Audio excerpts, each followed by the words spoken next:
aggravated assault, and you're charged with theft of a firearm worth less than $2,500, and you're charged with theft of a firearm.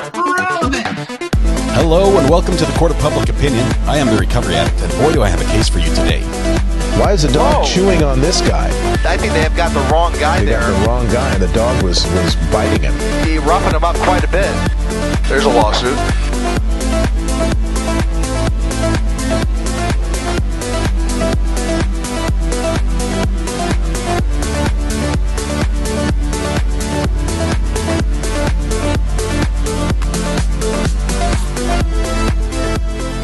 Good morning. Good morning. Happy Friday the 13th. That's today. Friday the 13th. I think I read somewhere that we got 3 of them this year. Which is exciting. Let's see.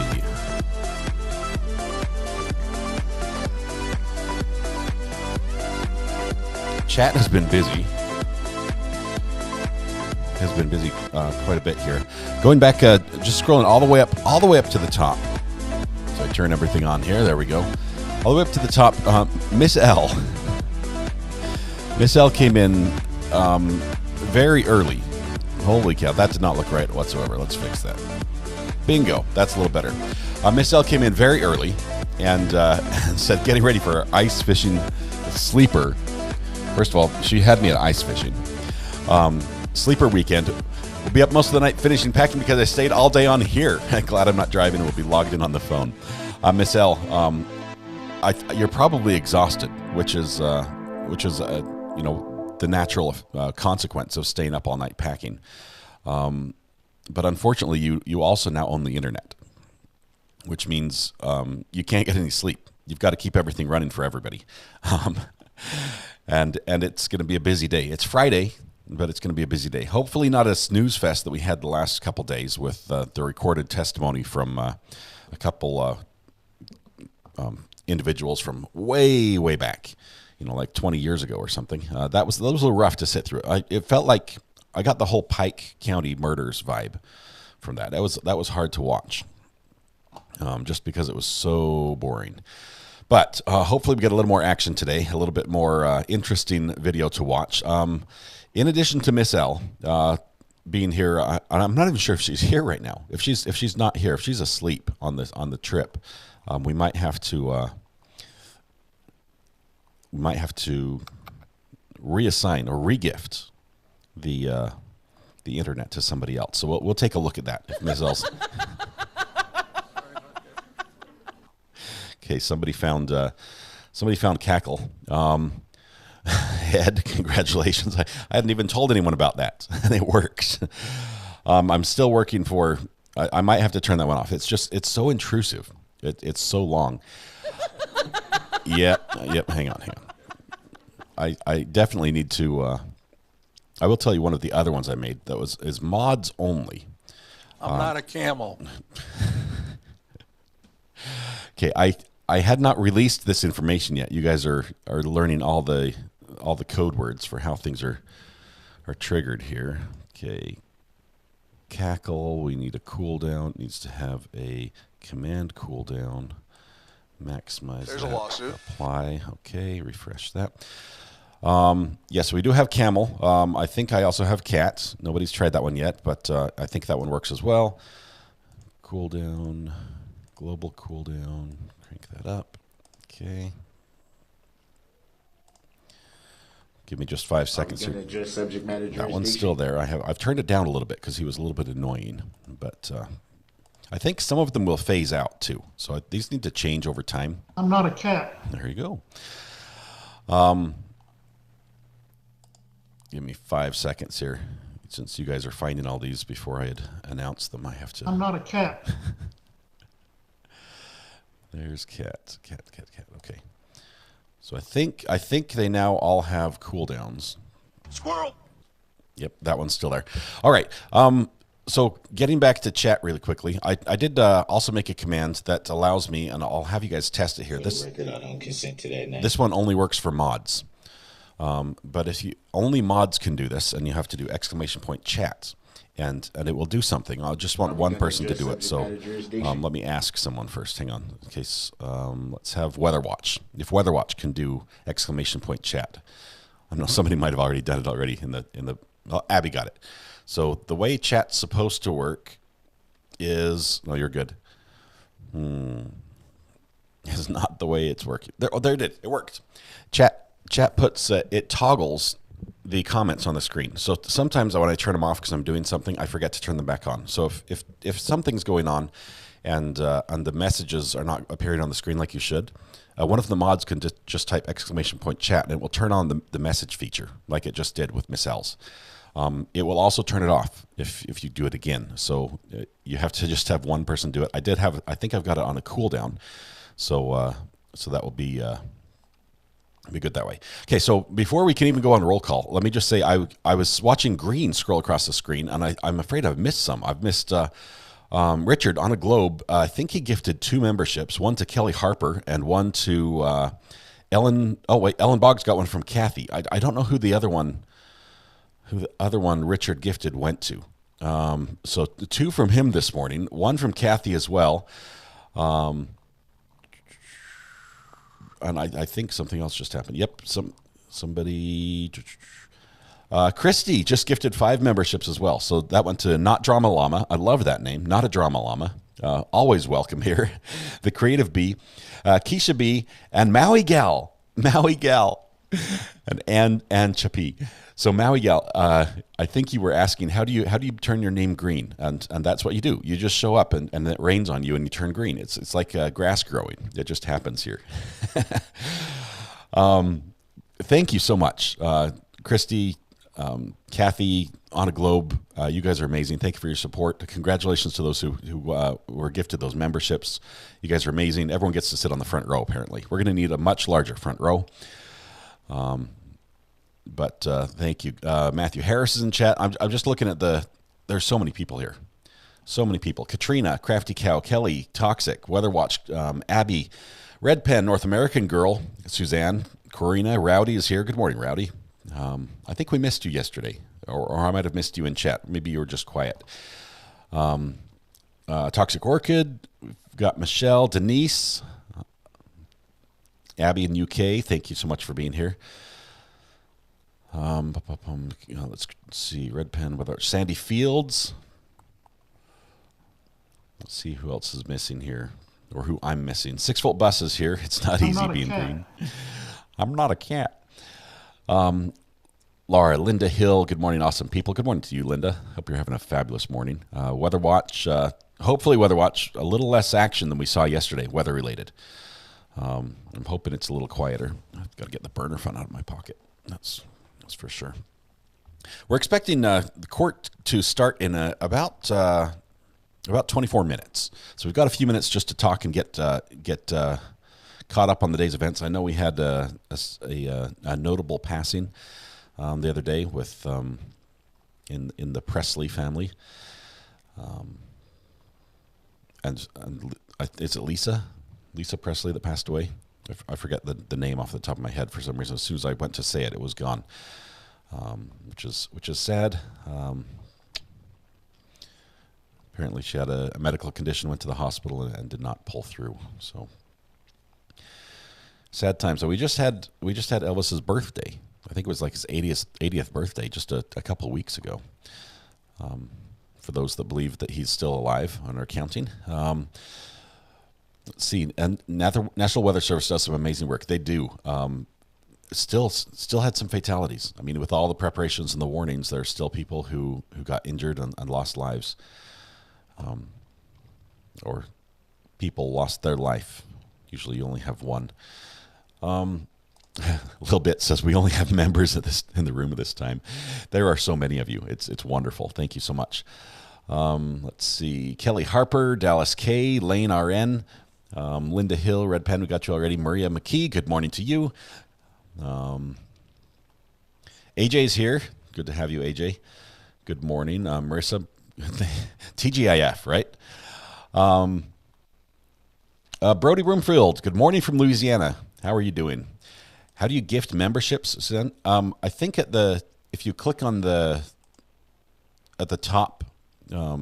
At the top of the chat, there's a little gift box that shows up when someone gifts a membership. If you click on that, it should have a little drop down that says buy gift memberships. And then, of course, if you're on iOS, it just might not work at all. Victoria S., happy Friday, Victoria. The weekend has been a long time coming, but it's almost here. Laura, good morning. Another Laura, 2 minutes early, impressive. Yes, I did start it just a tiny bit early because everything was scrolling off the screen. I couldn't get back to it. I needed to start before it disappeared.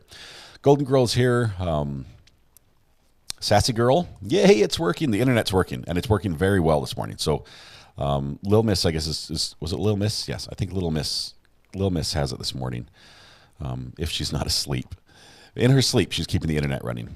Okay, Linda, I think we got you. Golden Girl, Weather Watch, Abby, Suzanne, Kathy, Linda Denton, happy Friday the 13th. So glad I didn't work in the ER anymore. Whew.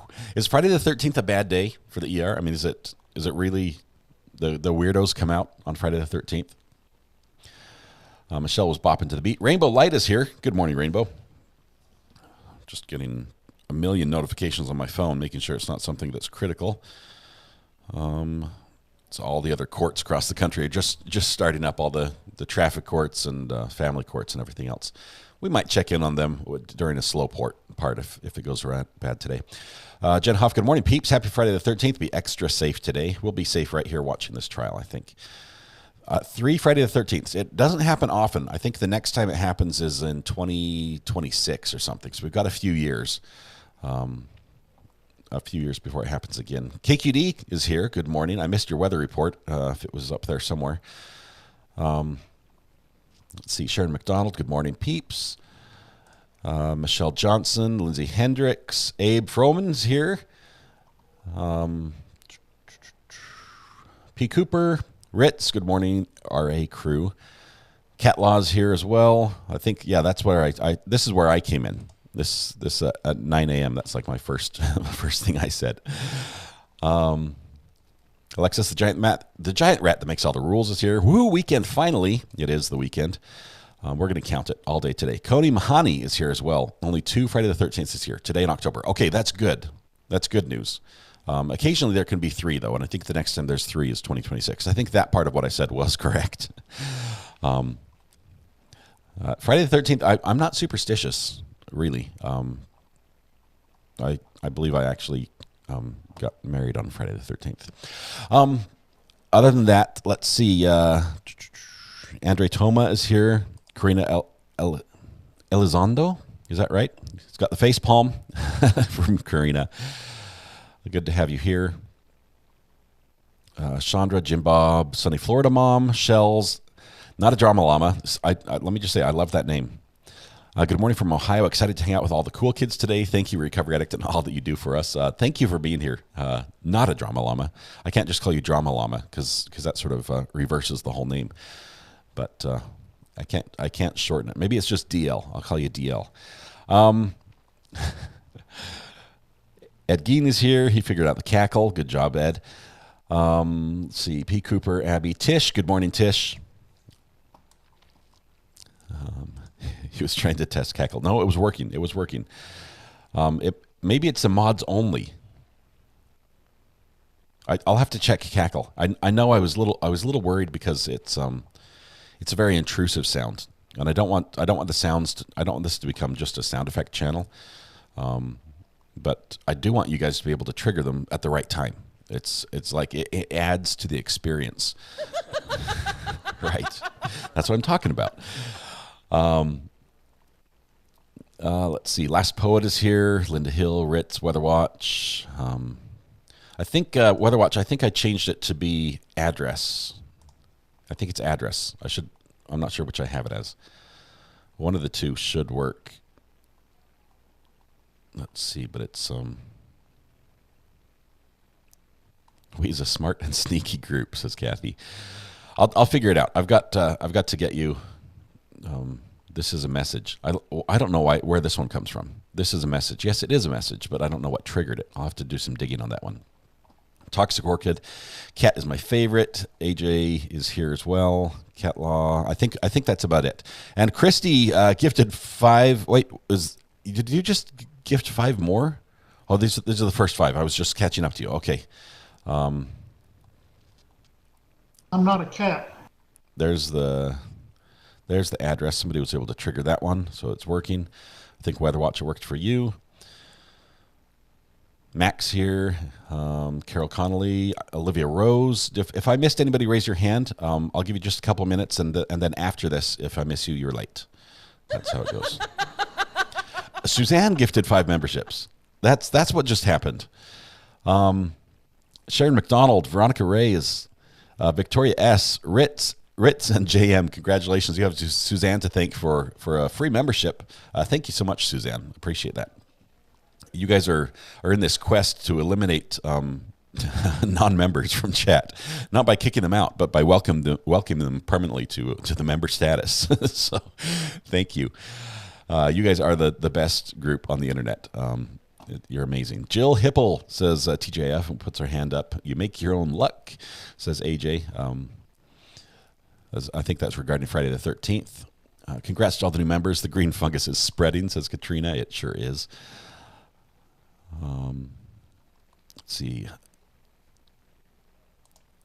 Let's see. Maria McKee says, I wasn't able to watch the Antifreeze trial yesterday. Did I miss anything critical? Most of the day was spent watching the husband of the turtleneck lady, the neighbor, the one that was not really nosy, being questioned and crossed and then redirect, and it just went back and forth for a long time. There wasn't a ton of good information there that came out. I think the guy after him was the medical examiner. That I think actually was a win, even though it's a state's witness. I think it was a win for the defense, because he said some things like he regrets testifying previously about the antifreeze and the effect of the antifreeze because he doesn't know anything about it. He's changed his opinion on some things, even though he hasn't received any new evidence. He brought something up that was basically that if he hadn't heard about the jailhouse snitch saying how this happened, he wouldn't be able to determine the cause of death. Just some really, really bad things for the state's witness to say, especially the medical examiner. It's not looking good for the state right now. I think the ME is one they really need to have. The cause of death is critical. Why the defense has not yet already put in a motion for a mistrial, even though it would be dismissed, but just for appeal purposes, why they haven't done that, I don't know. Because if the cause of death is thrown out or in doubt, how do you move forward? Okay. MJ4 News. Yep, MJ4 News. Let's see. Let me turn that one off. Audio 2. Okay, we're just waiting for the feed. I think Law and Crime just barely started showing us the decal on the wall, so we've got a little bit. How about just Nada? As far as Nada Drama Llama, we can call her Nada. That would work. Victoria says, "Thank you for the membership. You're so welcome. We have the best community here." Squirrel. That happened. It has been a week. Did I catch up everything? Was there anything big that happened yesterday in trial? In this trial that I missed? I think that was pretty much it. Has been a week. I missed most of the past 2 days. Hopefully it will be a bad news-free day and I can watch it all. Ashley, good luck to you on that. I hope you have a great Friday. Let's see. Lumia's. Oh, I've got some messages. Lumia Stream is a software I use that triggers responses, and I try to make them be creative and fun, but at the same time tell you what's happening. So I'll have to update the ones that are sort of generic like that. Thank you for loving my name. You picked a good one. What can I say? Everyone who's been gifted memberships, please take your seats. Yes, you can do that by hitting ! seat, and then you get moved right up to the front row. There is plenty of room. We've expanded the courtroom. Gina says, I've been lurking. Love your show. Gina, thanks for not lurking and popping out and saying hello. You're welcome in chat anytime. Thanks for being here. Dramatic music needs to be dun, dun, dun. What's that from? I mean, is that like a copyright thing, or could I just find that somewhere and use it? Good morning from Boston. Hello, Carol. Good morning to you. Friday the 13th. Lucky for you, says Christy, with the daughter being born after being 15 days overdue. Oh, my goodness. Those 15 days probably felt like 15 months. On the overdue side, me having not ever been pregnant myself, I'll just let that out right up front. I've never been pregnant. My wife has many times, as we've got 6 children. But I can just imagine from what she has recounted to me that 15 days overdue is 15 days too much. That was probably not fun. So definitely Friday the 13th, a great day for you, Christy. This is a message. Catching up. Oh, did I miss something?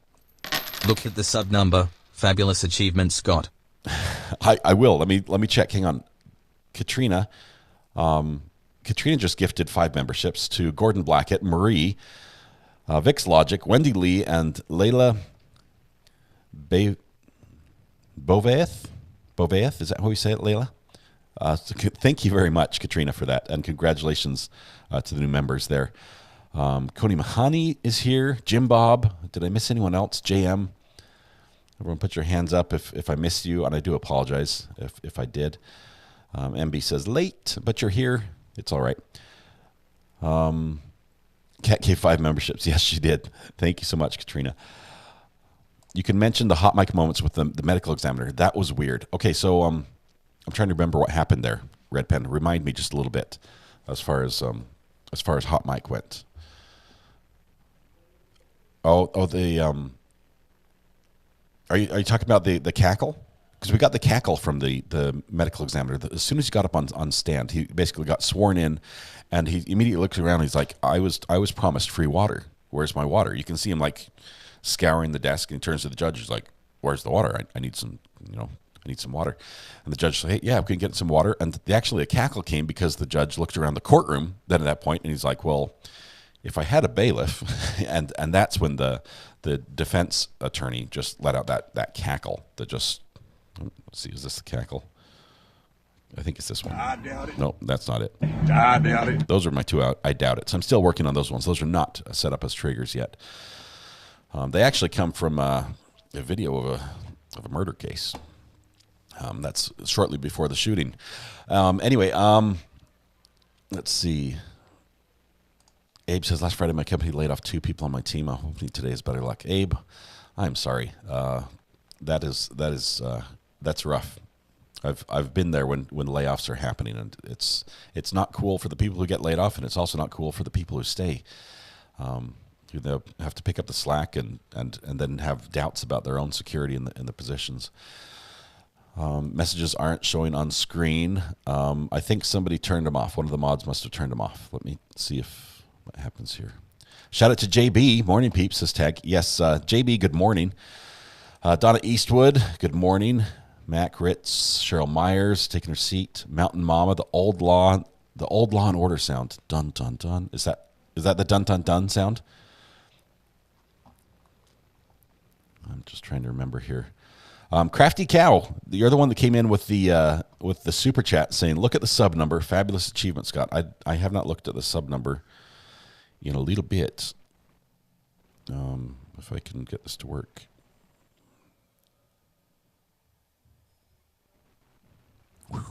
We have 5,334 subs, which is just amazing. Yes. This is my favorite super chat message ever is the one that says test. It is working. It is working. Eileen, I think what happens is the test is what my software says on my side if you don't send a message. Because I told it to read the message, and if there isn't a message, then it just keeps the test field there, which is not you making a mistake. It's my software assuming that there was something. But she just sent a super chat for $5. If you do have a question or anything you'd like me to answer, please let me know. You do not have to pay to get a question answered, but sometimes in the middle of things, it's hard to see all the questions that are going by. Donna Eastwood says, "I really appreciate that I don't have to pay money for you to notice I'm in the chat. Fixed income here." Donna, you are welcome anytime. Just you being here is enough, and it would not be the same without you. So thank you so much for being a part of this amazing community. Appreciate you. Good morning from Kevin. I think we're done with the roll call. Monica Soflo is here, Southern Florida, I believe. Kai Mom says thanks. I don't see any hands, or maybe I missed them. Dun Dun Dun comes from Dramatic Chipmunk. 3-second YouTube clip that I promise you've seen before. Dun Dun Dun. Yeah, I'll have to watch that one. I think I've seen it, but I can probably steal that one. Let's see. Rhonda says, good morning. Going to give it this one another shot. Has it gotten any more juicy? No, the juicy stuff really happened at the beginning during the opening statements, and really caught us off guard just a little bit. So we haven't got any of that. I'm not sure how much of that is going to come into the trial as far as evidence. Hopefully nothing on the screen, but it probably will be raised as in discussion verbally. So that might pop up there. Silver Gaming has admitted to becoming an addict. Welcome. Thank you, Silver Gaming, for being a subscriber. Appreciate you here. Ann says, congratulations, Scott. Subs are growing. Celebrate with pickles, of course. Melody says, I watched the prelim hearings for this case last night. Oh my, 125 witnesses. A fired ME over this case. Spicy stuff. Yeah, that's a lot of witnesses. That's why they slotted this for 5 weeks, and we're not going to stick with it for the 5 weeks. We're basically filling some time here between now and when we expect Sarah Boone's case to begin. First, we're going to have on the 17th, we're going to have the hearing, probable cause hearing. And don't let me forget, I want to talk a little bit about BK's hearing as well. But not the hearing, that's going to be a pretrial hearing for Sarah Boone. Excuse me. And then her trial is going to start on the 30th. And I think that schedule's almost locked in stone. As close as you can get to locked in stone, I think it has been, just because the lawyers even tried to get released from the case and is not being released. So I think it's pretty much the judge says this is going forward. Huge thank you to all the gift givers. You are just amazing. And if I missed anyone giving gifts, thank you so much. You guys are incredible. It's very generous of you to give to the community that way. Hit that like and subscribe quick before Lori starts with the kneecaps. Good morning from Lil Miss. Lil Miss, I'm not sure if you noticed, but you won the internet. I know you had a busy night, right? Was it Lil Miss that won? I think it was Lil Miss that won the internet. I forget. It was so long ago. I'm here for SB, says Rhonda. Yes, we're so excited about that. Before we go on too far, though, the interesting part about BK's hearing the other day, as short as it was, the fact that the judge has penciled in 5 days for a preliminary. We are going to get, I realize it's like 5 months away, but in 5 months, we're going to get almost everything the state has on BK. This is the one time they can release information out to the public, and they want to do this. They want to show everybody what they have, and they can do it in open court, but they can't do it in press releases. They can't leak the information. So that's when they open up their books. We get to see behind the scenes and see everything that's happening. I'm so excited about that. It's a long wait, but we'll get there. Hola, Leslie's here. Good morning. That was cray. Yes. Let's see what else. My birthday is Tuesday, says Monica. Happy birthday in advance. We will do a show on Tuesday, so I'm not sure if you're going to be off celebrating or if you're able to join us to get a proper birthday wishes, Monica. But Monday's a holiday, so probably no show on Monday. Lindsay, hey, Kai Mom, Florence, South Carolina. My girlfriend had a job offer there, and we were thinking about moving. Said people were super friendly. Good morning to you from Shiner, Texas. Michelle says, yay, the plow went by again. These are things you celebrate when you live in snow country, is the snow plow come down your street so you can actually leave your driveway. Although what happens, for those of you that don't have a lot of snow, what happens is the snow plow plows the street, but they push it into your driveway. So even if you cleared your driveway, you then have to remove the wall that they built of slush and snow at the end of your driveway so you can pull out to the street. So it's like a two-sided coin there. It's a win and a loss. Lynn Hoke says, wow, thank you so much for the gift, Suzanne. I'm thrilled. Lynn, congratulations on that. Good to have you here. A fired ME. Lindsay, so yes, the fired ME, I wasn't familiar with this, but I haven't looked at everything that happened in this case. Was the fired ME the one that just testified? that we got yesterday? The red pen says the same thing. Was the ME the one we saw yesterday, the fired one? So I need to get some information on that one. Let's see. Lori says, RA passed by me again. Lori, I am so sorry. I'm so sorry. It is my mouse. I promise it is my mouse. It just, as I'm scrolling and YouTube suddenly updates like 4 pages at a time. It's tough to catch everything. 30th of January. Yes, that's going to be Sarah Boone for the trial. The actual trial date. So that's when it starts. Who's on the rotation to vacuum the front row? Sack them. Popcorn is everywhere, says Crafty Cow. It's sort of like you clean your own space there. You know, it's a reserved seat, but you get what you get. You should do giveaway at 10,000. What should I give away, Golden Girl? We should like some merchandise, some mugs or something. That would be awesome. We could do that.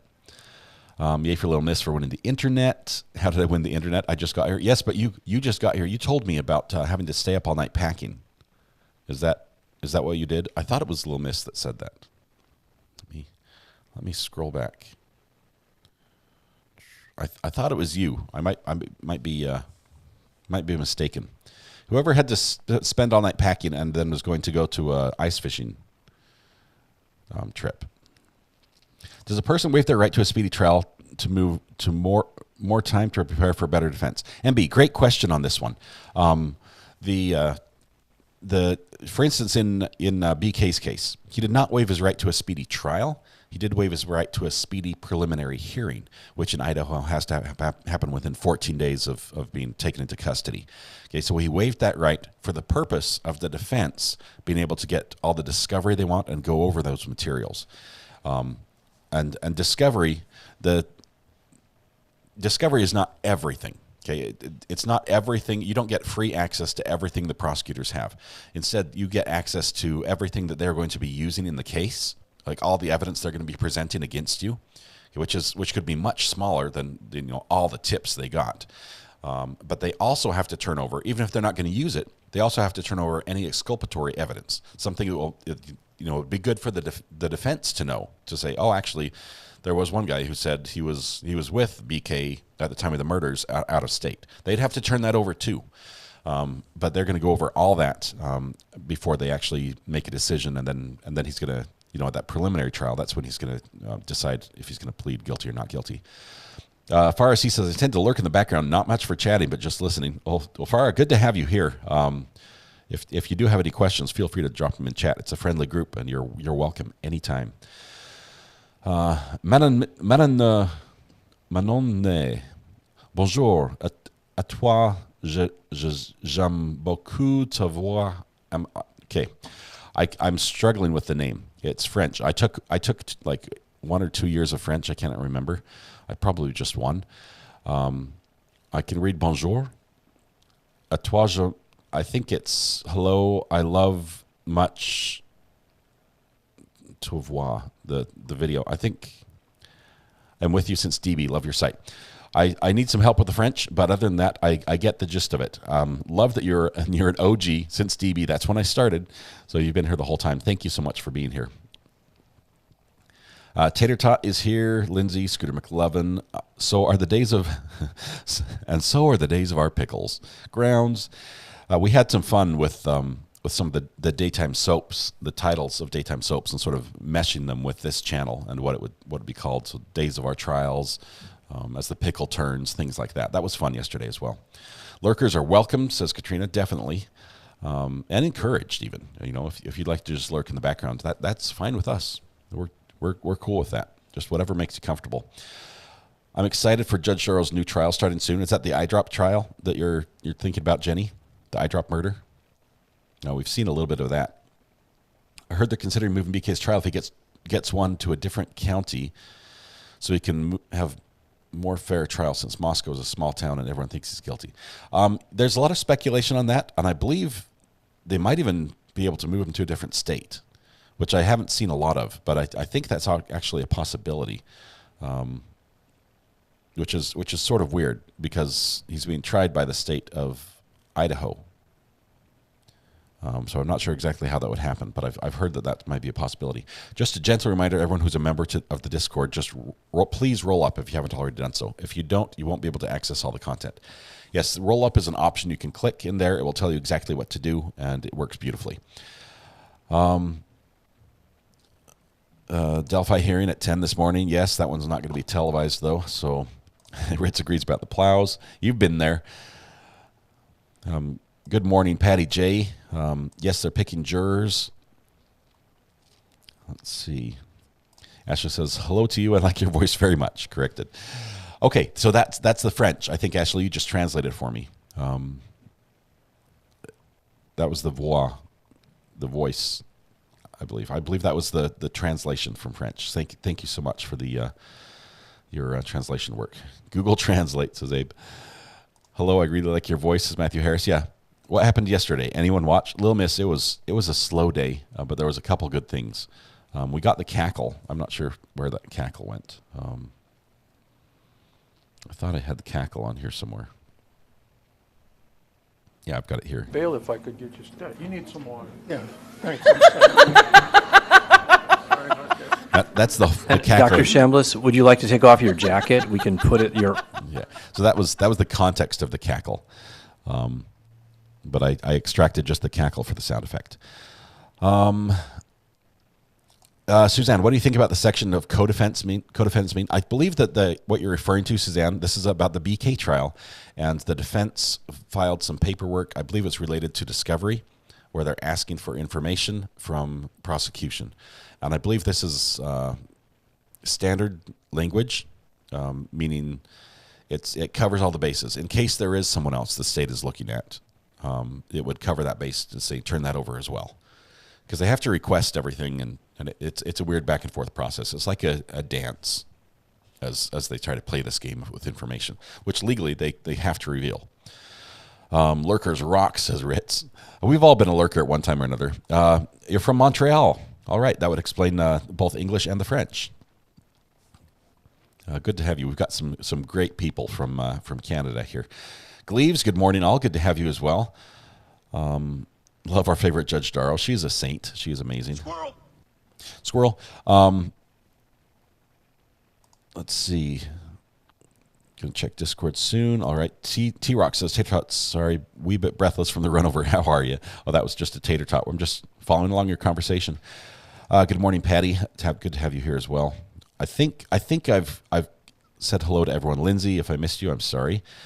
Comment allez-vous? Is that Gordon Blackett?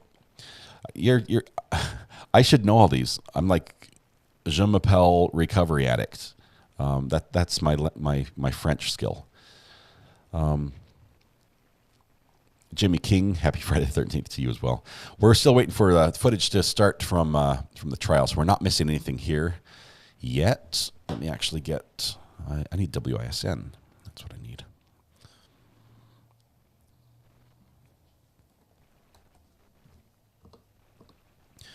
Let's see what we have here. Let you see what I'm working on in the background. There we go. And they have not started the live feed either. TV stations tend to wait till something happens before they go live. If they want a fair trial, they might have to move him to a different area. Alaska might work, says Melody. Yeah, that's a ways away. Might be a fair trial there. I think you mean little bit, says Toxic.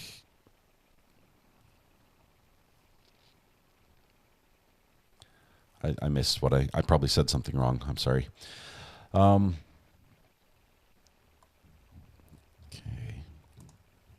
Questions for Weather Watch. That's good. Weather, what gives? I'm dropping down to the 30s this weekend here in Florida. 30s. You're going to have more. If there are any iguanas left in the trees, they will all fall out in the 30s. Rich says, you do have a great voice, man. Thank you. I have some good hardware that makes the voice sound good as well, so I don't take all the credit. Treva Vigil says, the stuff of nightmares. What was the stuff of nightmares? The cold weather? Elvis Presley's daughter passed away. We saw that. That is sad. I think she had some heart. I think it was a heart issue, like a heart attack or of some sort. Hi to everyone who just came in. Yes, it was me translating. I haven't waited 2 months to tell you. I like your voice.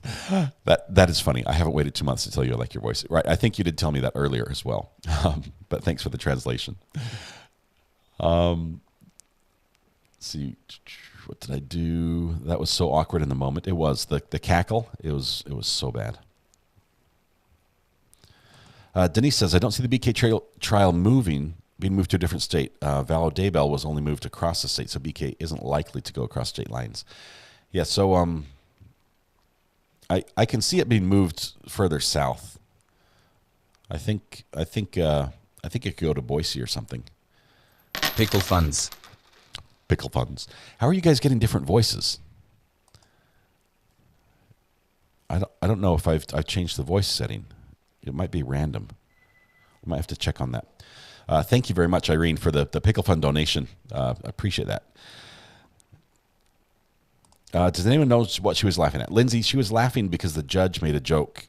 First, the ME said, can I have some water? And the judge's like, yeah, we can have some water. He turns, and this bailiff is gone. And he's like, well, if I had a bailiff, I would have him get you water. And the lawyer thought that was funny, and she just like bust out laughing. What I think is funny is, first of all, it wasn't very funny. Okay, I mean, it was sort of like a chuckle, like, haha, if I had a bailiff type thing. What this means is this lawyer might have like a hair trigger maniacal laugh, which might come up in the future. As somebody says something funny, she might not be able to contain herself and just burst out in laughing, which would be hilarious if this pops up, especially if it was not maybe an appropriate time to laugh. Considering all the spicy bits that are in this trial and associated with this trial, there may be some testimony and evidence presented, probably from somebody on the stand, that's done in a way that sort of pokes fun at the whole situation that they're testifying at. So I'll let your imagination run wild about how that could end up. But I can see this lawyer bursting out laughing at one of these subtle jokes that we're probably going to hear from the stand. Lily says, recovery addict, let me try again. Good afternoon for a fifth time. I'm so sorry, Lily. I wish I could show you. I sort of am showing you on the screen with the chat as you watch that. I try to scroll like a line at a time, and sometimes it does 3 pages, and then I try to go back up and find it, and it just doesn't work. So I'm not intentionally trying to miss anyone. Marshmallow, good to have you here as well. Gene, good to be back with my friends. See, any updates on Ann Walsh trial? Only the stuff that's been in the news, that they have lots more implements of death and cleanup that they've been finding, and it's not looking good for the husband. Lori says, you should get a Gollum voice. My precious. I'm not sure if I can do my precious. The whole Schmiegel thing just doesn't work for me. Recovered, the different voices may be coming from different countries. I don't think that triggers it. I don't think it has the ability to detect that. Was this the defense attorney? Yes, it was the defense attorney who cackled like that. Let's see. Spicy bits. There were some very spicy bits.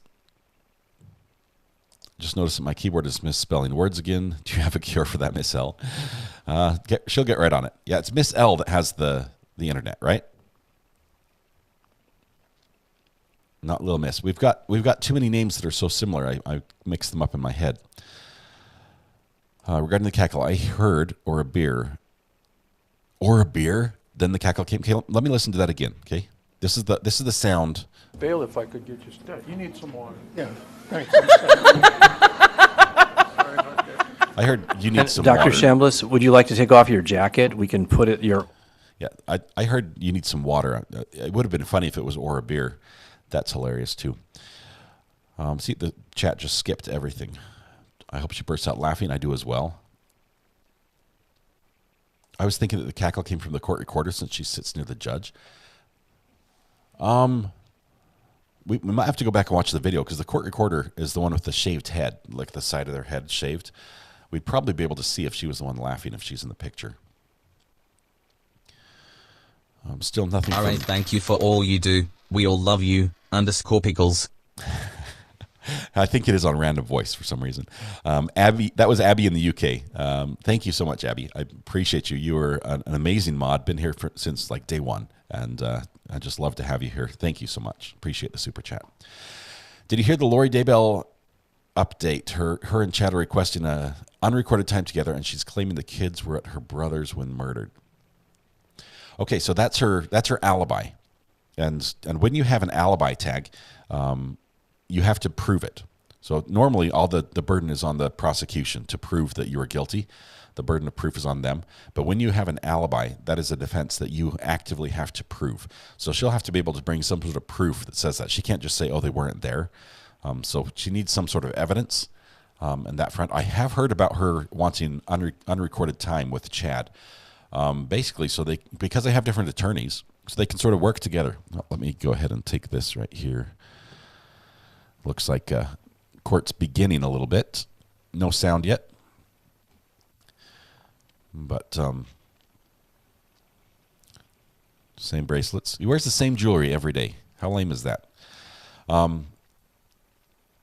think they want some unrecorded time together so they can get their stories straight, because they basically have different defenses. And they're arguing two different things, and they're being tried at the same time. I'm not sure if they're going to get that or not. Abe says, I've got a few voices I can do, Mickey Mouse being one of them, and I can do a good Yoda voice. You prefer sound memos or a voicemail to the burner phone? The burner phone works well if you can do a good recording. You might have to do it in a car or something just to get it nice and quiet. Maybe a closet. This is a secret that only like newscasters know. Sometimes when you have to do a VO, a voiceover, you go in your closet just surrounded by clothes and just talking to your phone, and it works beautifully. I have not got water. I don't have any water. I might have to page one of my little RA children and see if they can bring me some water.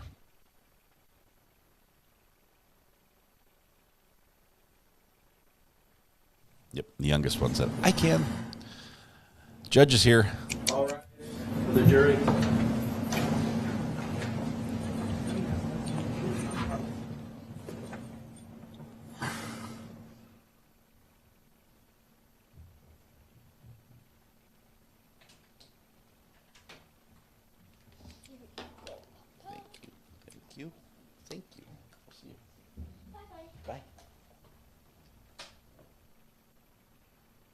Are we going to address subject matter jurisdiction? Probably not. If you got voices. All right, have a seat, ladies and gentlemen. Whoa. Oh, my goodness. I'm going to turn that down just a little bit. Because we're waiting for the better audio to come in. All right, we're going to go on a record on Mark D. Jensen, 2002 CF 314. The appearances are the same. It is Friday, January 13th, 2023. We are in day 5 of this jury trial. The jury is in the courtroom. We are still in the state's case in chief. With that, what do you wish to do this morning, Ms. McNeil? The state would first like to move Exhibit 10 from yesterday into evidence. All right, that was the exhibit that was used yesterday with the doctor that will be received. It was subject to cross. It is part of the record. And then what is the state's next witness? The state calls Edward Klug. All right, let's have him come in. We get a live witness. Now, this is good. Edward Klug.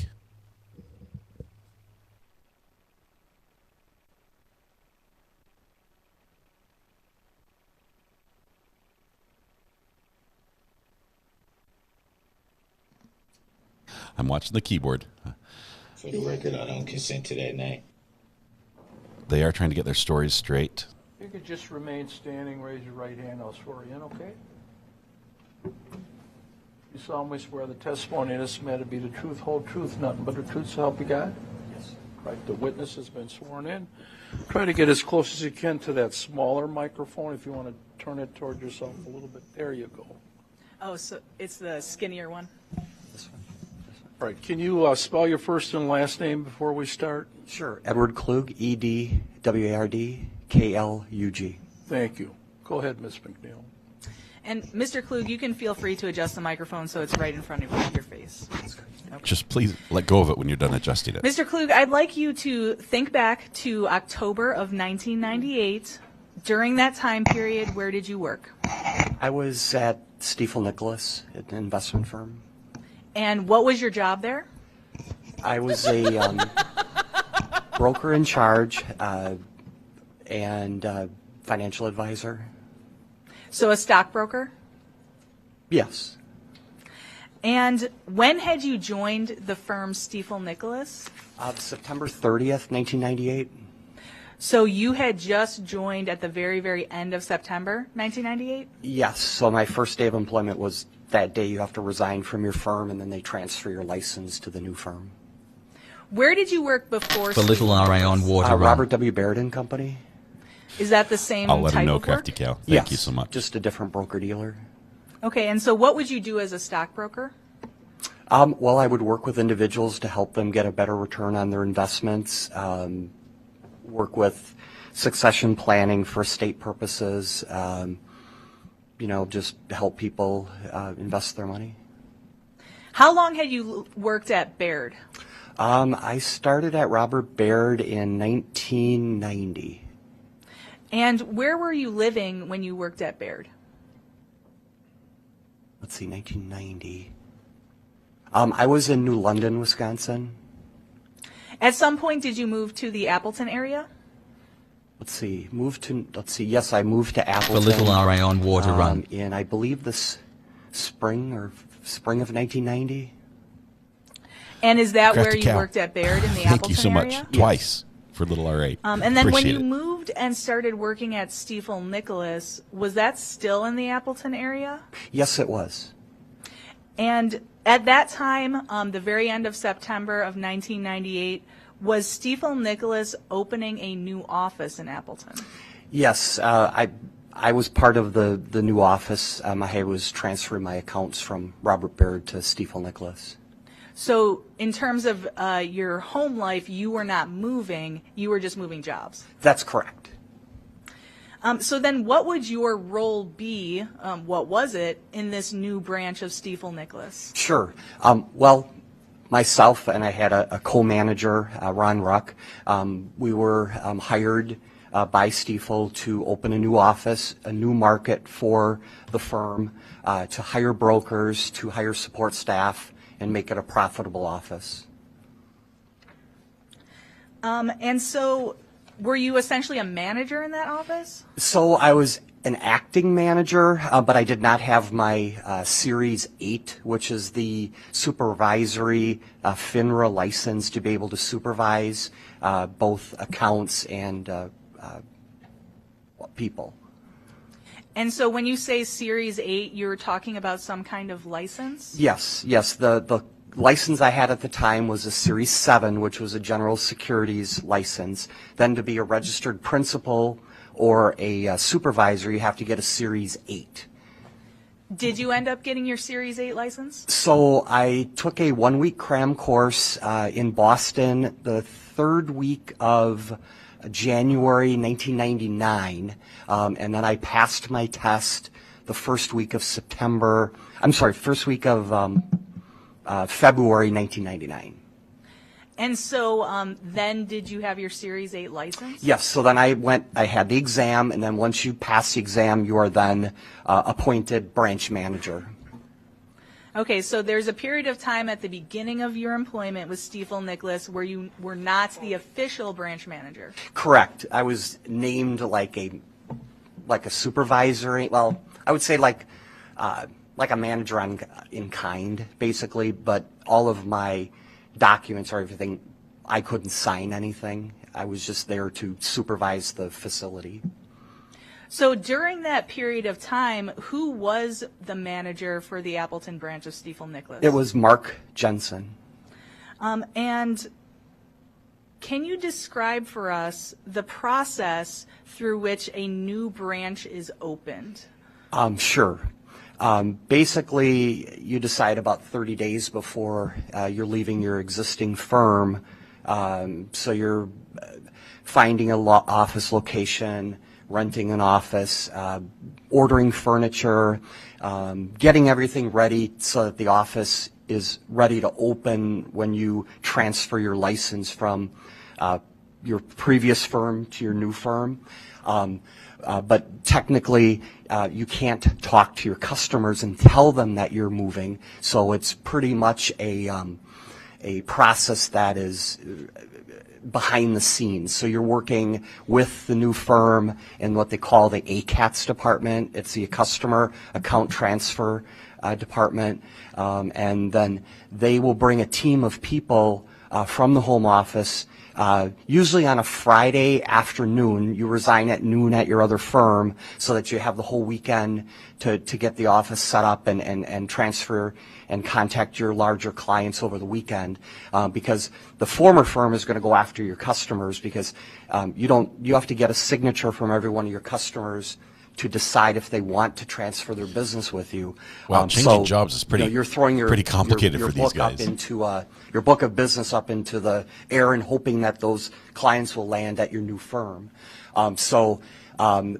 What the transition team does is basically ensures you stay in business. They're sending out all of the forms that are necessary to transfer all the different types of accounts, from a single account to an IRA account to a corporate account to an institutional account. Trying to get the audio working so we can get better audio here. Over the next month, hopefully all those people return those forms and you have your book of business. So then when you resign from the old firm on a Friday afternoon, you want to be up and running at your new firm by Monday morning? That's correct. Yep, because you have you'll have spent the whole weekend calling all of your customers and saying, hey, you're going to get paperwork in the mail, everything's going to be status quo. I want to continue the relationship with you because, I'm the person you're working with. You're not working with the firm. You have that committed, trusted relationship with the financial advisor that you're working with. And so then it's the customer's choice of whether they go with you to the new firm or not. That's correct. All right. And so is that the process that happened after September 30th over that next weekend when you moved from Baird to Stiefel? That's correct. And so where is the home base for Stiefel Nicholas? Stiefel Nicholas is based downtown St. Louis, Missouri. And so did individuals from St. Louis, Missouri help you open this Appleton branch? Yes, there was a transition team that came in Friday from the home office. It was 5 or 6 people. Do you remember anybody who came from St. Louis to help? Yes, the Kelly Labonte was there, Dawn Cooper, a margins clerk. I'm going to switch a little bit. Those are pretty much the only time. people that I remember from St. Louis. And then we had some local people from other branches Well, actually, I might be able to come fix it also. Hang on. Now, did you have a contact person at Stiefel Nicholas that sort of made you caused you to move from Baird to Stiefel? Yes, it was Mark Jensen. He had come to the firm a few months before I had, so he went through the similar process, and my boss in St. Louis, Scott McCaig, basically said, well, here's somebody that went through the process. He'll help you. He'll make it, easy to move over. And this person, Scott McCaig, that you've described, who is he? Scott McCaig was the sales manager of all of the brokers in the firm. Okay, so and we're I considered just him a little bit my boss. back in time. Sorry about this. And I considered him my boss. There we go. And was there any connection between Scott McCaig and Kelly Labonte? Yes, Scott McCaig, his secretary was Kelly Labonte. So Kelly would go to all of the offices that Scott would open. And so then in early October, the very beginning of October of 1998, you were in Appleton opening the office, and Kelly Labonte was also there? Yes, she was. And was Mark Jensen also there? Yes, he was. And now, while this is happening, I imagine, is it a pretty hectic weekend? Yeah, it's pretty chaotic because you're working out of boxes. You're trying to get all of your customer paperwork ready. You're filling out HR paperwork, I-9s. Anything that it takes to become a new employee at a new firm, health insurance, all of those things. And over that weekend, what did you observe Kelly Labonte and Mark Jensen doing? Well, they were pretty secretive. They were behind closed doors most of the time. I would have expected them got all to three help, feeds lined up. but it was one of those things where they weren't there, and I was pretty disappointed in the fact that Gene. Scott told me that they would be there to help. So you're saying that Mark Jensen and Kelly Labonte were in some office? They were in one of the offices behind closed doors most of the time. And that would not be typical of people helping No, you? no, because had questions and Hang on, it isn't was Kelly awkward in the, fact that, mistress? do you open the door? Do you talk? I mean, she and so it was not a good situation. So what did you think when you observed those interactions between Mark Jensen and Kelly Labonte? It was one of the things where you get the feeling that something wasn't quite right. So what do you mean by that? It's getting spicy. Well, you can get a vibe when somebody is interested in somebody else. Told you. It was, what would you say? You could see there was some chemistry there.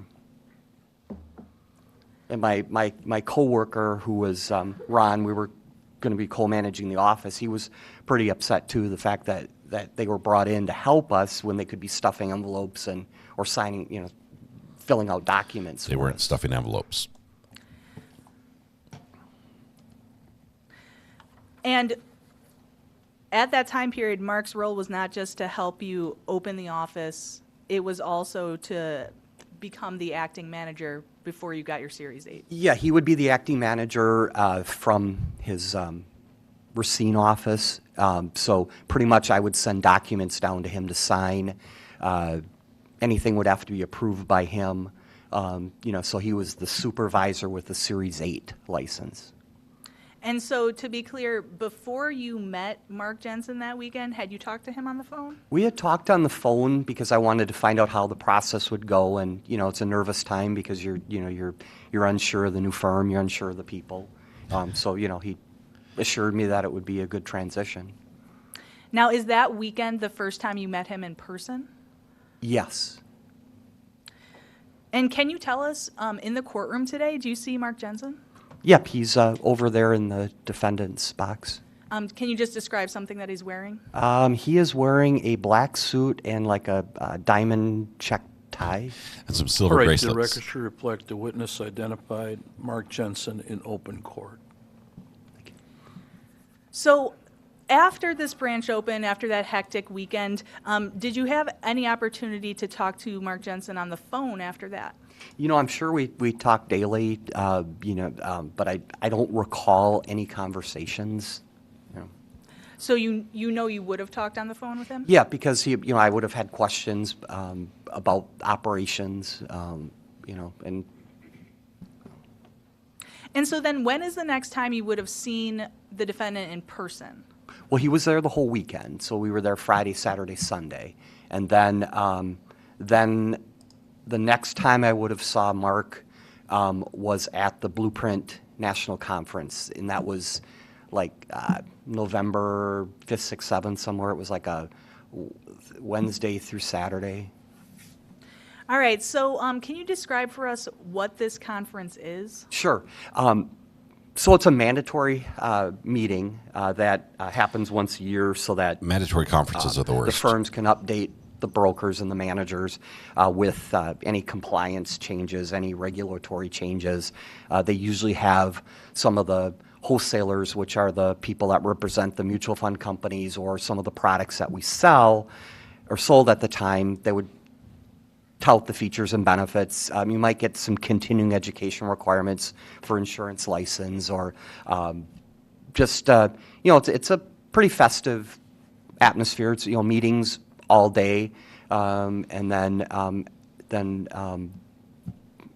training. So was this hosted by Stifel Nicholas, the company? Yes, it was Stifel Nicholas's Blueprint, and that would have been the first time that I would have met a lot of the people at the firm.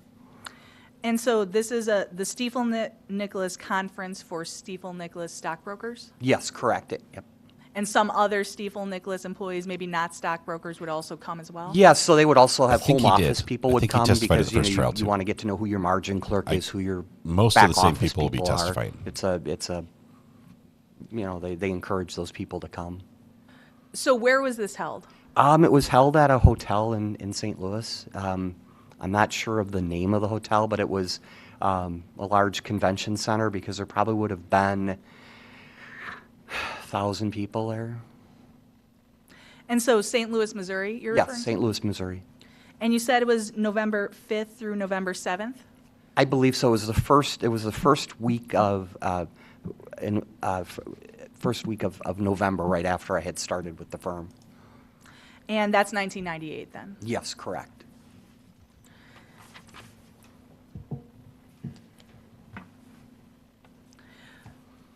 So you're pretty new at the firm when you travel to this conference? Yes, just about 30 days. I've heard it pays pretty and well. so you I really don't know. would have only known the people who were from Appleton?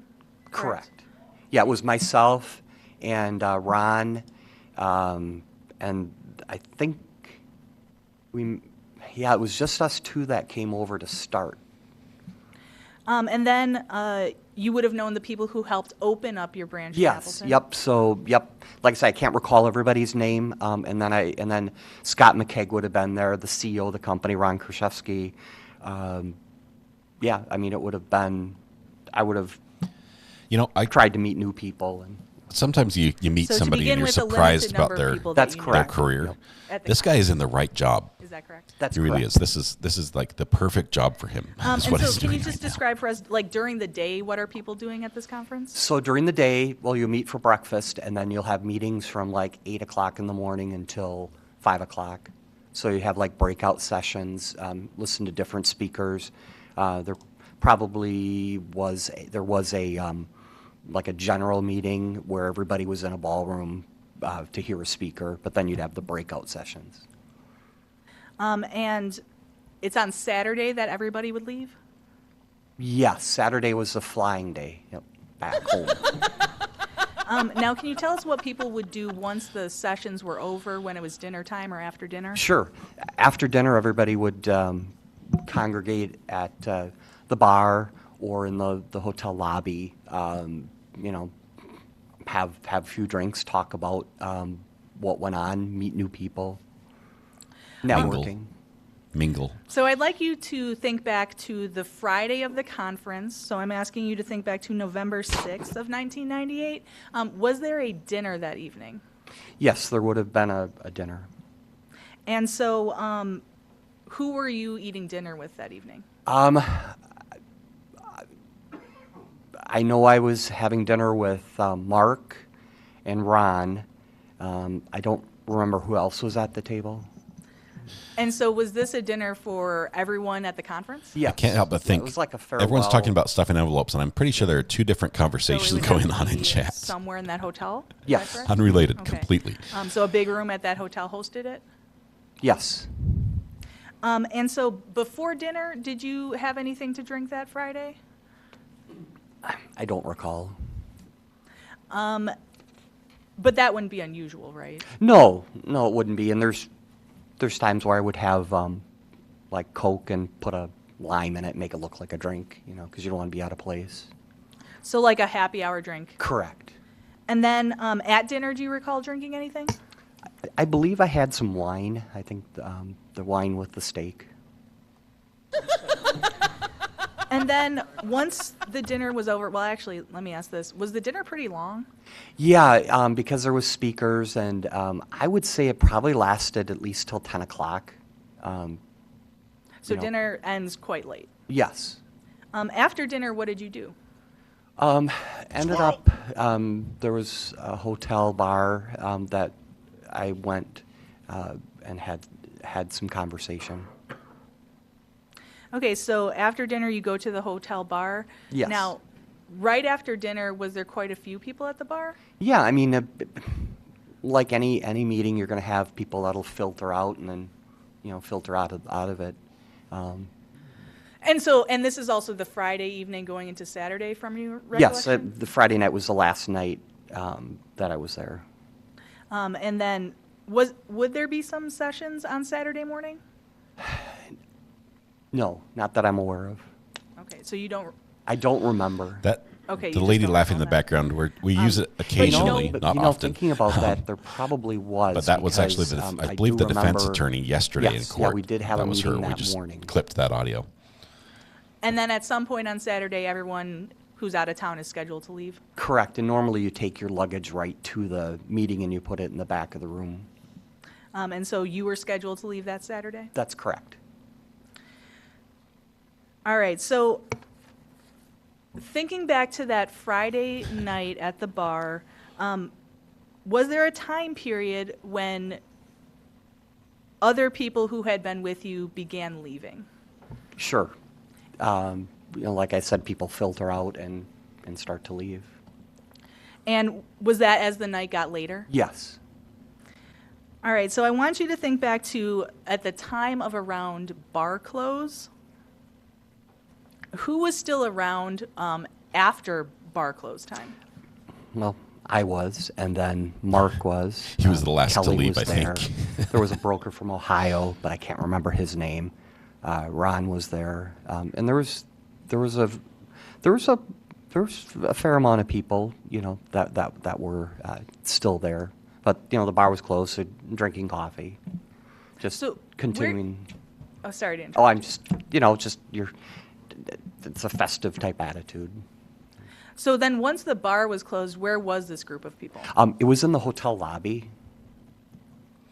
It's very festive, apparently. Do you happen to remember that evening whether Dawn Cooper was there as well? Yeah, Dawn was there. Mm-hmm. Abe, I don't know was she drinking as well? If the creep, as she puts it, is there or not. Well, at the bar, people were drinking. Okay, yourself included? Yes. And Mark Jensen? Yes. All right, so there come a point that evening where it got late enough where only you and Mark were there. Yes. Ooh. And okay, this is can getting you the good tell part. us, What did you happens have here? discussions with Mark at that point? Yeah. It was, after everybody was gone, we were kind of talking and. Ulysses, So good to have first, you can here. you tell me what topic you were discussing with Mark? Sure. Jensen? Well, he was talking about the strangest things. I mean, I couldn't believe that somebody would talk about killing their wife. It was kind of out of the blue. Had you been talking with him on the topic of wives? When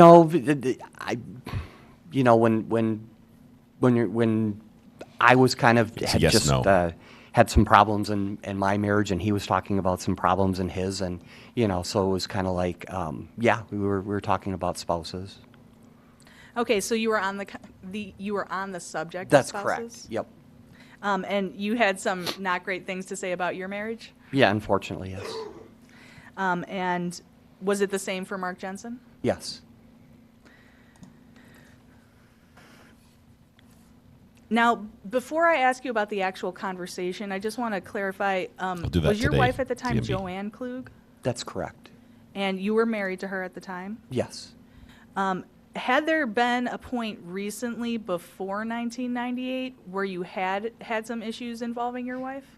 Yes, I had filed for divorce in, I think, 95 or 96, and had moved out for a month. But that divorce did not go through? Yeah, we reconciled. We went on a cruise, and we got remarried and Cruises fix recommitted, it. and tried to patch things up. That or people go Now, missing to on be the clear, cruise. One of the two things Did you get happens. divorced, so you had to be No, remarried? I had asked her if we would not do that. They just so renewed their vows.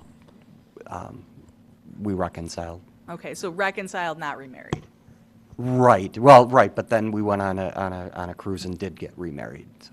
Oh, like renewing vows? Renewing vows, yes, so I should say. Married the same person twice, even though he was already now, married. during that time period where things were rough with your wife, did you have some kind of interest in a woman you were working with?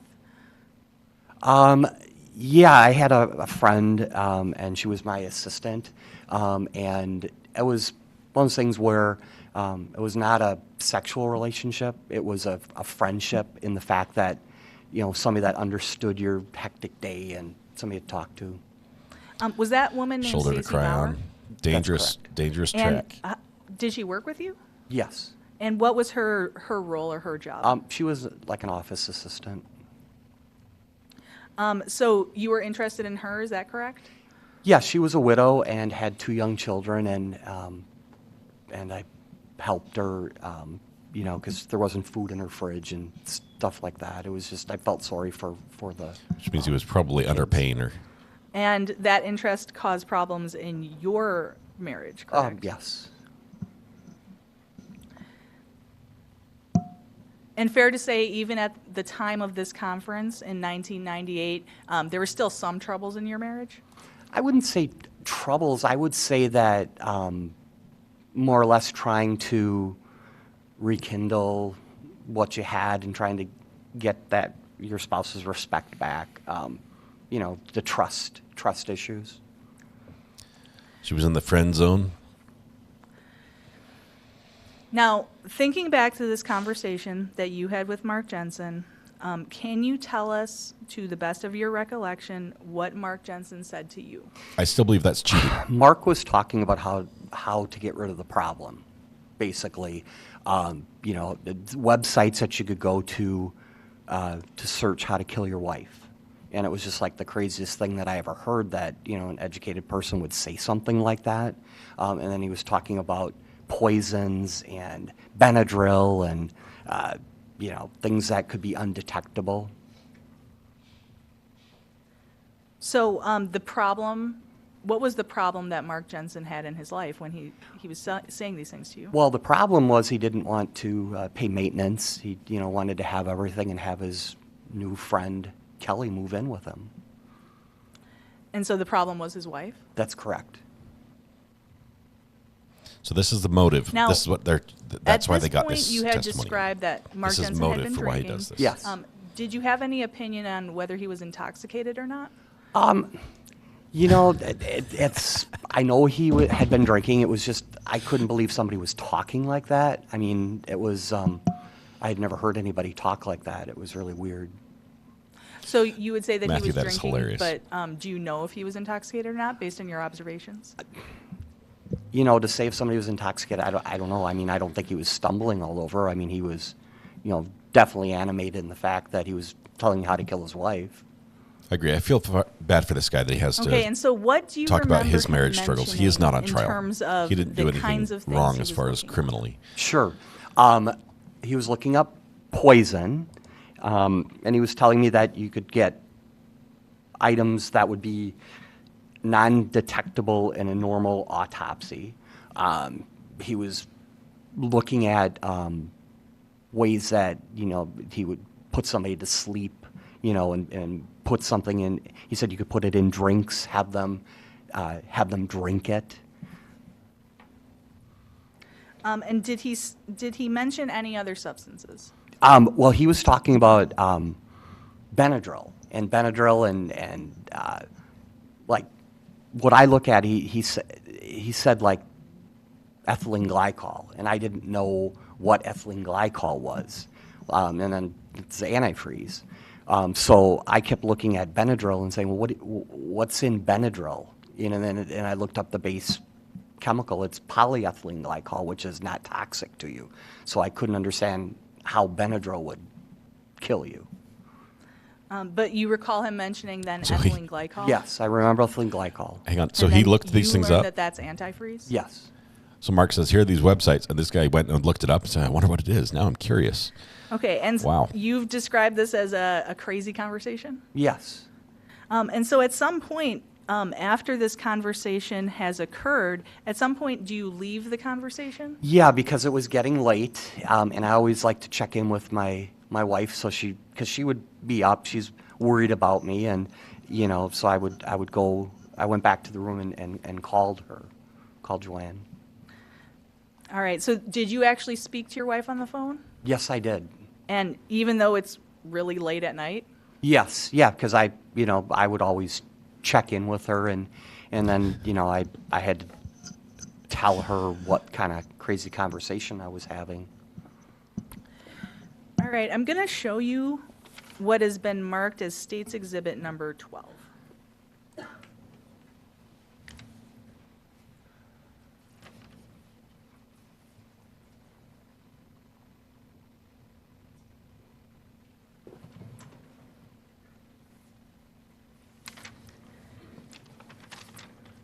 Looking at that, can you tell us what that is? That would be a phone bill from AT&T Ameritech, my phone bill. And if you could just make sure the microphone's a I'm little sorry. bit closer. It's my phone bill for my home phone, Ameritech AT&T. And does that show the calls that you referred to, or the call between you and your wife that early morning? Yes. It was November 7th, and it was 2:34 was the first call, 2 minutes, then 3:38, 4 minutes, 1 minute, another 4 minutes at 4:02, 4:06, another 5 minutes. Okay, and so Mr. Klug, I'm going to ask you to look at something on the screen in a second.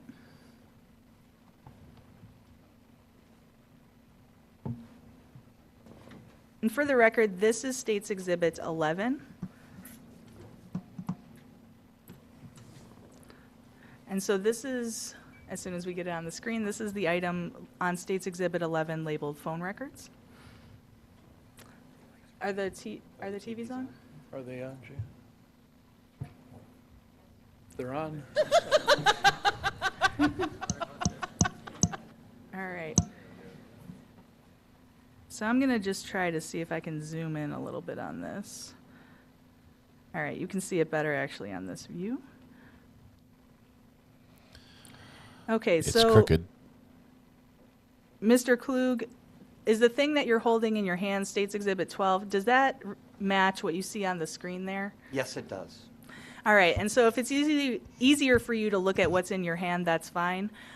So can you tell us what is the first phone call that you see those early morning hours of November 7th from St. Louis? Yep, it's 2:34 a.m. From my room back to my wife. It was a 2-minute phone call. All right, and so this being your home phone record, these would be the calls that would show on your home phone as the received calls? That's correct. And then what is the next phone call between yourself and your wife? The next call is 3:38 a.m., and that's a 4-minute call. And is that off to the right over a little bit? Yep. 3:30 in the morning. And then I just called to tell you about this crazy conversation I was having. 4:01. And about how long was that one? That was a minute. And then after that? 4:02, 4 minutes. Then 4:06, 5 minutes. All right. And then later on the 7th, each one of these did you have a calls phone call with your ended wife, with, like during the regular seriously? daytime? Yep, It's that was 3:30 when in I the was morning. at the airport. Call me when you get home. It was a 7-minute call back to my house. It was from a payphone. He called all Okay, night so long, we see every 5 the minutes. from payphone and then MO for Missouri. Mm-hmm. Is that accurate? That's correct. I'm sorry. All right. So I want to talk to you about the initial conversation that you had with your wife, Joanne Klug. During that conversation, No, what that was a did you recorded tell one. your wife? I told her that I was in the bar and that I was with Mark and that he was talking stupid, and I'm probably going to go back down and listen. Okay. Were you more specific about what? Yeah, he told me he was going to kill his wife, and my wife at the time, Joanne, did not want me to go back down there. So it was a short conversation. Because he So was when headed you down. first, in that phone call with your wife, when you brought up Call me Mark when you're Jensen, did she know him at all? She had met him once in the Appleton office. All right, so she had met him at least once, and you're telling her about what he had just told you? Yes.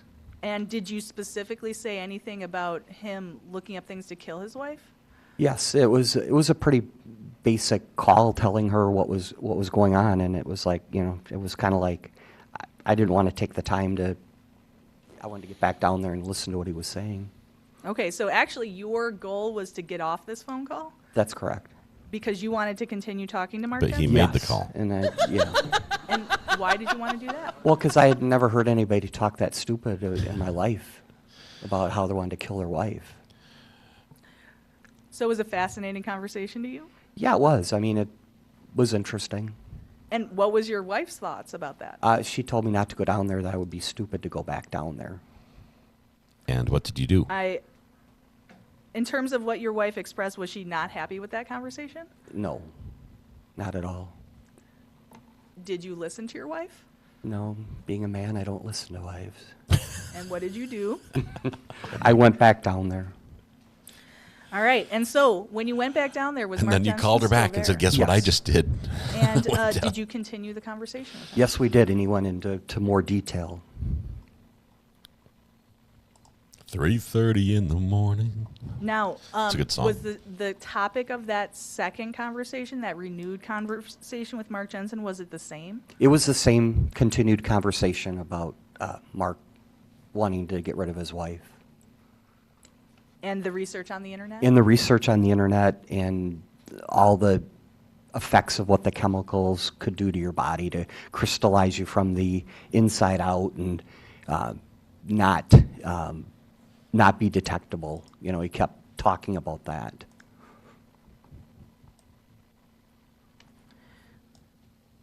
Now, had you ever met Julie Jensen? I never met Julie.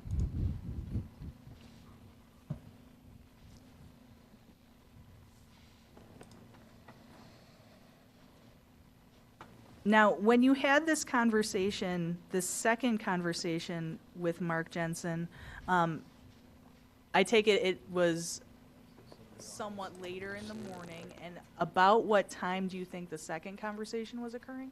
Okay, so I would have gone back down after the conversation. So this says 2:34 a.m., and then the next call was 3:38. So it was between that time that I went back to the lobby to talk to Mark. And then, at some point, did you return to your hotel room for the night? It is a little intrusive. Yes, I might turn that one off. 4:01. So you believe that you weren't actually done speaking to Mark in your hotel room for the night until about 4 in the morning? That's correct. And then I had a conversation again with Joanne. I turned that one off. You know, it was actually 3 calls. So We it might was use it, about but 10 not minutes worth of a trigger, talking to maybe. her. All right, and what was the nature of that conversation with your wife?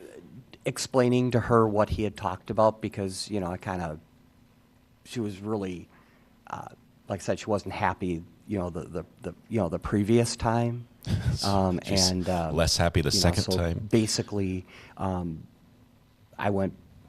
he started, you know, she wanted to know what the conversation was, and I was explaining to her, you know, because I was so surprised that somebody would talk like that, you know, poison your wife, kill your wife, all things that I had never been exposed to.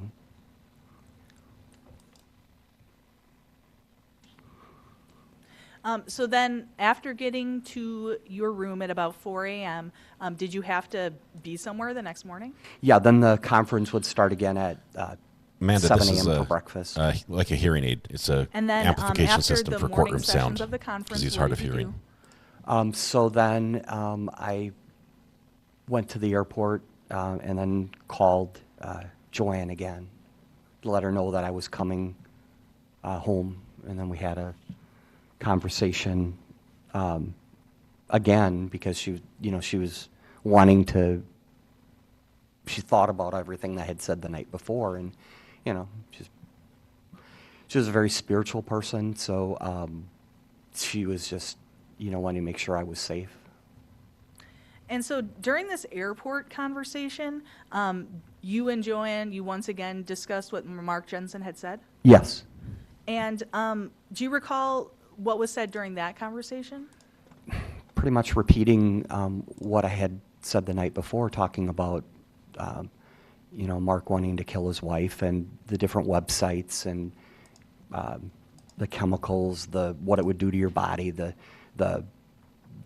crystallizing from the inside out, the shortness of breath, you know, the fact that, you know, it's a very slow process and it wouldn't be detectable. And so did your wife's attitude remain the same? Yes, she. Objection calls for hearsay. First objection. Sustained. They objected about the wife's attitude. That's a weird point for them to step in on that, I think. But Wait for it. I like your recommendation. I think I've turned off all the sound triggers. After you had this conversation, The chat with bot will Mark still Jensen, run, but you the sound talked about triggers are turned off talking right to now your while we wife have about testimony it. because a lot of Is there people do want to hear anyone this. else during that time period that you believe you mentioned it to? Oh, yeah. Ron Ruck, who was my co-manager, came to pick me up at the hotel and at my room to go down to the meeting. And he asked what I did the night before, and I told Ron Ruck that I was up with Mark Jensen, and being that he managed Ron, also told him that that he was talking about how to kill wives, and he took it as I wanted to kill my wife, and I said no, Mark wanted to kill his wife. So you described that to Ron Ruck? Yes. And then once you returned to the office, did you say anything to anyone? Yeah, so then the Monday morning after the conference, I told basically Stacy, and I told everybody in the office what had happened because it was such a weird conversation. I told everyone so in the you office. Is that what he just said? remember, telling Stacy Bauer? Yes. And is there anyone else who you specifically remember that you told or mentioned this to? I don't.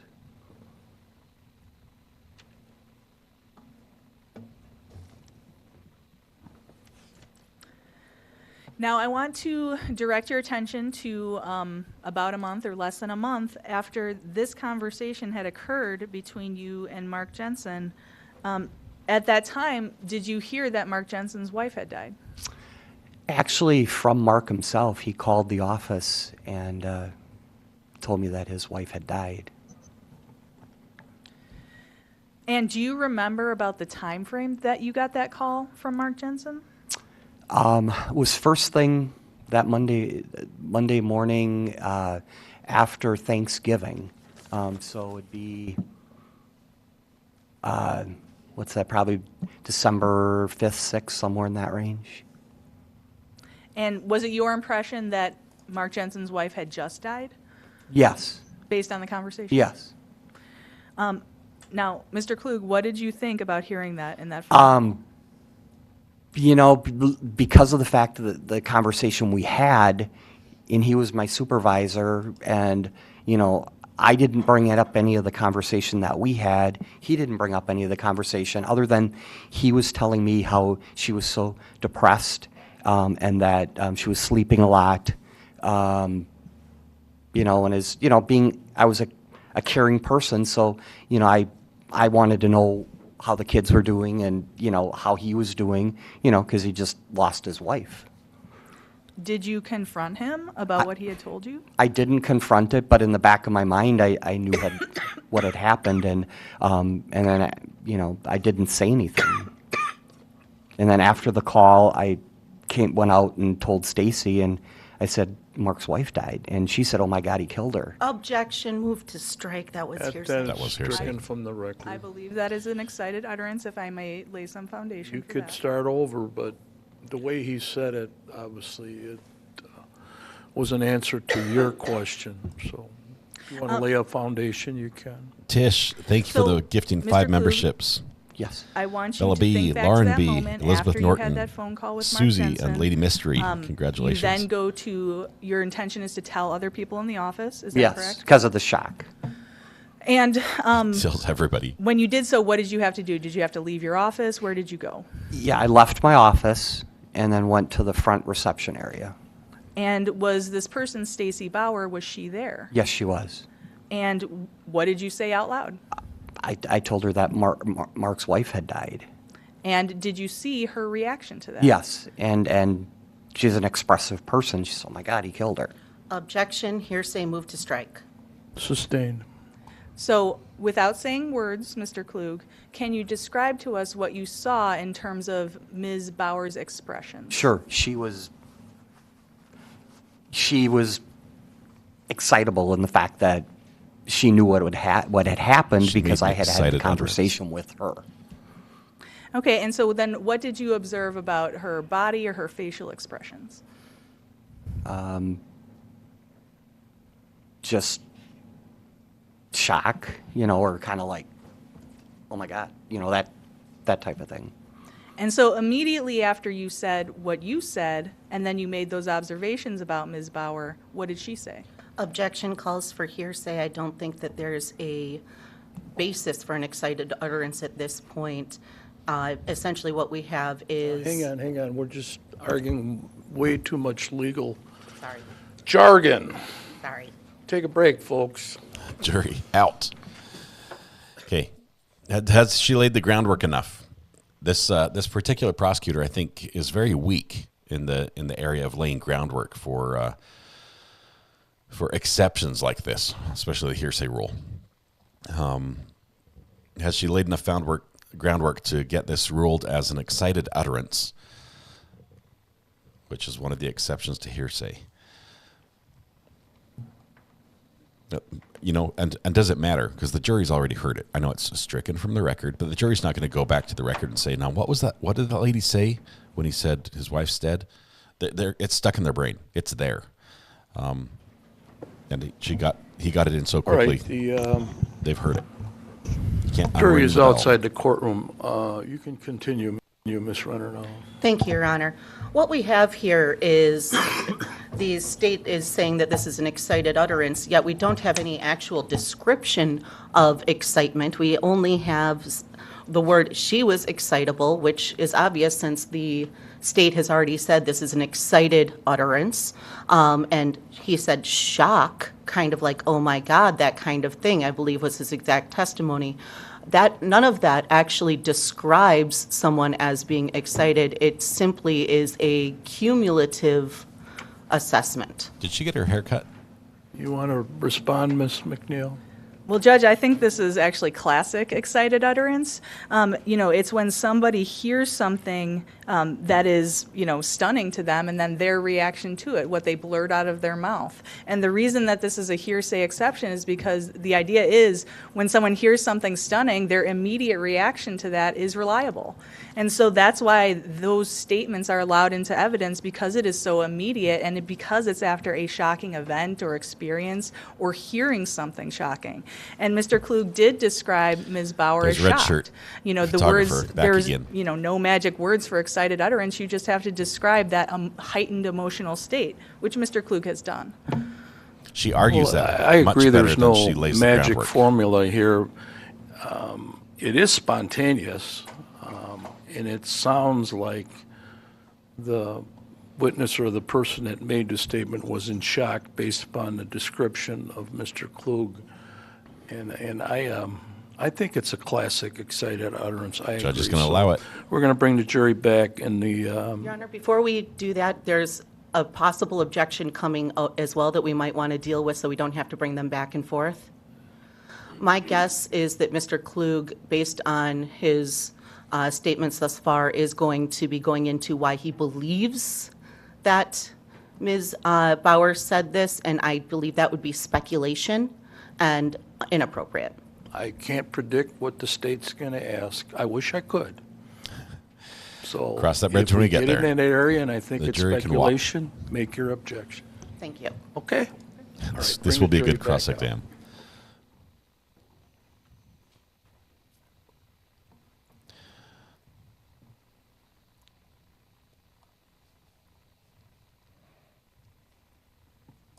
The woman in the red shirt in front of the witness was also in the first trial in 2008. It's funny that these arguments are made in front of the witness. They're like, hey, that wasn't an excited utterance. They haven't laid the groundwork. Well, you're basically telling him what words he has to say so that it can get in. It seems like strike. It seems like it would be more effective. It's already been heard twice by the jury. Well, now it's going to be on the record and heard again, so it'll really sink in. It seems like they should argue that without the witness being there as well, because it's almost like coaching the witness in what to say. Maria McKee says, could this guy be held accountable for knowing that Mark had plans to kill his wife and he did nothing about it, telling everyone but the cops? I think someone asked this before. I don't think Mark said, I'm going to kill my wife. I think what he said was, there are websites you can go to about this and to learn about it, which, although it's very shady and looks bad, and I probably still would make that call if I were him, it doesn't cross the line to him confessing to, planning a murder.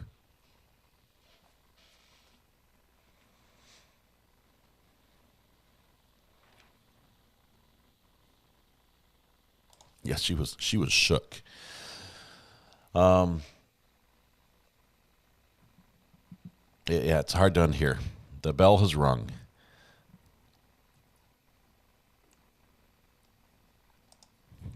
No, that would be a crime, Treva. You can't smack someone. You can think about it. You can talk about it. You can go talk about websites that tell you about how you can smack someone, but you can't actually do it. So the red shirt photographer was in the Kyle Rittenberg.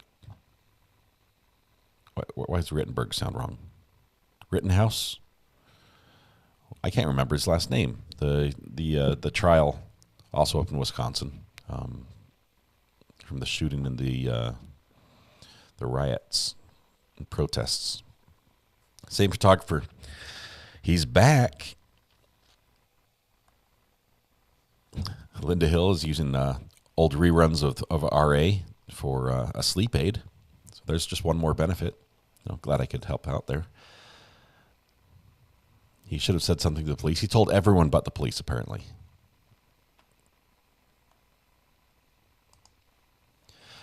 Douglas, yeah, some of the attorneys shine at different moments. I would say I didn't like either of the opening statements. I would have rather heard the male prosecutor. Why don't we have any audio here? Oh, we're still waiting. Nobody has audio. They're still taking a seat. And judge is going to flip the switch.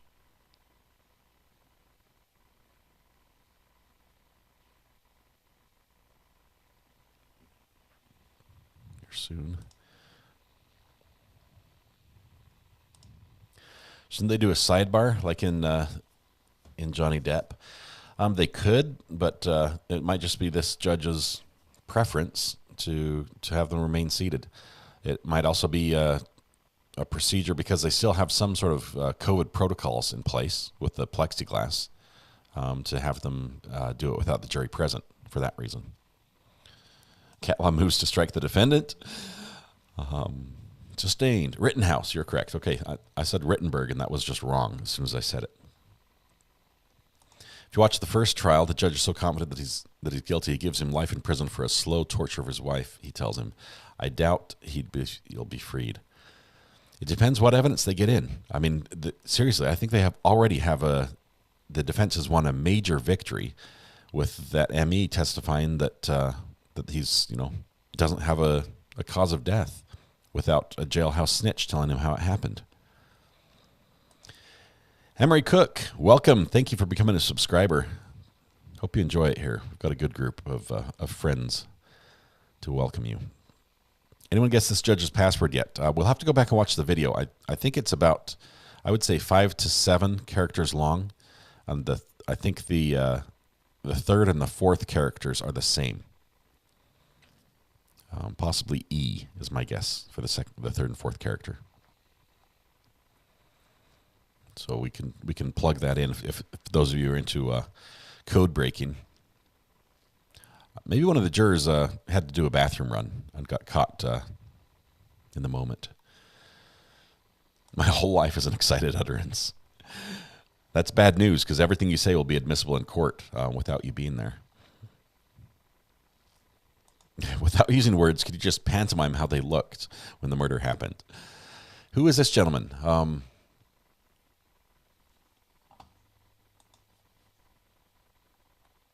might need to do a Google search on his face and see what turns up.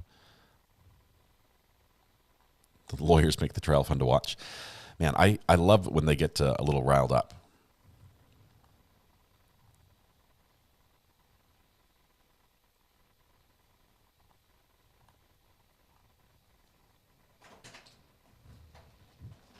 Hey, Mrs. R.A.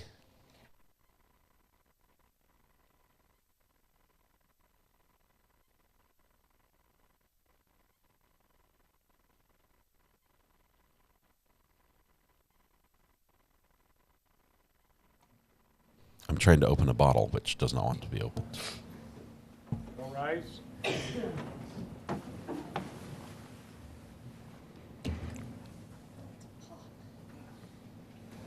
fixed it. I'm surprised it didn't go everywhere.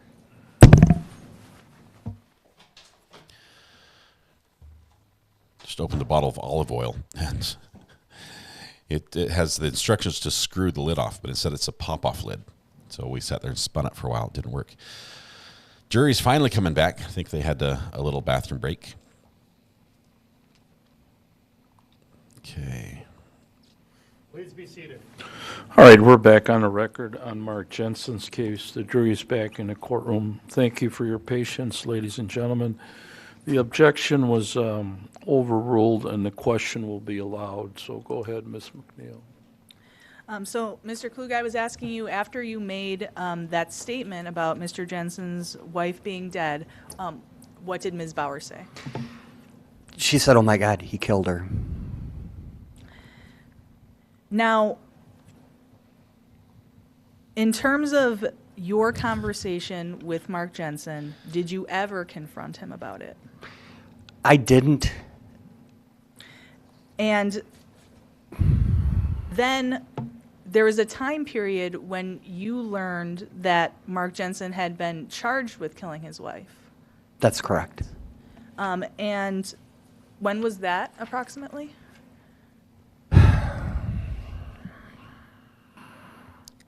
Soul left the body. I thought it was like 06 or 07. I'm not sure. Was it possible it was as old as 2002? Oh, yeah, it could have been.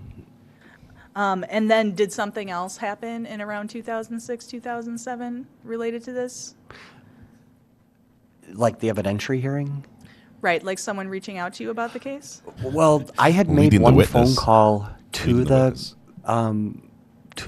Pleasant Prairie Department, but the only thing they had asked me about was Mark using your computer? And I said he was, but the firm had replaced all of the computers in an upgrade. So it's kind of like I just didn't say anything after that to them. So I just want to break this down by time period. Yes. There's a time period when you learn that Mark Jensen's wife is dead, correct? That's correct. And then after that, you did not tell police or prosecutors or anyone in authority about what Mark Jensen had said, correct? No, I didn't. And after That's that bad. time period, did you tell your wife that Mark Jensen's wife had died? Yes. And tell us about that conversation. Objection calls for hearsay. Well, initially he's just telling us that the conversation occurred, so I don't think this question calls. Well, you're getting close. Yeah, this I is mean, he really can talk close. about what he said to his wife. I don't have a problem with that. Basically, I told her what had happened with the phone call from Mark, telling me that, that his wife had died, and then I let her know that Mark was being charged with killing his wife. Defense that is ready he was to object arrested, at any and moment. he wasn't the manager anymore of Racine office. So during this time period, after hearing about the death of Mark Jensen's wife, and then after hearing that he had been charged with that, did your wife, Joanne, give you any advice about coming forward? Objection again calls for hearsay. This is not hearsay. This is a fact on the listener. It does not matter if it's true or not. It's what she told him. Not for the truth of the matter. I'll let you ask the one question, but we're not going to get any more into what his wife said. Okay, you can ask this one question. Go ahead. All right, so did your wife advise you either way about whether you should come forward? She said she would support me in whatever decision that I made. And at that time, you made the decision not to tell anyone in authority about what you Yes, knew. I did not want to get involved. Now you're involved. Now, it is true that some people that you worked with did know what Mark Jensen had told you because you had told them. Yes, that was Quinn Yorton. He was the manager of the Green Bay office, and I knew he had some police background, so I was asking him questions. And so were you seeking his advice? Yes. And after that conversation with Mr. Yorton, did you make a call either to the Pleasant Prairie Police Department or to prosecutors? Yes, I called. I believe I called the courthouse or somebody. Then they wanted to question me after that. Now, when you did that, did you talk about this conversation you've just described at the hotel at the conference? Yes. You're saying that you told in 2000, you're saying that in that call that you talked about the specific conversation where Mark Jensen said he had killed his wife? Yes. Objection, I think we need a time frame here. You want to put a date in or a year? Or? So it might help if I show Mr. Klug. I have another exhibit. This is State's Exhibit 13. All right, show him 13.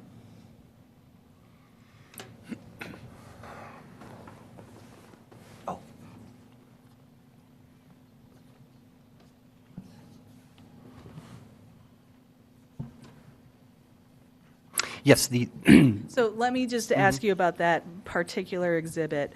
Do you recognize what State's Exhibit 13 is? yes, that's my handwriting on a document describing what I had remembered from the conversation. Some notes that you had taken? Yes.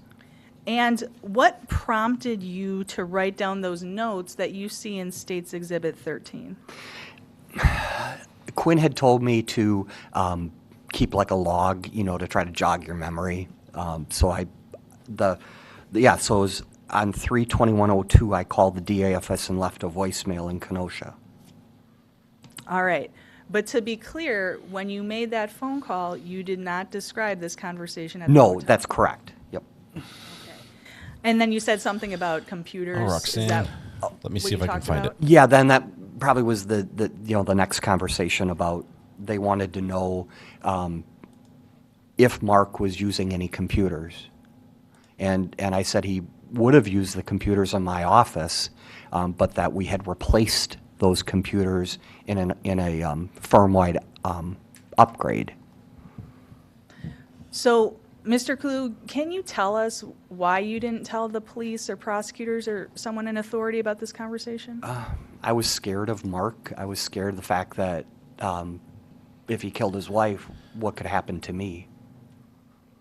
Roxanne, I don't know what's happening. I don't. Now, I want you to think don't see it on back this end to either. the I'm time sorry. period of YouTube's July of 2007. sometimes got issues. Do you remember during that time period someone from the district attorney's office reaching out to you? Yes. And was it only at that point that you told the district B, I attorney's love this office guess. about this conversation with Mark Jensen? I believe so, yes. And then shortly thereafter, shortly after that contact, did you end up testifying at a hearing about that? Yes, because they wanted to get my statements of my recollection of what had happened.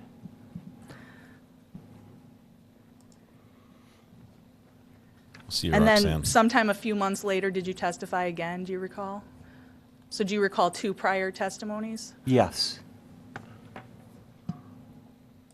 And then at some point before the second testimony, is that when you discovered those notes you're looking at in State's Exhibit 13? Yes, because I went through all my compliance files and found notes.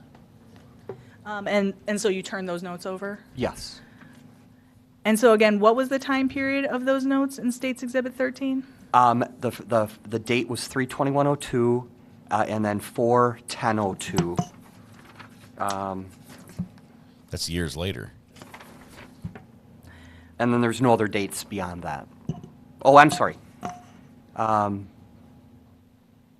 These are notes saying when the conference was and when the weekend was that Kelly was at my office and Mark was at the office. Somebody texted me that the bald guy with glasses they zoomed on is a criminal attorney, Craig Mastantu. I don't know how to say the last name, but he's the guy. He's a criminal attorney. Did you want me to read the Thank notes? you for that. Not at this moment. Go ahead, you read the notes. Is there any other hearsay I can offer?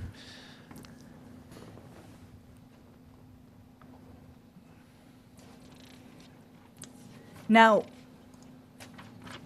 during the course of taking these notes, was that to remind yourself about this conversation that you had with Mark Jensen? Yes. And at that point, that was acting on the advice of Quinn Yorton? That's correct. All right, and so in these notes, do you note things like Mark Jensen wanting to get rid of his wife? Yes. He's saying how unhappy his marriage was and that, where are we at here? Sense an objection. He wanted to get rid of her.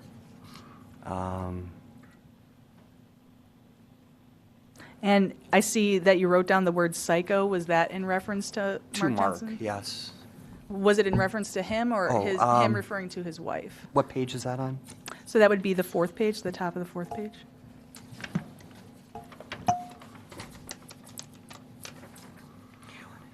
He wanted to get rid of her. Psycho. Next.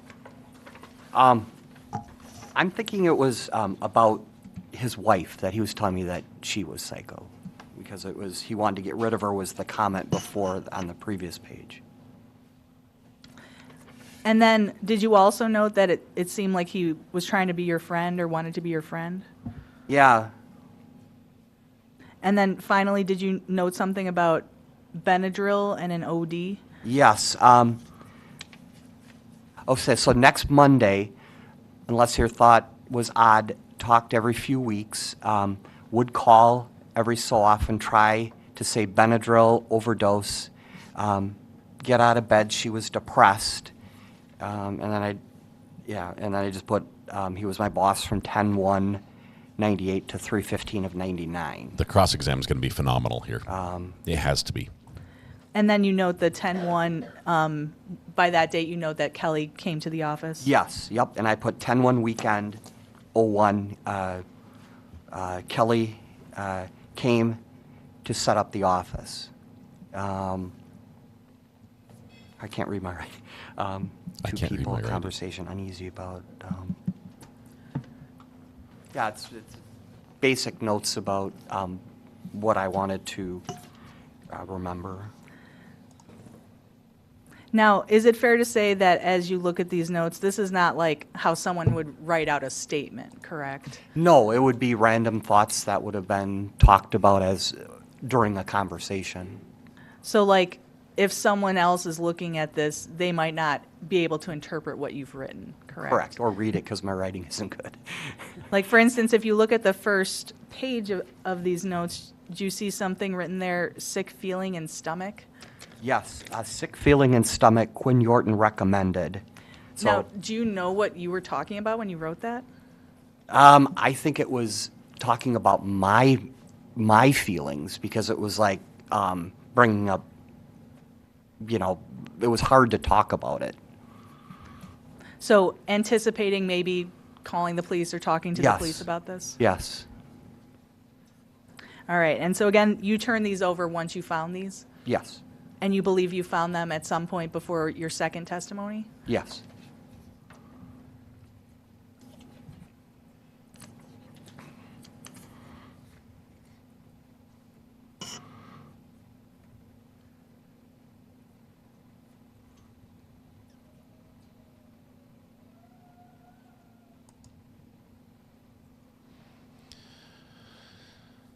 Let's see if they're done with this so the defense can...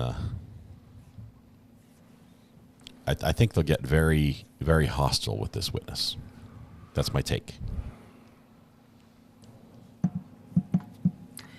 Now, Mr. Klug, do you remember someone working at Stiefel Nicholas by the name of Dave Nearing? Yes, Dave Nearing was a fellow investment broker. He worked in Mark's office. And did you ever have contact with Dave Nearing? I've talked to Dave, yes.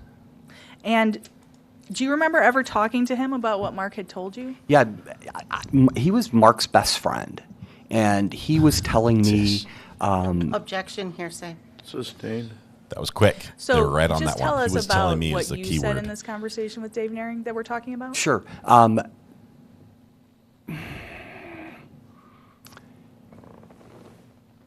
Mark always would sit in his office with the door closed and the blinds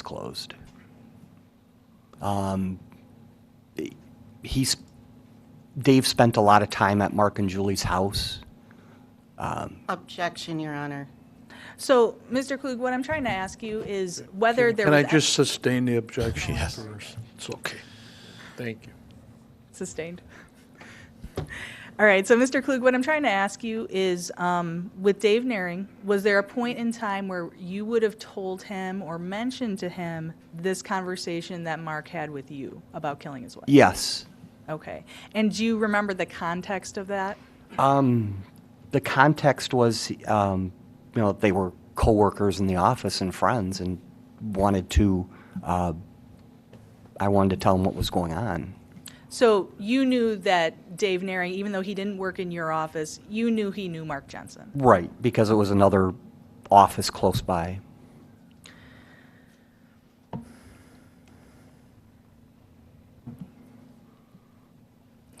Now, Mr. Klug, to be clear, when prosecutors reached out to you in the summer of 2007 to talk to you about this conversation, you knew at that time that Mark Jensen had been criminally charged with killing his wife, didn't you? Yes, So you knew it was a serious conversation, correct? that's correct. And you knew it was important to be as accurate as possible, correct? That's correct. And then it was just within a couple days of that that you testified the first time, correct? Yes. I definitely wouldn't go out for drinks with him afterwards. Now, I want to ask you about things that have happened more recently. Did you and your wife, Joanne Klug, did you divorce? Yes, she filed for divorce in September of 2011, and it was final February of 14. After the cruise. And Cruise didn't work, your wife, guys. Joanne, does she now live out of state somewhere? Yes, she does. And in terms of your life, have you remarried? I remarried in 2015. I think both are the case here, Ashley.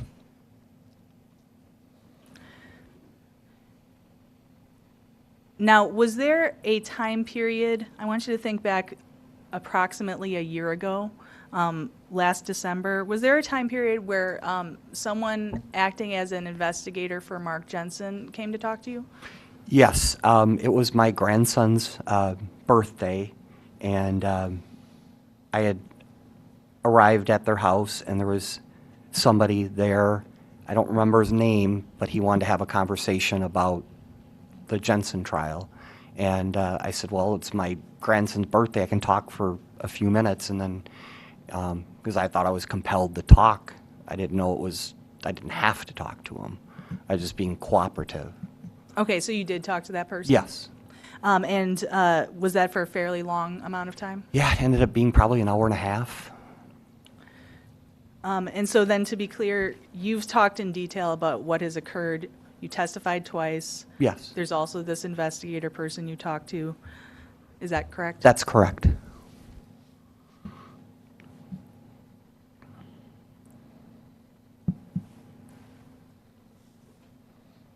I want to hear more about the investigator person.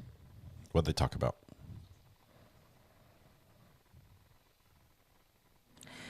Just about your observations during that conversation, do you have any idea whether that conversation was being recorded? Objection, relevance. Objection. I'm going to sustain that.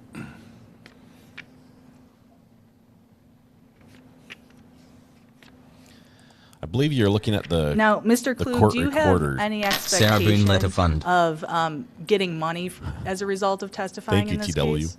No. And you've been a known witness in this case from 2007, is that correct? That's correct. And has it caused you to get a bunch of money? Have not received one penny. It's cost me money to be a witness. Wait, you're not getting paid? Oh, he's not an expert. That's why. Thank you, TW. Appreciate it. I'm checking to see if we have anything for Florida right now. My regular morning checkup. Got some FOIA requests from Florida as well as from California. We're waiting on both.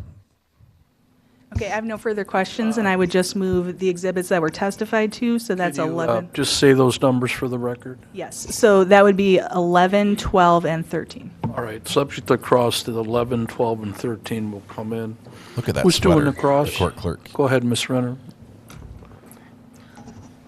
So, Mr. Klug, you testified you first spoke with Mark Jensen over the telephone, correct? What are you talking about?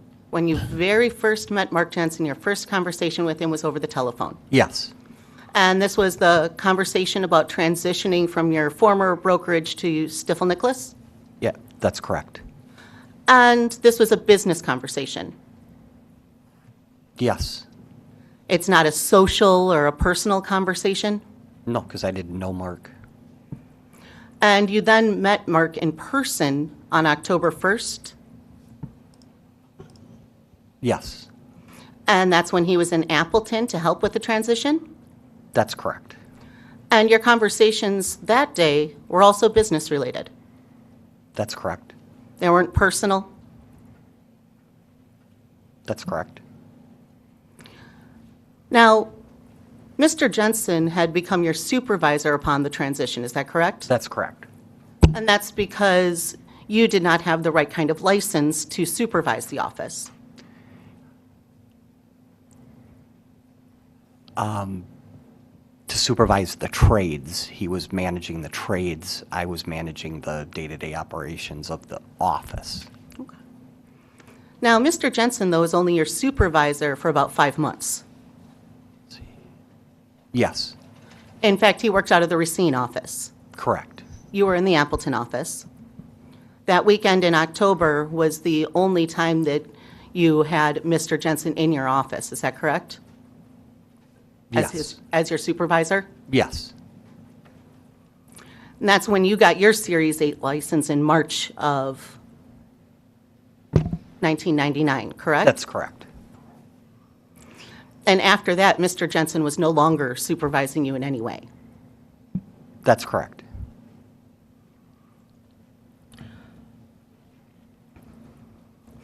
So prior to the Blueprint conference, you had what, maybe 20, 25 minutes worth of conversation with Mr. Jensen? He was there the whole weekend.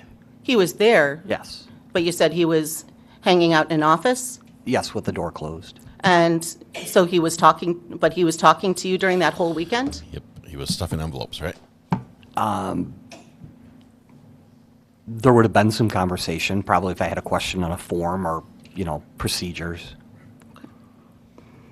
And so those conversations would have all been business related, correct? Correct. And they weren't personal or social in nature? No.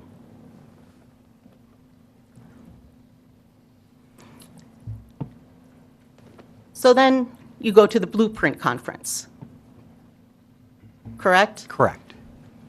And let's turn then to that Friday night. Now, after a day of listening to different speakers, there was a cocktail hour. Correct. And during that cocktail hour, you drank. I think it was like Yes. a cocktail 6 hours from the description he gave. And what did you drink? Everything they would serve me. Probably, I don't remember. It was some form of alcohol. Could have been a beer with mixed drink, depending on what was there. Well, you testified previously in this matter, correct? Yes. And the testimony on July 30th of 2007, and for counsel, that's page 20, lines 4 for 12. Thank you.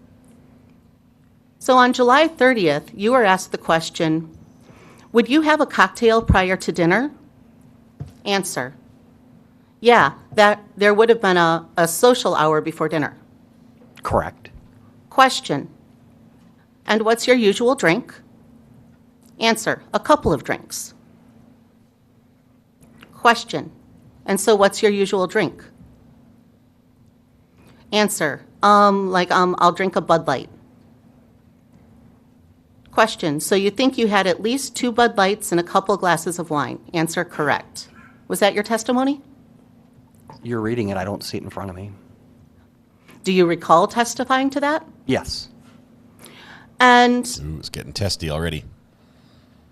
so those couple glasses of wine were during dinner, right? Yes, correct. Now, you also testified on January 8th of 2008 in this matter, correct? Okay, yes. Well, you testified twice. Okay. And counsel, this would be page 177, lines 1 through 4 177 on the transcript, you're saying? on the transcript. And lines?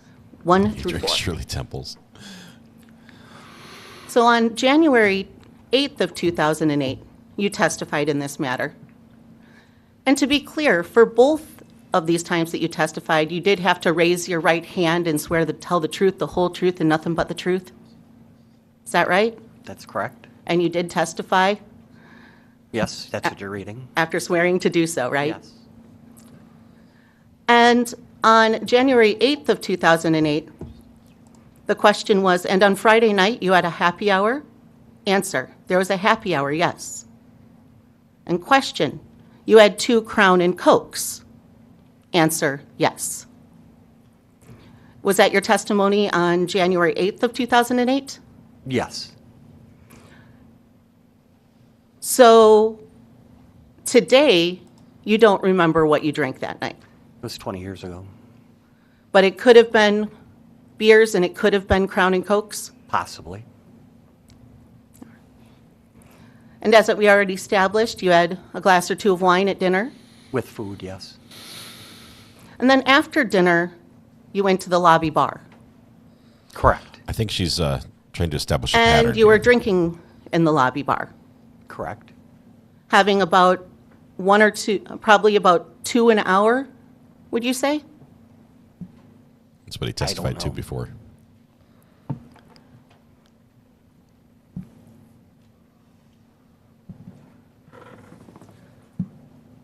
So again, you testified on July 30th of 2007.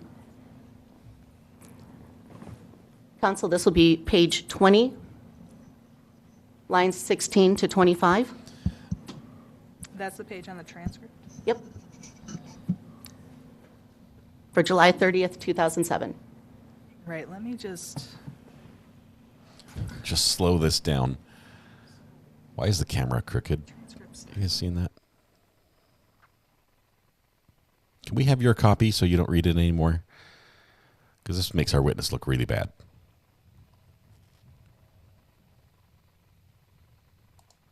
Drinking a Budweiser in Wisconsin.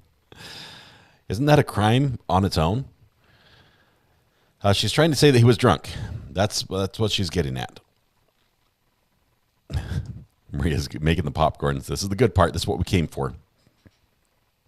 Crown and Coke, a little ethyl acetate, natty daddies. Yeah. Yeah, his for those of you who watch behavior, the witness's behavior now shows that he's not enjoying this portion of the cross-exam. Look at how much he casts his eyes back over towards prosecution. Look at how he puts his hands in front of his face, touches his face, moves around, shifts. He is bouncing a little bit. He's not the hero that he was just a few minutes ago. The camera was at happy hour. 22. But Elizabeth, you were gifted a membership. Welcome. You've got some great friends to thank. July 30th of 2007, you testified, well, I should say, you were asked, and what did you have to drink? The court asked in the lounge. Question, in the lobby. Thank you, Judge.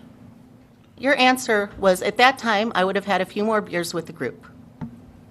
Question, and how many? Answer, 2 or 3. Question, how many were you drinking every hour? Answer, probably 2 an hour. Okay. Is that your testimony at that time? Yes.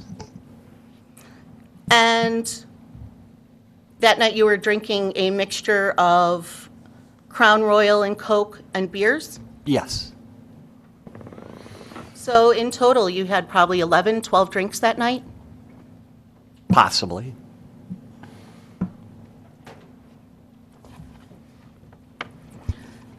And during the time in the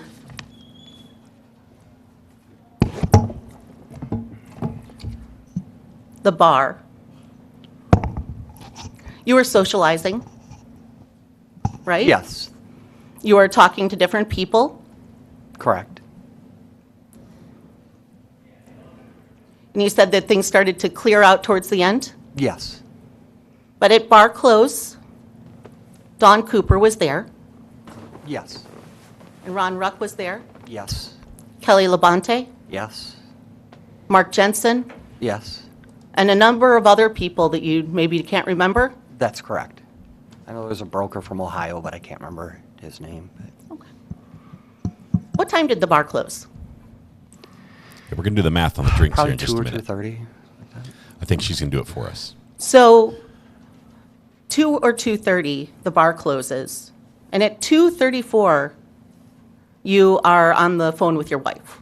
Yeah, let her know. Yes. They won't serve us any more alcohol. How long would it take you to get from the bar area to your room? Few minutes. So he stumbles from the bar to the room. Drunk dials his wife. His wife says, "Don't go back So down when there." the bar He does. closed around 2 or 2:30, you went to the lobby. Yes. And you were in the lobby with Mark Jensen and Dawn Cooper. Yes. Dawn Cooper was talking about her divorce that was going on? I believe so, yes.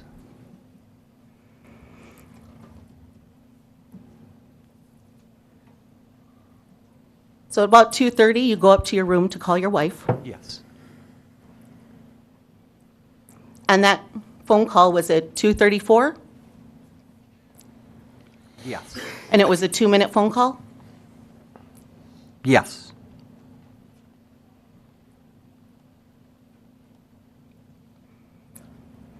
Did she call you or did you call her?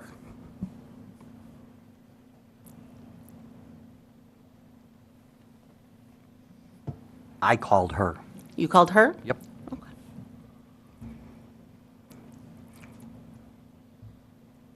No, wait a minute. Let's see. No, let's see. I don't remember. Not as drunk I am. I called her, let her know, and then I believe then she called me because that she must have fallen asleep. Or Oh. something. Look at the hand wringing. Do you see that? This thing? You have Exhibit 12 up there with you, don't you? Yes. And prior to 2:34 a.m.,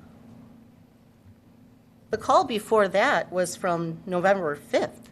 Is that right?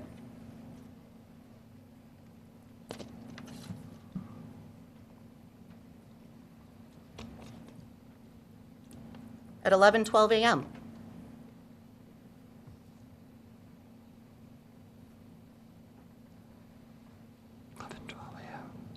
Yeah, that was a 21-minute call. But it's your testimony today that you called her and she called you back? No.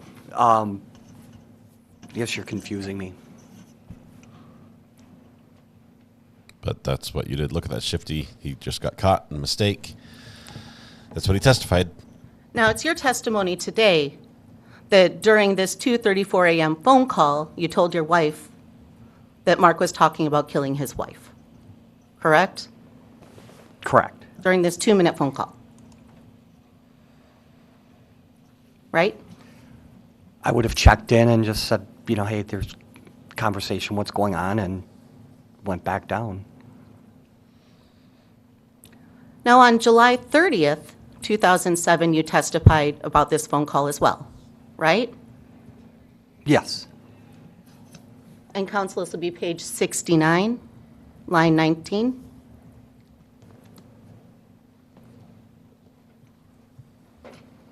Okay, thank you. You were asked the question, And in this first conversation at 2:34, you did not talk about Mark Jensen, correct? And your answer was, I don't believe so. Okay.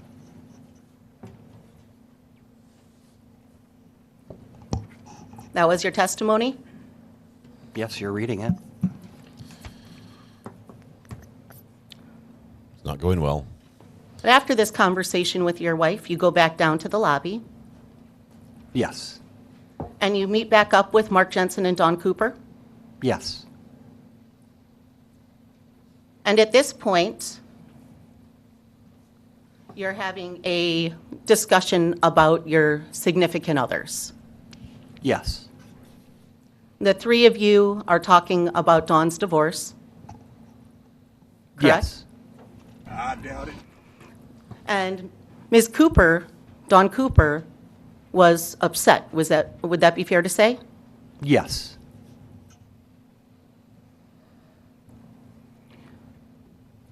And you told Dawn and Mark that you had filed for divorce about a year prior in 1997. Okay.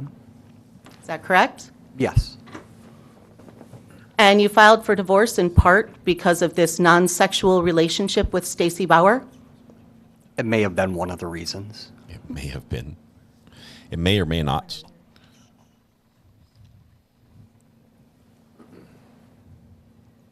This is all the setup. She hasn't yet used the punchline. Now, you were down in the lobby for less than an hour. Would that be fair to say?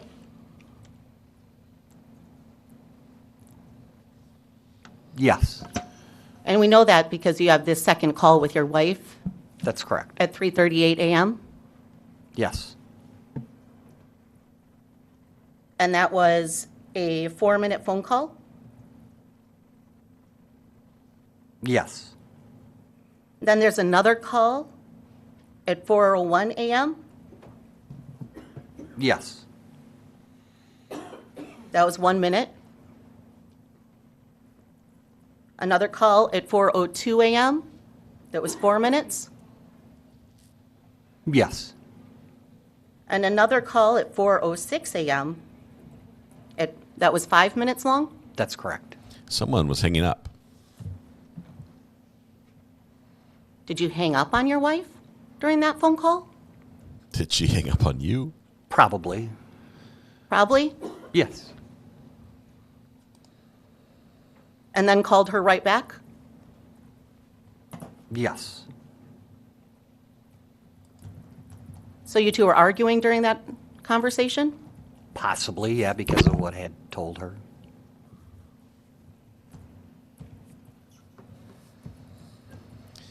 Your argument was possibly also about you being out so late? Possibly. And having so much to drink? Ready for this? Your wife had expressed concern that you were in a bar that had women in it during that conversation? Possibly.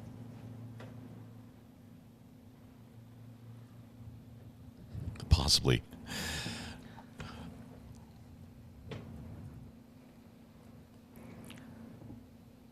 Now, your testimony today was that Mark told you about websites. That's correct. Did he specifically give any website addresses? Yeah, he talked about poison. He talked about howtokillyourwife.com. So howtokillyourwife.com was Yes. something he brought up? Don't go search that. Don't do it. It's not worth it. It probably does still exist. Don't go there.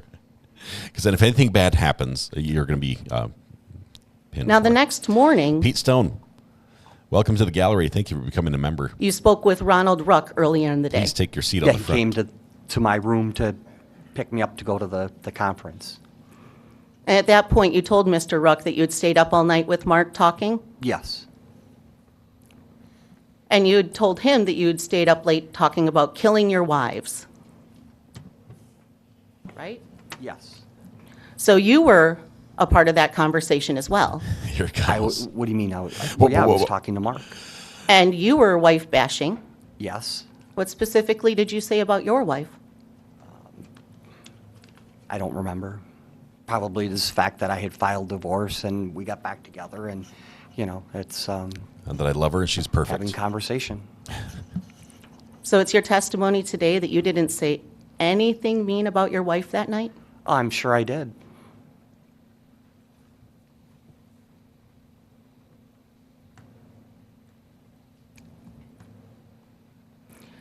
Now, when you talked to Mr. Ruck that morning, you were laughing when you talked about this, weren't you? It was not. It was probably more of a shock than a laugh. But you were laughing. Possibly. Lots of possiblies.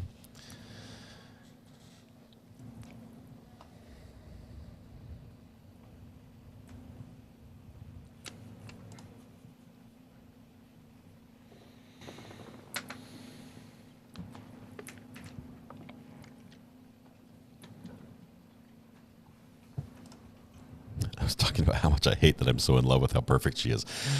Yeah. Your Honor, if you'd like, this might be a good spot to take a break, and I can continue my cross after the break. I know it's 10:30, and at least some at this table would like a couple minutes. All right, sounds like we need a break from the defense side. So folks, go in the back, please don't talk about the case. Thank you. How long's the break? It's not lunch. It's 10:30. It's too early for lunch.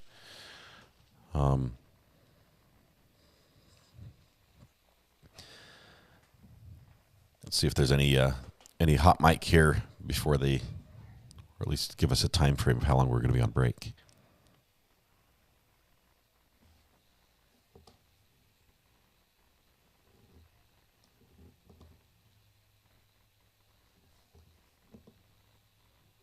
Back, Judge. Let's say 10:35. We'll try.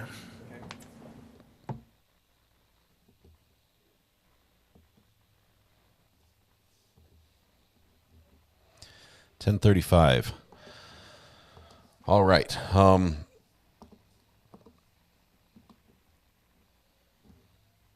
is that not working? Let's try this again.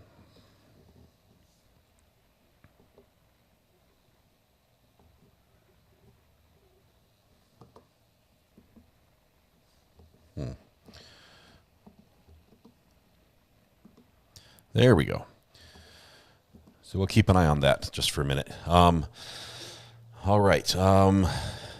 Pete Stone, thank you. Welcome to the gallery. I think I got you there. Appreciate you becoming a member. Let's see what's happening here. As far as... I'm surprised she hasn't gone into just the math, adding up the time frame, how many drinks he had. You know, just I think that's coming. I know sometimes it's not what they say, but what they don't say that has the greatest impact on the jury. It's that last question, not actually going there, actually has more of an effect than her saying it. So I'm sure that the jury is doing this math in their head. So she might not actually say it, but I think she's doing a good job on cross. Every time he says possibly, he should probably just own up to it. He should say yes, I did.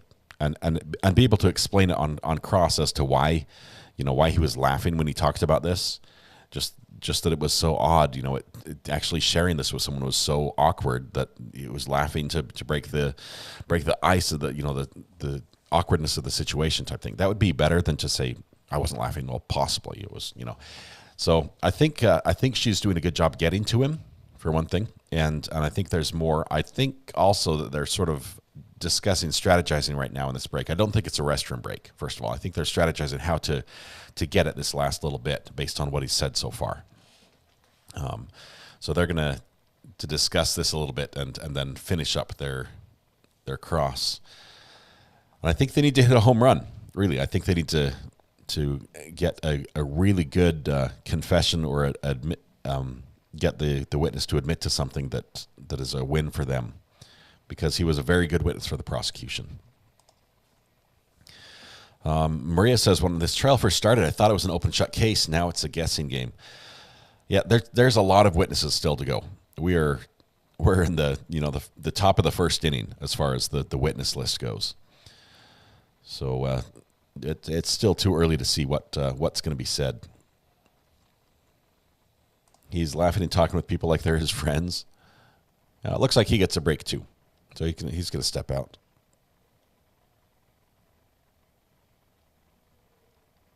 with his entourage. Def needs a comfort break. Math is hard. I can't believe this was their star witness. Yeah, she's doing the math, and her calculator isn't able to go up to the number of drinks he allegedly consumed that night. So we do get just a short break. Let them marinate in the boozy murder talk. It's a strategic, says Ivan. He seems to forget that he's still a prisoner. Well, he's in comfy clothes. He's out in the open. He's surrounded by people he doesn't get to hang out with normally. This is his time out. The prosecution is blowing this. Put the work gossip on the stand for the defense just to tear him up. Creative B says, thank you, whoever gifted me. Now I can take a seat. And you can. Welcome to the front reserved row. Enjoy the view. Let's take a break because I'm about to make him pee his pants. Yeah, he seems so uncomfortable on the stand. Just shifting. It's hostile. And if she can get him to cross that line into anger and response, if he'll make an excited utterance, trying to talk back, that'll be interesting. Trying to get him to crack a little bit. The problem is I don't think this guy found it awkward to share anything. He was a gossip. He would sell his own mother out. Does seem to be the talker of the office. Did the ME testify today? You made a comment about it. Jojo, I thought it was the ME yesterday. The last witness yesterday was the one who said that he had changed his opinion. Like back in 2008, he testified about the antifreeze and the effect it had on the body, and then on the stand yesterday, he was saying, I wish I hadn't said anything about it. I wish I hadn't testified to it because I don't know anything about it, which was a huge confession. And then he was also saying how important it was that he found out about the jailhouse confession from the snitch in the jail who said, Mark told me how he did it, and that explained how she died. And without that, he wouldn't be able to determine the cause of death. These are huge issues, even so much that I think Kolovar was saying yesterday, and I'd agree with him. I was surprised that the defense didn't at least make a motion to have this thrown out based on that. But let's see. Are we on break? We are on a break. We just defense has asked for a few minutes, and the judge said, okay. I feel like the defense is winning, but I do feel he's guilty, says Seven. I don't recall this coming out in the first case. Is that what you're referring to, Coffee Cake? Douglas prefers to lurk in the back row, close to the fire exit, just in case something goes down. It's safer there, right? Emery says, thank you for entertaining us. This trial is so boring. I remember watching the first trial, and it was so much more interesting. I think we had more animated lawyers in the first one, but I think we will have those moments. We're definitely going to have quite a few spicy bits, and just warning, there's a lot of information here that we heard the opening statements, and that's just a preface for what we're going to hear in the trial. There will be some spicy bits coming up. Let's see. I can't wait until his son testifies. I've heard that they will. Let's see. Thank you, Michelle. Appreciate that. I did think he did, but I also think he'll walk based on the evidence so far. So, Ashley, basically the letter isn't allowed in. The letter that we're talking about is the letter his wife wrote just a couple of weeks before her death. She wrote this letter, and I saw this. I am so excited for Sarah Boone next week. It's not funny. Anyway, the letter the wife wrote a couple of weeks before her death that she sent to a neighbor. Let me bring that up here really quickly. Let's go here.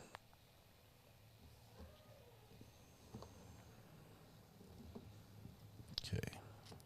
This is the letter that the wife wrote. We'll cover it just briefly in case you haven't seen this. Oops, I need to put me on the screen and that off. There we go. This is addressed to the Pleasant Prairie Police Department, and Julie wrote, I took this picture. She included some photographs on here.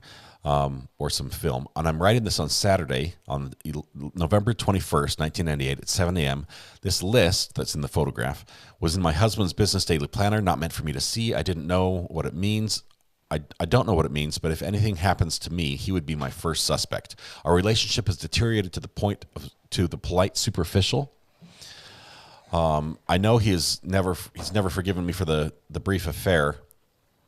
I had with that creep 7 years ago. Mark lives for work and the kids. He's an avid surfer of the internet.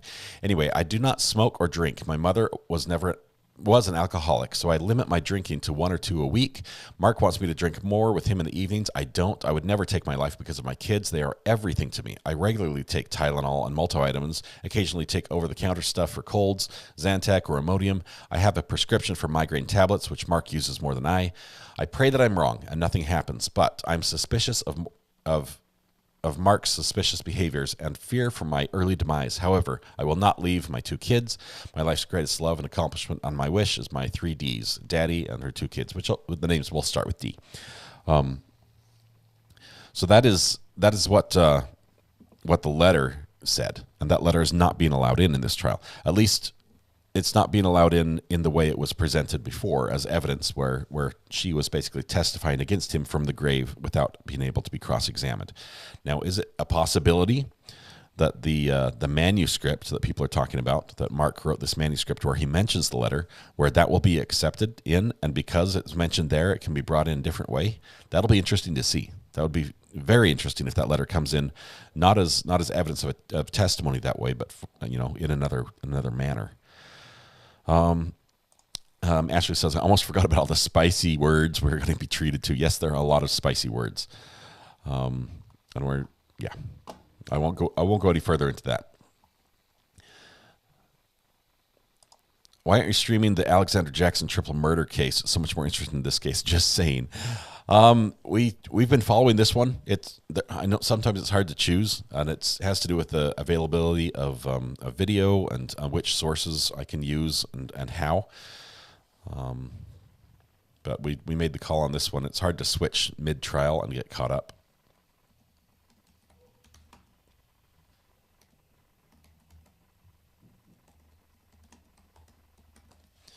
Let's see.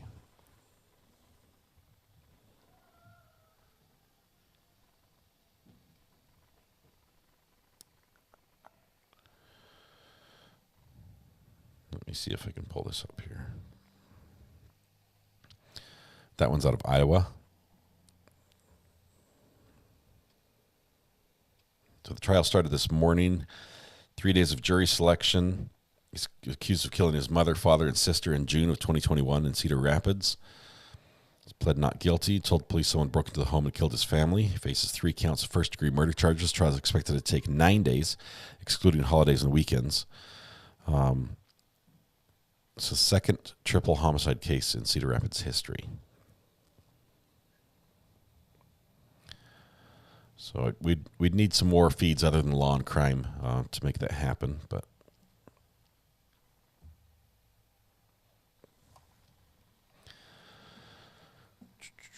okay, if Mark is found guilty, Jenny says if Mark is found guilty, can he sue the state for false imprisonment since he's been locked up for 24 years? No, he can't.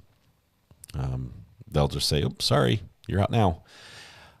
How do they claim she killed herself? MB, on the defense side, their assertion is that she killed herself in a manner to make it look like he killed her, and that it was an attempt to frame him for her suicide.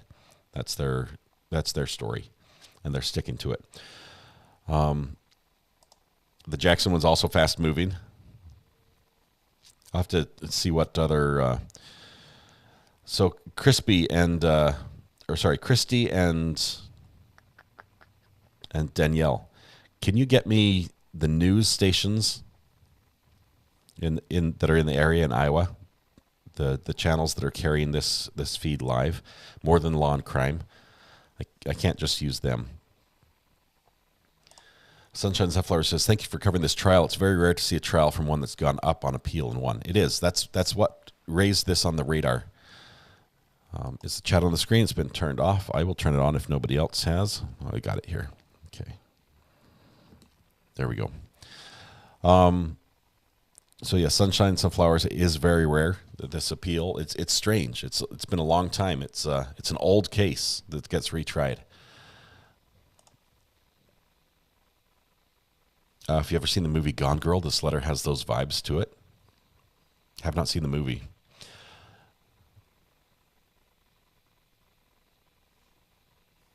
Let's see.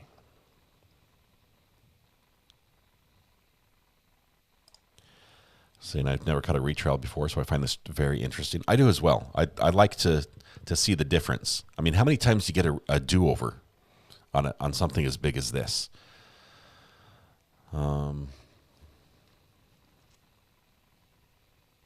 Maybe we DMB will have to do this for our Recovery Addict book club. we'll have to read Gone Girl.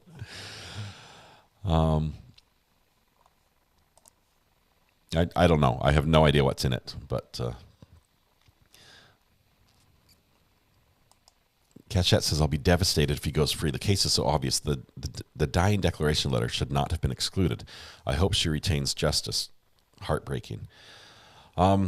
It's sad. I think, actually, the way the letter was brought in, I would agree that it shouldn't be included. As awful as that sounds.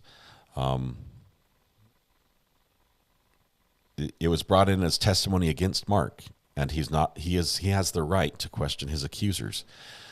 I don't know. I'm a big fan of rights, even when I'd rather have a guilty person go free because we're preserving rights than have a innocent person go to jail and have their rights trampled on. Debbie says, I think I'm behind on the trial. What timestamp do you have? I'm not following the timestamp here. Let's see. Let's try. Give me just a second.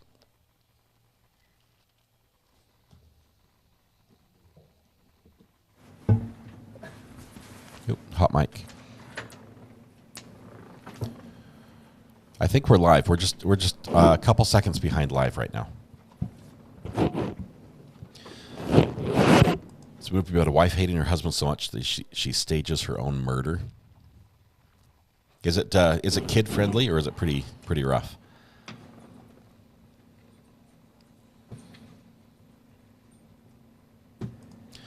Ashley says, I have questions whether that letter was actually written by the wife and how it got given to the police after her death. It's suspicious.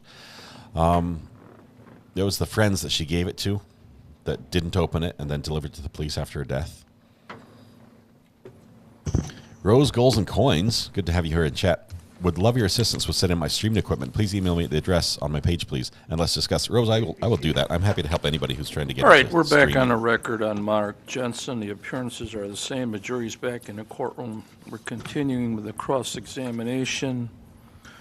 Mr. Klug, you're still under oath. You can start anytime you want, Ms. Renner. I'd like to talk about other people now that you've told about this conversation with Mr. Jensen. You testified you told your secretaries about the conversation? Yes. And you specifically told them that Mark talked about killing his wife? That's correct.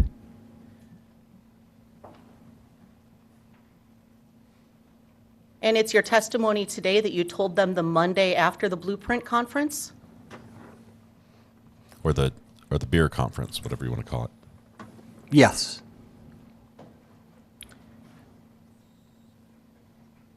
And again, you testified on July 30th of 2007, right? Yes. And at that time, you swore to tell the truth?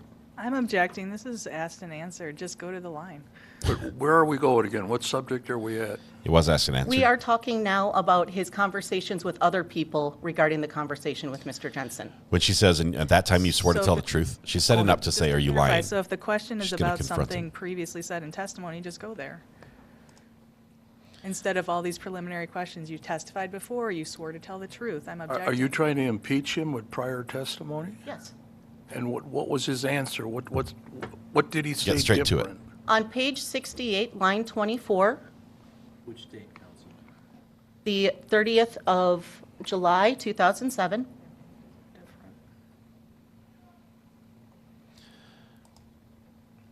The question was asked, and is this the first time, then do I understand that the first time you spoke with your secretaries was after the charges in this case as well? Answer, no. No, that's something we talked about after Mark's wife had died. So what's the impeachment? He just testified that he told his secretaries about this the Monday after the conference, which was prior to Julie Jensen's death. Okay, let's move on to another subject. That was a weak win. Prior to Basically, testifying the today, time wrong about when he told did you him about it. review any documents? Yes. What did you review? I read the transcript. The transcript from your testimony on July 30th of 2007? Whatever was provided. By who? Your testimony on July 30th of 2007 never mentioned ethylene glycol or antifreeze. Is that correct? I don't recall.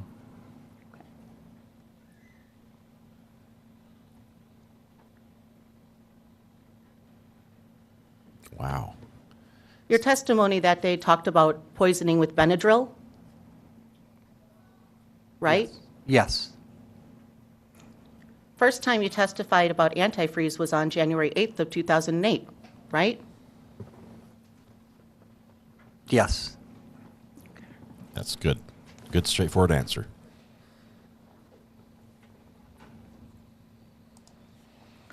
Yeah, I don't think it meets the criteria for a declaration. Now, a in dying addition declaration. to telling your secretaries about this conversation, you testified you told Ron Ruck, correct? Correct. I'm sorry, what was that? Yes. After testifying in these cases, you also would tell clients about your testimony in this case. Not that I recall. You don't recall indicating that you were a star witness? Is there a specific client?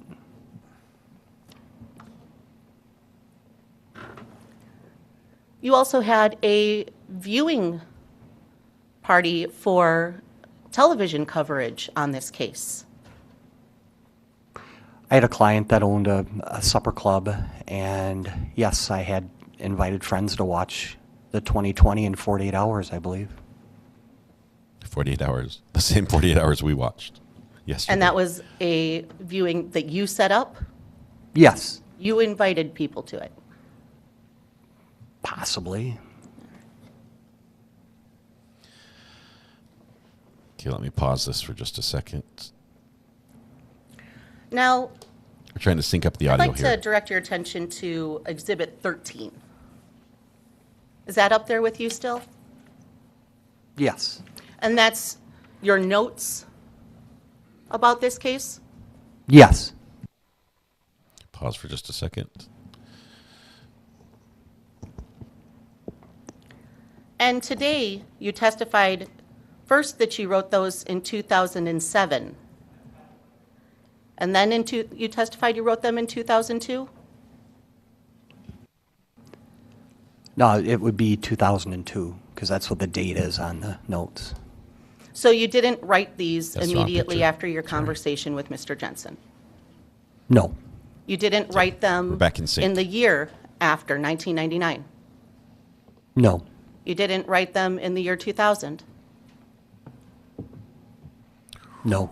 You didn't write notes in the year 2001?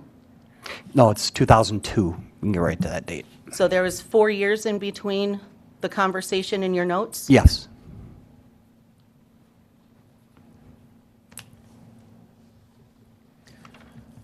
And in your notes, you write, she was depressed. That was in reference to Julie Jensen, wasn't it? Yes. Because Mark was talking about how his wife was depressed? Yes.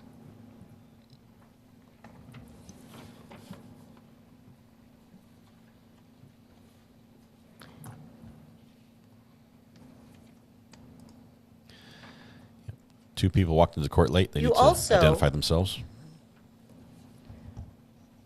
In these notes, talk about Mr. Jensen being unhappy in his marriage? Yes. Laura, she had gone to the police, and the police sort of thought she was crazy. The pictures she took did not develop right. They were like overexposed. The In these flash was notes. too bright. Nowhere does it say ethylene glycol, does it?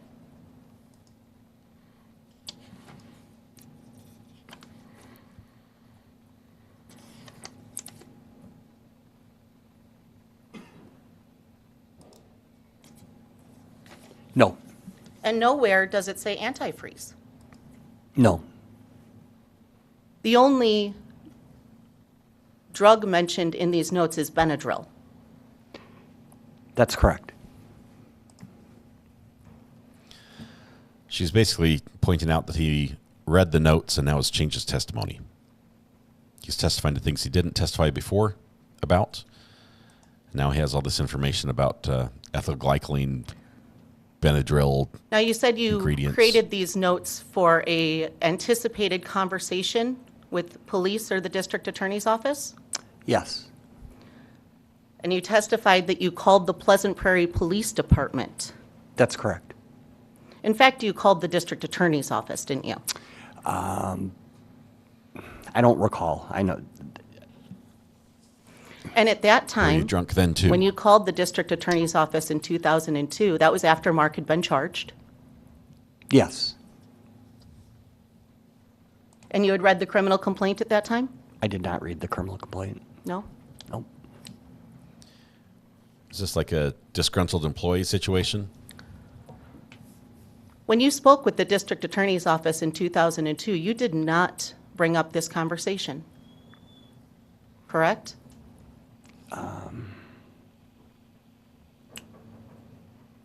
I think I was telling them that the conversation that we had and that they wanted to talk to me about more information. No, you in fact called them and said that you thought they should check the computer in Appleton. Possibly. You didn't tell the district attorney's office or law enforcement about this conversation until 2007 when they reached out to you, right? Possibly. It's getting shaky. You'll enjoy a drink tonight.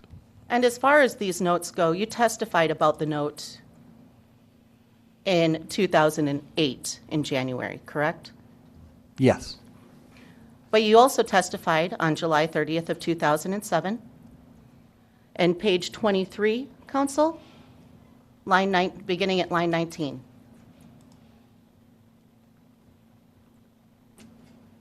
Okay. Question was asked. You don't have any notes about a trip to St. Louis in November 1998? Answer. I made a few notes about when Mark became my boss. And when I was in St. Louis, I had to, find the calendar and get the dates. Question. So you have notes showing that you went to St. Louis. Is that what you're telling me? Answer, yes. Question. Do you have any notes about any conversation you had with Mr. Jensen during that time? Answer, no, I don't. Question. Any sort of recording, audio, video, anything like that? Answer, no, I don't. Question. Anything on a computer, any emails, anything else reflecting anything about these supposed conversations? Answer, no. This is state's witness, Edward That Klug. testimony was in 2007, right? Okay. 5 years after you wrote this note? 5 years after you wrote these notes in 2002? Right? Yes.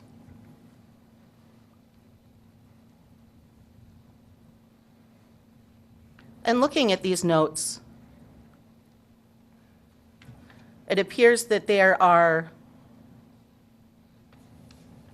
places where you added more information after writing the initial piece.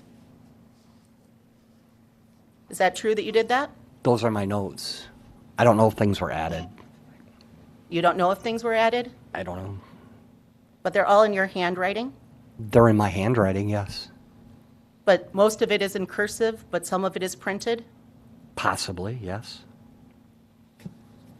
And most of the lines start along the left, but some of them start in the middle of the page?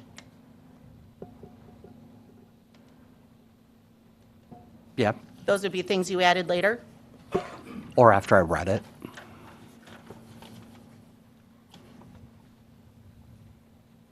And in those notes, you specifically state you can't remember everything That's correct. because you were drinking? No, the length of time. Because you were drinking. That's the jab.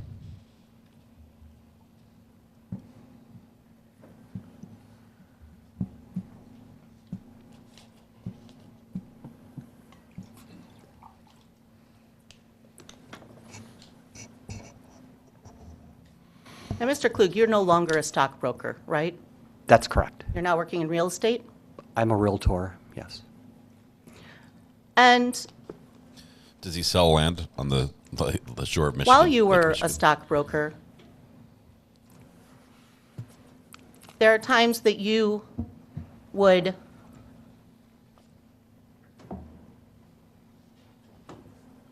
make trades without a I'm client's... objecting, Judge. We addressed this in a pretrial motion. Sustained when we did, so we're not going to go into it. Your Honor, I'm not going into those things. You're going into it. You are.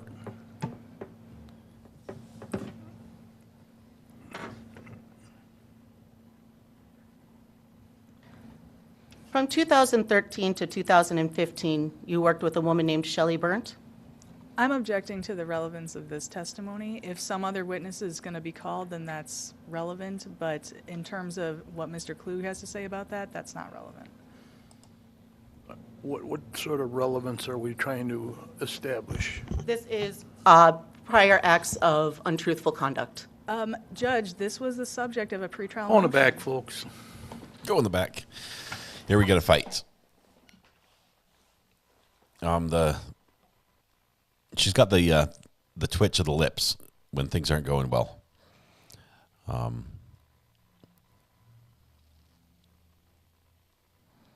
If this was specifically addressed in a pretrial hearing and the judge agreed to not have it brought in, he's not going to be very happy with her trying to bring this up. And it appears that's the case right now.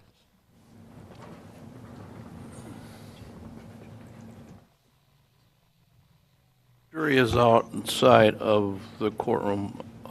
I thought we had a motion hearing, and I said nothing's coming in, and suddenly it's all coming in. Your Honor, that was about the FINRA documents and the 2016 criminal case, neither of which I have asked about at this point. What I am planning to ask about is what I have a good faith basis to believe that Mr. Klug would make illegal trades where he needed a signature to make those trades, and he would do those without a signature or have his secretary forge signatures. Sounds like another act. So, You don't say anything. Sounds like another act, should have been brought up, so we Your could have discussed it. I believe this is it's not an other act. It is a instance of prior untruthful conduct for which I do have to accept Mr. Klug's answer. I do not get to impeach upon it. Sounds like another act. So, Judge, I believe that Ms. Burnt was mentioned in their pretrial motions, and this is part of what the court denied. Am I incorrect about that? That's what the judge I thinks. I thought I signed an order to that effect. I don't believe there was anything about Shelley Burnt's testimony. Yes, in there that. was. Shelley Burnt was in the pretrial motion. I looked at it this morning. She's listed in the pretrial motion. We're going where we're not supposed to. I If you go there, understand the they're going to get court's the letter. Well, we had a hearing about this. We discussed it. I We're signed having an some order.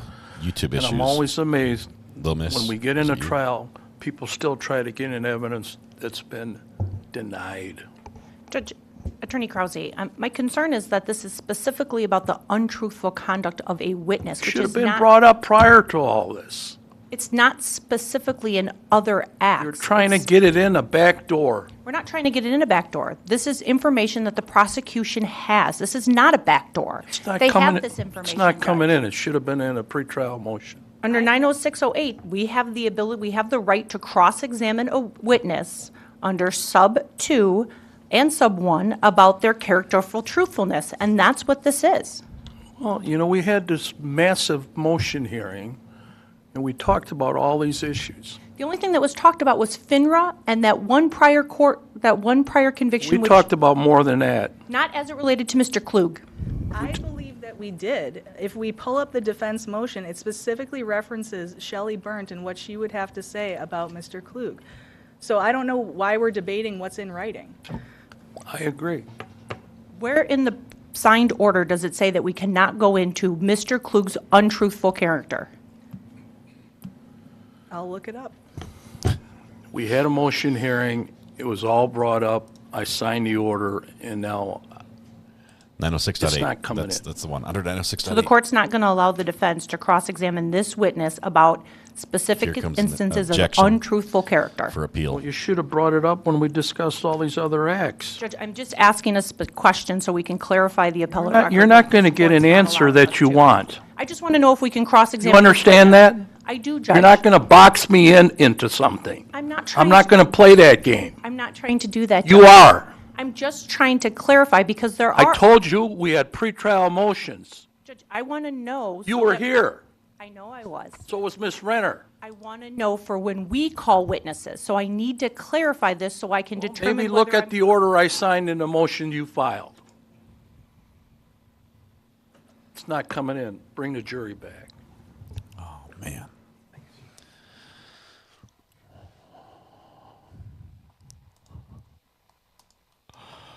Getting a little rowdy. You're not going to box me in. Judge is mad. Now, the judge gets heated, but at the same time, he resets very quickly.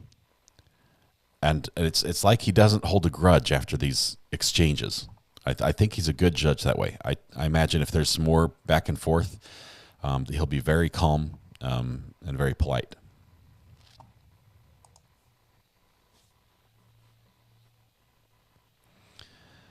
Yeah, that was a fumble. Okay, in football terms, the defense just fumbled the ball. It could change the direction of the game.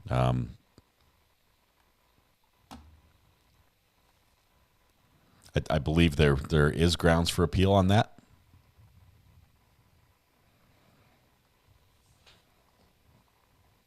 Unless in this pretrial ruling, it's clearly spelled out. 2002 CF 314, the appearances are the same. I sustain the objection, so let's move into something else, Ms. Renner. I have no further questions. All right, any redirect? Yes, Your Honor. So you were asked about your conversation that you had the very morning after speaking with Mark Jensen with Ron Ruck. Do you recall being asked those questions? Yes, I do. And did you have as full of a conversation with Ron Ruck as you had with your wife, Joanne Klug? Not at that time. And so that morning, you did not describe in detail what Mark Jensen had said to you, to Ron Ruck?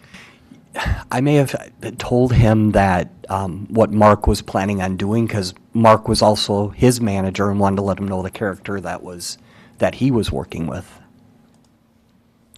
And to be clear, it was not you and Mark mutually talking about killing your wives? That's correct. I was not planning on killing my wife.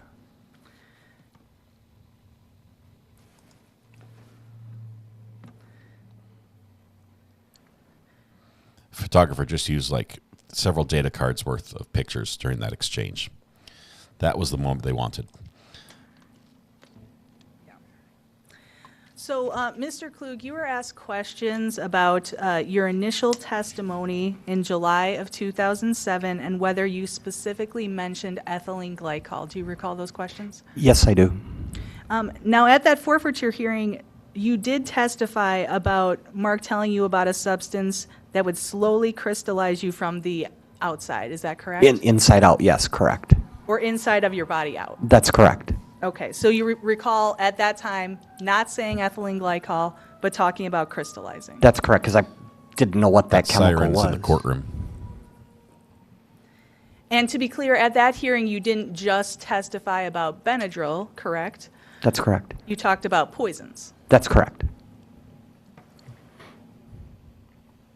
Yes. It's nice to get that cleared up.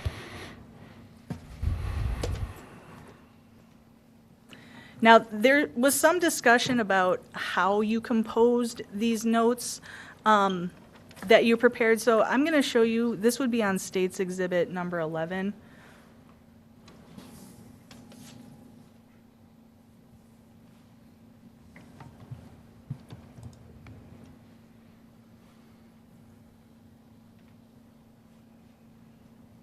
Now, if you look in front of you at the paper that is State's Exhibit 13, Yes. just take a look at that and then take a look at the screen and let us know if you believe that those are the same things. Yes, they are. Okay, so you have 4 pages in front of you?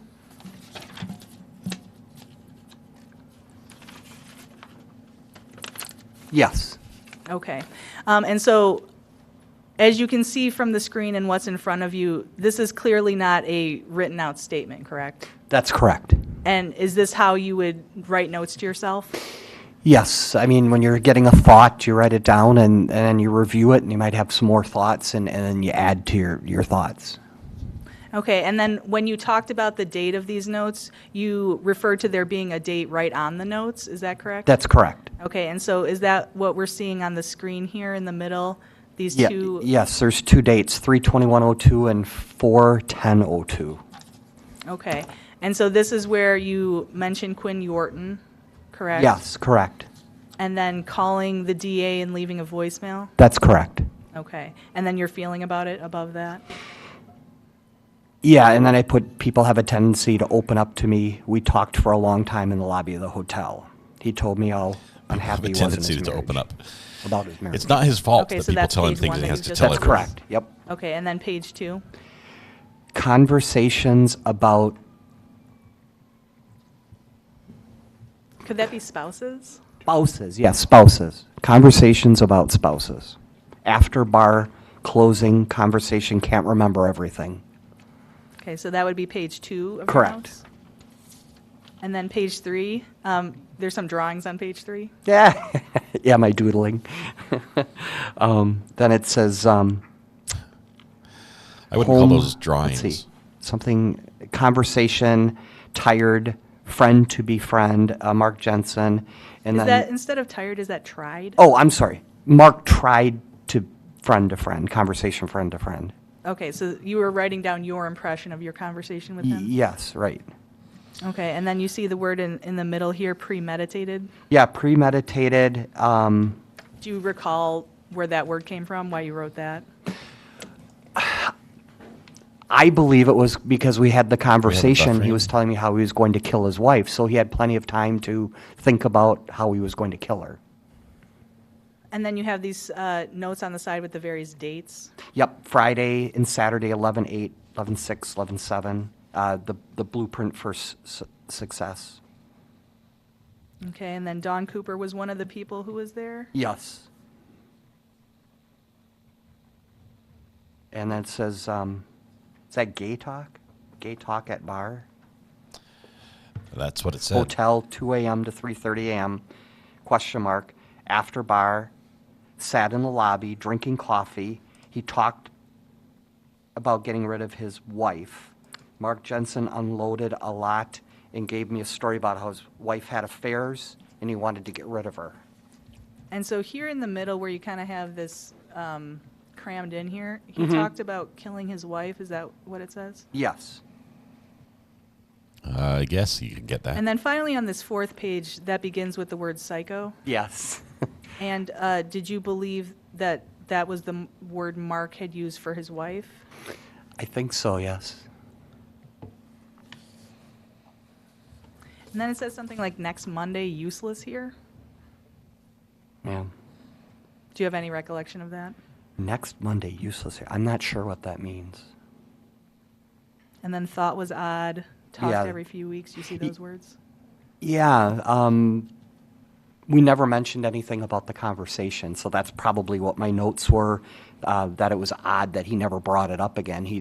I've never had another conversation with Mark about that. And so when the defense is kind of asking you about stuff written off to the side, that would be like this phrase here, she was depressed. Yes, yep. And then you have written here, is that an attempt to spell Benadryl? Yeah, Benader, and then Benadryl, /OD, something like that. overdose, / get out of bed. And then Right. you made note of when, the time period when he would have been in charge? Yeah, 10/1 at Boss, from 10/1 of 98 to 3/15 of 99. Okay, and so you think that was actually 3 March and not February? This guy has no yes. future as a court Yeah, clerk. because it looks like I had 2, 0. but then I changed it to a 3. All right, and then what is this next part here under the line?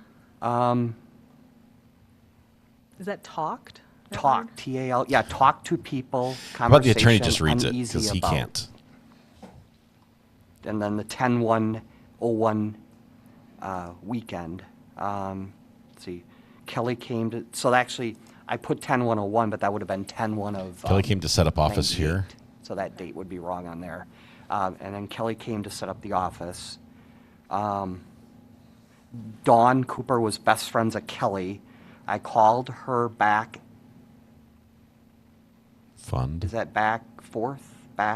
Maybe Rockford? Oh, called her Rockford. Maybe she worked in the Rockford office or something. I'm not sure. Or Was she there- was setting up. Oh, she was on another transition. She was setting up the Rockford office. They were converting a Baird office to Stiefel. Okay, and then you have some note about here, like above the gay talk again? Yeah. And then finally, There it is again. remember. Yeah, I think the gay talk was something about Mark drawing pictures of penises or something. You know, it was a really odd conversation that they kept a diary, Mark and Kelly, about all the. Objection, Your Honor, calls for hearsay outside the scope of this witness's Sustained. knowledge. Let's go to another question.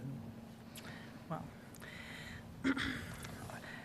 so, again, when you were asked about maybe adding things or whatever to the notes, I mean, this is what it looks like. This is what it looks like. My handwriting is horrible. And there's some things in here that even you can't really. I can't even read some of my own writing. Okay. Now, and when you were asked about these notes, you were asked about your first initial testimony after you had been contacted by the DA's office. And to be clear, the time frame there, you only had a couple days between talking to the DA's office and testifying, correct? That's correct. Okay. And you found these notes later? Yes. Okay. So were you trying to be misleading about not having notes? No, I'm a pack rat. I keep everything, and I went through the different files that I had, and these are what I came up with, from my compliance file. Okay. And did you provide those phone records too that we had looked at? Yes, I think I went through my tax documents then because I wanted to, I was amazed that I had this record. And so then, just to go to those phone records, just so we can be clear on that. So if you look at the screen, is that the same as Exhibit 12 you have in front of you? Yes, it's my home phone bill from AT&T Ameritech. Okay, and so in terms of your memories about the conversations with your wife, about what Mark Jensen had said, you recalled an initial conversation with your wife, correct? Yes. And then you go back and you talk to Mark Jensen more. Yes, and she didn't want me to go down and talk anymore. Okay. And then you have another conversation with your wife still in those early morning hours? Yes. Okay. So here in State's Exhibit number 12, you can see that Seems there's normal. the initial 2:34 a.m. phone call, correct? Correct. Then there's a time gap Yes. until 3:38 a.m. I Is just that stay on correct? this side. I can't And then move there's around another all the time time. gap until 4:01, 4:02, 4:06? Yes. Okay. And so do you know which time gap is having the fun. time gap where you went guys are fun to downstairs listen to to. talk to Mark again, or can you not independently recall that now? I can't recall that, and I'm not sure if I went down there twice or if I went down there once. But I know that I did go back down to talk to him, and and I can picture it in my mind sitting there Don't talking. go there, with him. guys.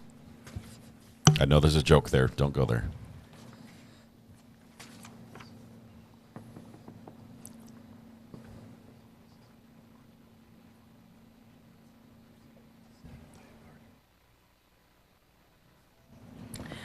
Okay, so I want you to think back still to that late evening conversation at the bar with Mark Jensen. So you just reviewed the notes that you have provided, that you eventually provided. So in those notes, there is a reference to gay talk. Yes. Okay. Do you recall anything that would have matched that note in your conversation with Mark Jensen at the bar or after the bar? Just a warning.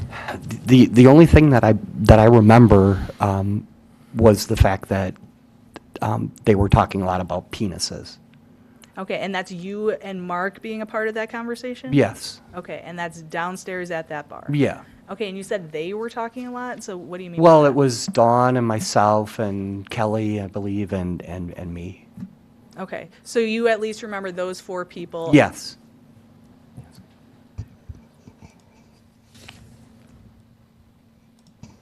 Okay, so you remember those 4 people as part of that conversation Yes. before the other people cleared out and you were with Mark? Yeah, that was after bar close. It was drinking coffee. It was, just having conversation. Now, during that conversation, do you recall anything about drawings or diagrams or anything? Drawings or diagrams. What do you want me to say here? I don't.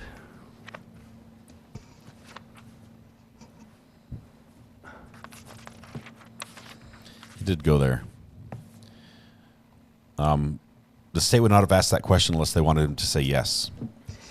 Okay, so in terms of any reference you've made to drawings or diagrams, is that anything that you heard from the defendant?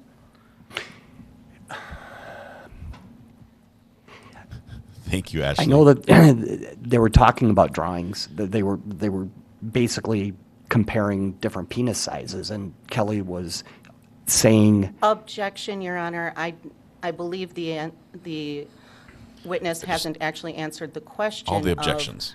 did he have any conversation with Mr. Jensen about that? Because that's the only way that should come in as Why don't you personal just knowledge. rephrase the question, Ms. McNeil? So again, I'm just talking about things that you heard, not if you know whether it's true or not. Okay. But whether anyone in those conversations that you were having either at the bar or after the bar, whether you heard anyone talking about diagrams or drawings of penises. yes. Okay, and what did you hear about that?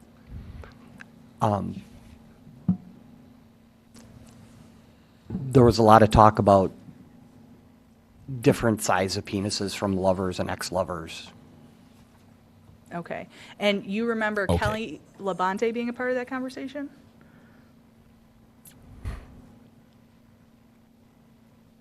I don't recall. Okay, you remember Mark Jensen being a I part of that remember conversation? Mark and Dawn. Okay, and is it true that Kelly was there for a large portion of the night? Yes. Correct, okay. And so, This is bizarre. Going back to your notes, is that what you were referring to with gay talk? Yeah, I believe so, yes.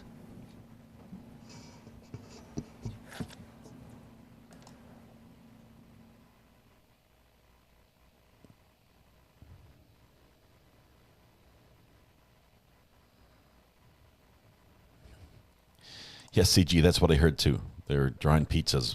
Who gets the last slice stuff? Bite Me just walks in. She's like, "What is going on?"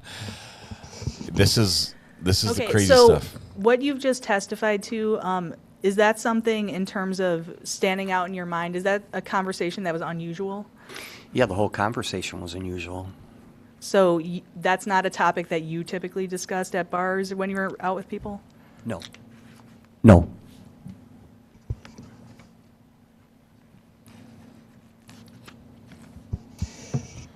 So, Judge, I have no further questions. Any recross? Thank you. Mr. Klug, Kelly Labonte actually left at bar time, didn't she? I don't recall. I don't recall.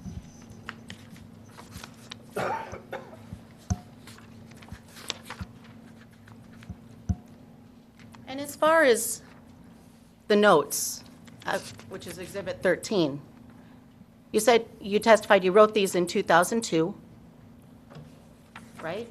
That's correct. But you didn't turn them over to law enforcement in 2002?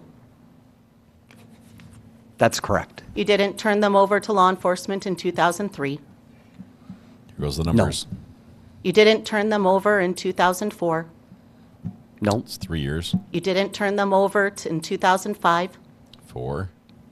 No. You didn't turn them over in 2006? No. And it was only after your testimony in 2007 that these came to light. That's correct.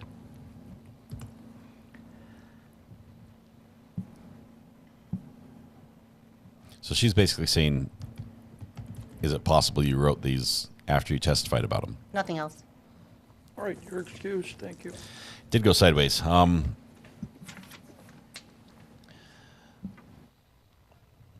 So he's done. Number? I think she's 32. My distinguished co-counsel says it's number 32, Your Honor. I think the jury Thank has you. brought a note to the judge. Yeah, it's 32. Yes, it is 32, she has confirmed.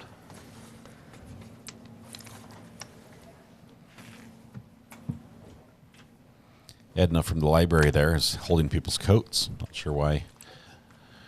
The guy in the suit there on the left handed the judge something mid-trial, which generally would be something from the jury to the judge, but might have been water. Never know.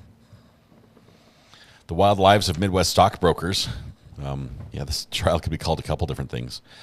You guys are asking what this has to do with everything else. Well, unfortunately, the topics that were discussed there in the latter end of that witness testimony will come up again in another setting. There was an issue of images that were being dropped off and left all over the place around the house that Julie would find.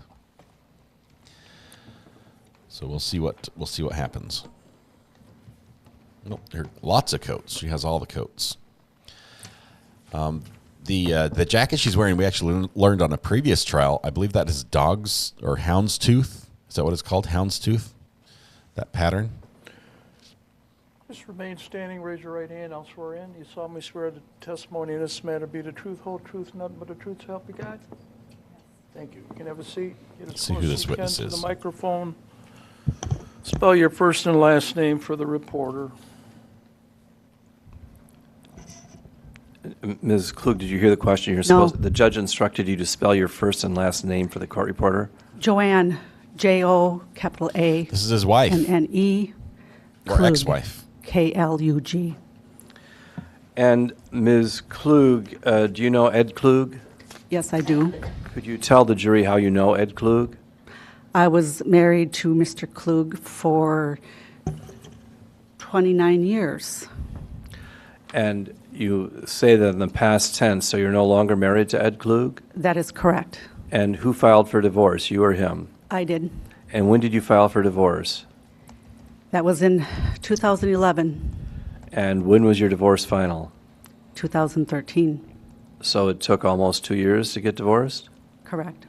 And was it an amicable divorce or was it a rancorous divorce? In the end, it was amicable in the end. But earlier on, it was not so amicable? No, not during the 2 years. Where do you live these days? I am in Wyoming. So, and when did you move to Wyoming? That would have been shortly after 2013 when the divorce was final. And so you've lived there since 2013? That's correct.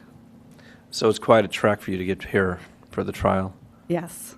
What was the weather like in Wyoming as you were leaving? We had a storm the night before. So what kind of a storm was it? A snowstorm? Or? Well, it was a snowstorm. I had gotten 7 inches of snow, but it was wet, heavy snow. And the main highway from my town to Casper, where I was supposed to fly, it was dangerous roads and there were crashes, and there was a chance that it would be closed.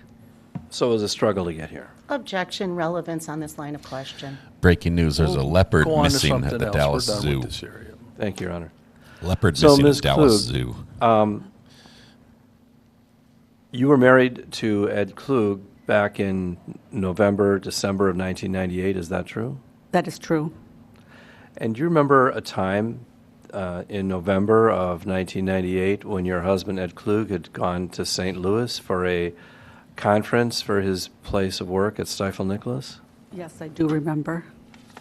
And what was it that stood out about you, and what was it that stood out in your mind about that trip that he took to Stifel Nicholas? Was there anything unusual about it? It was in the early morning hours of November 7th. anywhere from 2:30 to 3:30.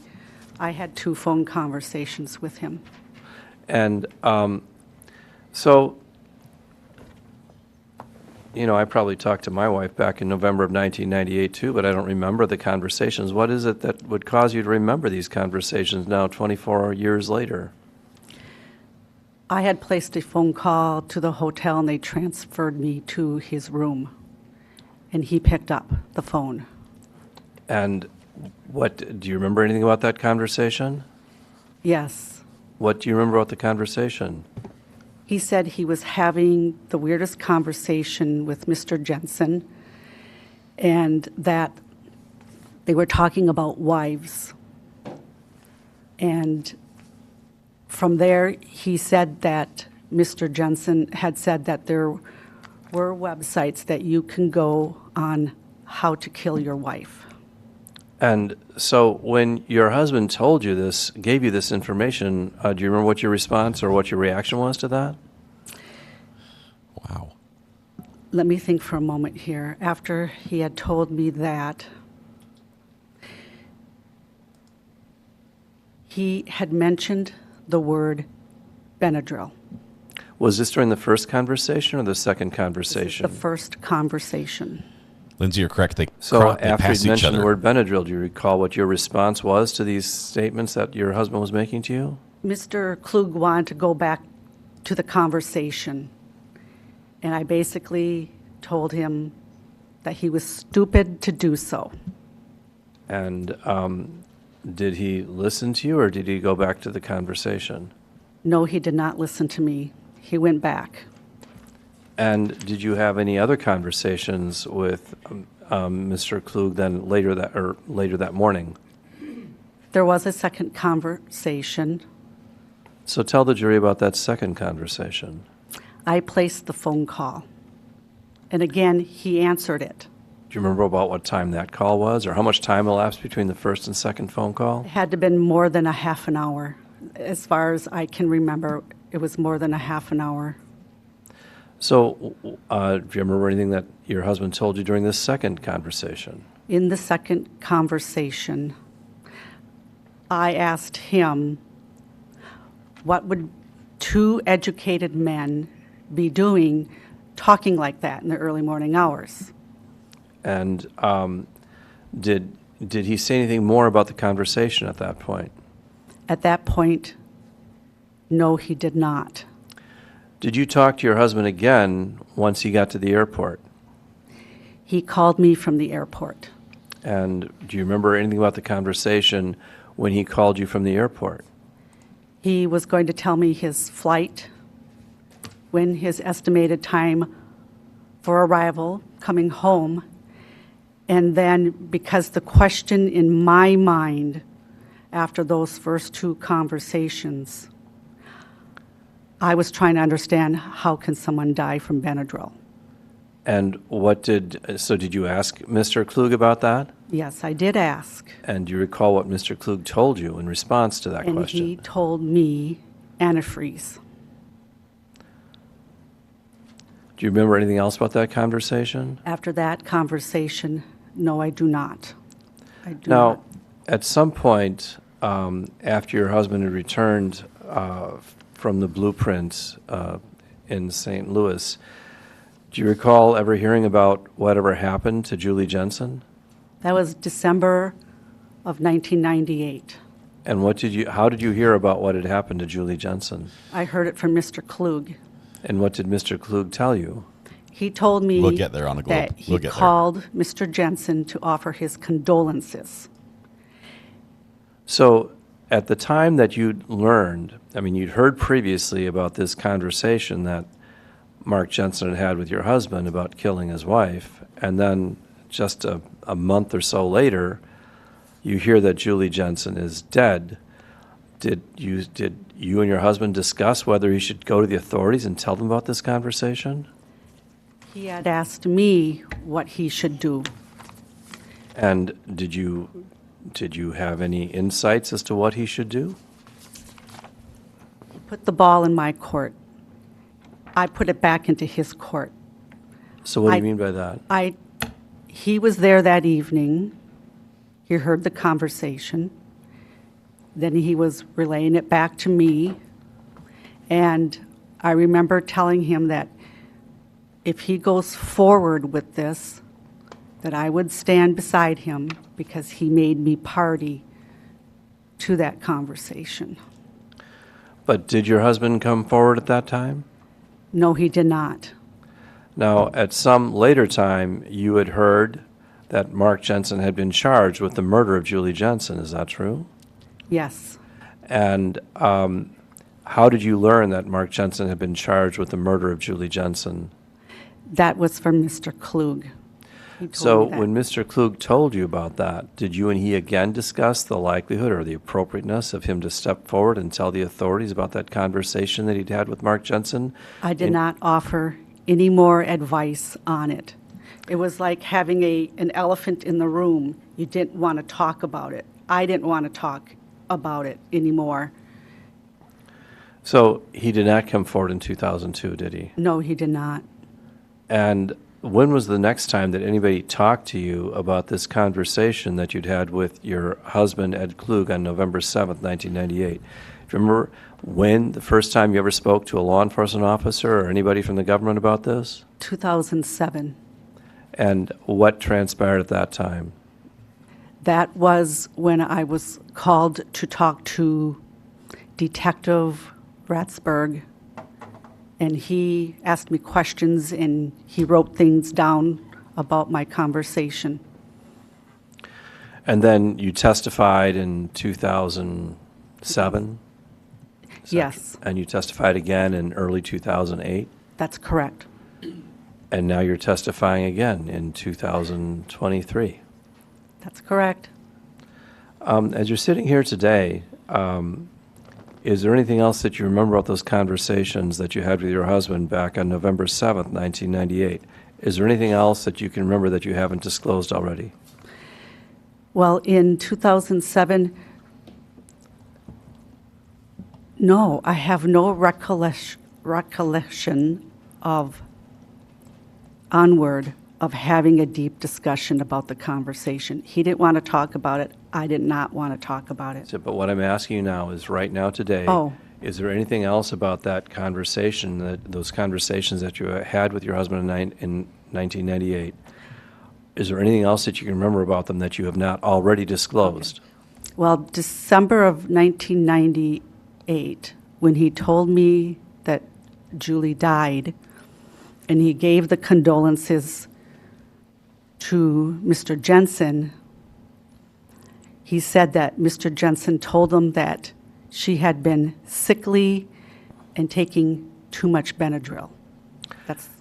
And at that point, did you ask your husband if you confronted Mr. Jensen about the conversation that he had with him on November 7th?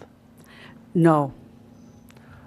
In December of 1998, did you know what the relationship was, the business relationship was between your husband and Mark Jensen? Well, he was senior vice president of Stiefel Nicholas, Mr. Klug, and he was transferring clients from Robert W. Baird. And Mr. Klug did not have his Series 8 license to sign off.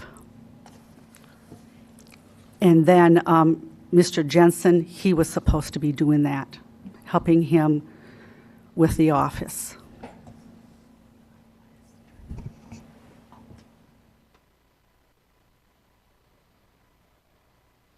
If she can keep her testimony simple and direct, and it hasn't changed over the years, it'll be difficult to At cross-examine some point, her. during the November 7th, one of these November 7th, 1998 conversations with your husband, did you ever ask him what he'd been drinking or if he'd been drinking? Let me think back. In November of 1998, in the second conversation, when I had asked him what would two intelligent men be talking like that so early in the morning, and his response was they were bashing wives and talking about secretaries. And then I said, "What are you drinking?" And why did you ask that? Why would you ask him what he was drinking? Well, as opposed to how much, I was what you were drinking, because Well, why would you ask what he was drinking instead of how much he was drinking? Mr. Klug does not drink beer. He drinks mixed drinks and has been known to have them watered down so that he can continue talking to other people at the conference. Oh. So that was why I said, what were you drinking? And he said, I switched to coffee. When you talked to your husband, did he, on November 7th, 1998, did he sound like he was intoxicated to you? He was clear. His words Very- weren't slurred? No, there was no slurring of words. So do you have an opinion as to whether or not he sounded or to be under the influence or not? He did not sound under the influence.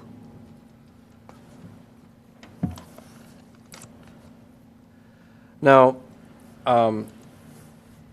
since you moved to Wyoming, have you had any conversations with anybody about this case? No. Do you recall anybody from the defense team reaching out to you? Objection, relevance. Oh, we'll see what she says. Yes. Somebody We'll from... get into it. Go ahead. Yeah. So tell us about that. Tell us about how this came about. A strange guy came up to the door and knocked on the door. And did he just tell you who he was? Objection, Your Honor, relevance. Well, what if the prosecution had somebody talking to your witnesses? Once you ask that question, so I'm supposed to be neutral. We're getting into it. So tell us about when this person knocked on your door, what did he say? I stepped outside and he addressed who he was, and I think I asked if he was defense. And he said he was. He wanted to talk about my testimony, and I said, no. My testimony stands as it was in 2008. In fact, I said it 3 to 4 times to him. He didn't want to go away, and he achieved that by sitting on the picnic table. And then he wanted to ask me about 2 witnesses. And I told him that I don't know what their opinion is. I don't want to know what it is, and that my testimony from 2008 stands at it as it is. And he left. So when this person, you live in kind of a remote area of Wyoming, is that true? It's rural.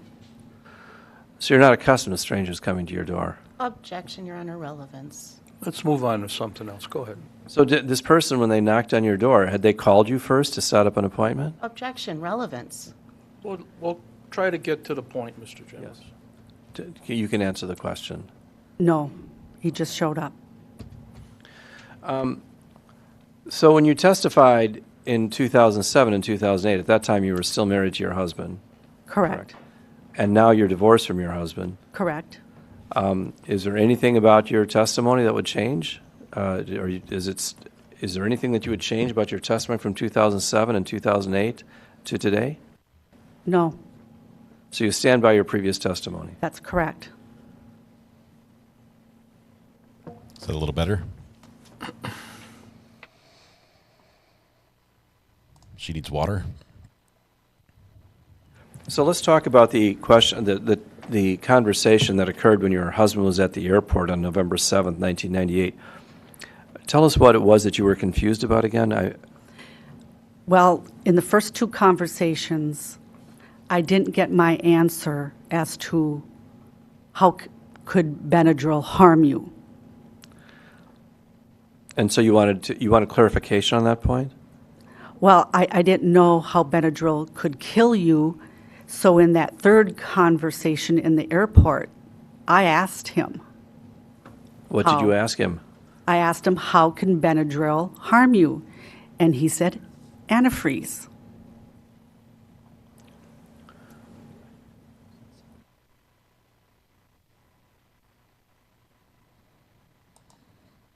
It's a little cryptic on the response.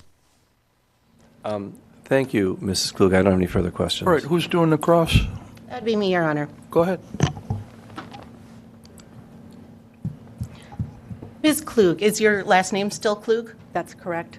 That's correct. We're going to focus on the drinking, I think. Now, you testified that you spoke twice with your husband on the Friday night, Saturday morning of the Blueprint Conference. Correct. And the first conversation was around 2:30 a.m.? From my recollection, anywhere from 2:38 to 3:30, the two conversations occurred. Would it assist you to refresh your recollection if you looked at the bill from that time of period? The telephone bill? Sure. So the person that came to the door was a defense investigator who was trying to ask some questions about this. We don't know yet exactly who he was or what he got out of them or something. What they're doing with that. Exhibit 12 here. If you could review that and let me know when you're done.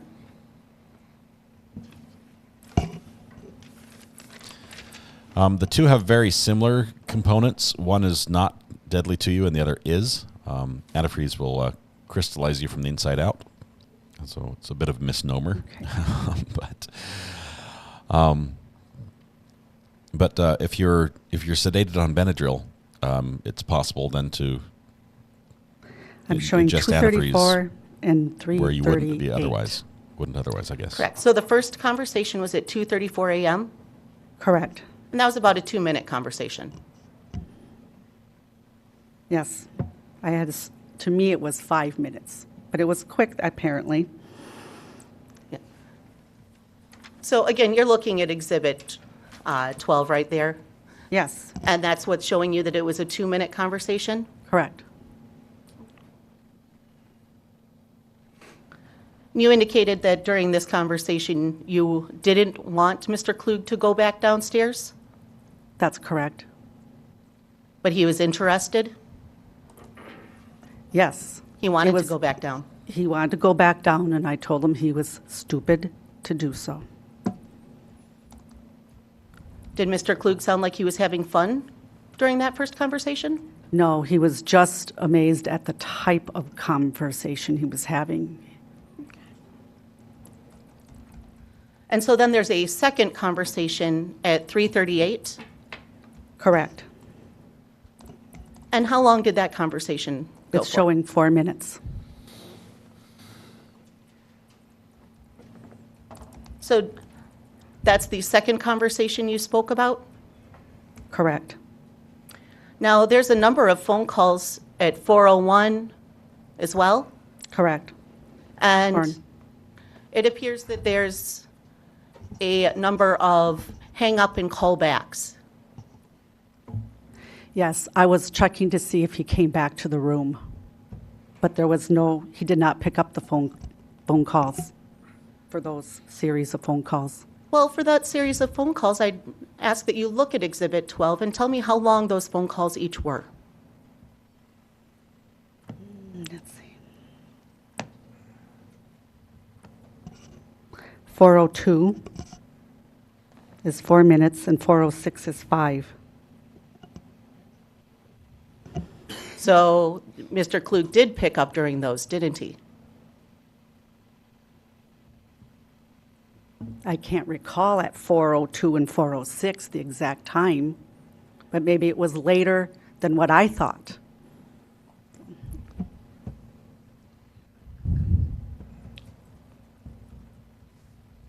Now, Ms. Klug, you didn't reach out to law enforcement in 1998, did you? No, You didn't reach out to the district attorney's office? no, not in 1998. You didn't reach out in 1999? No, You didn't reach out in 2000? correct, You didn't reach out in 2001? correct, You didn't reach out in 2002? correct, You didn't reach out in 2003? correct, You didn't reach out in 2004? correct, You didn't reach out in 2005? correct, And you didn't reach out in 2006? correct. Once again, she Now, got them you all heard correct. in 1999 that Julie Jensen died. Yes, Or you actually, was it in 1998 or 1999, if you recall? December of 1997. 98? Or December of 1998. Okay. Yes, It's okay, it's a long time ago, right? correct. 22 years ago? Yes. Or 24 years? Or 20, yes, 24. That's even Sorry, longer. Council's math is not so great today. This council's is.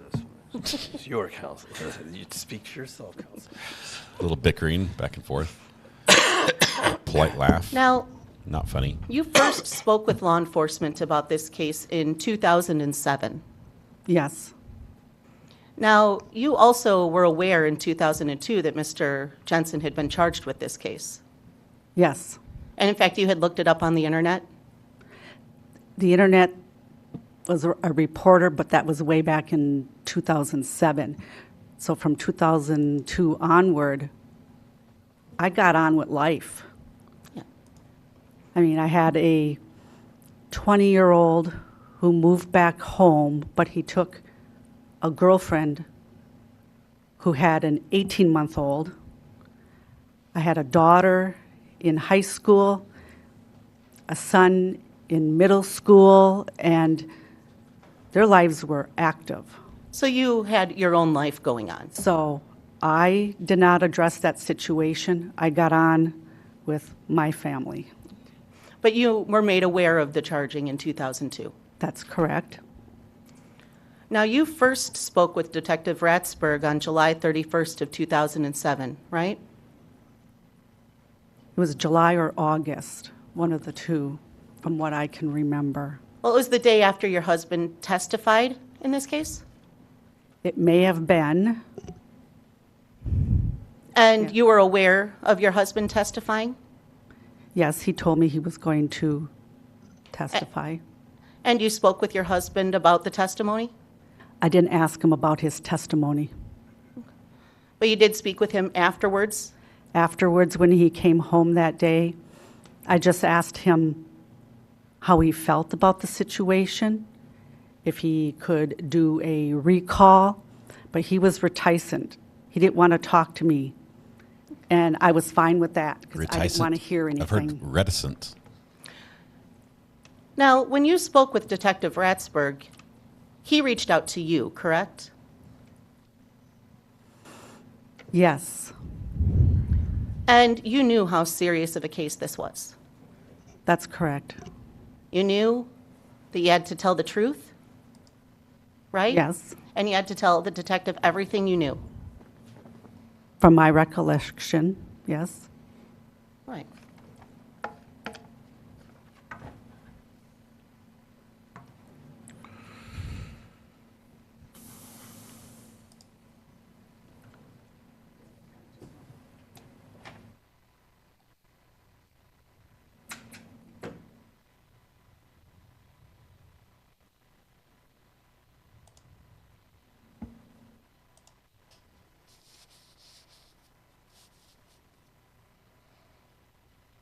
Yes, this is the wife of the last guy on the stand.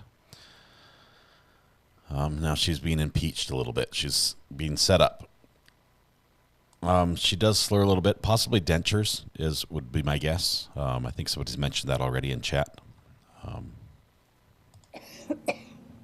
Klug, I'm going to show you what's been marked as Exhibit D14. Do you recognize this document? Yes, I do. And what is it? It's a Pleasant Prairie Police Department witness statement. Why is And her that's voice your statement. breaking here? Yes, Now, that was written by Detective Ratsberg, correct? correct. But you signed it. I signed it. You also initialed it?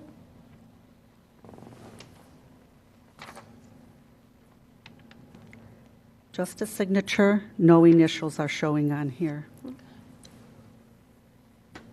Now, this statement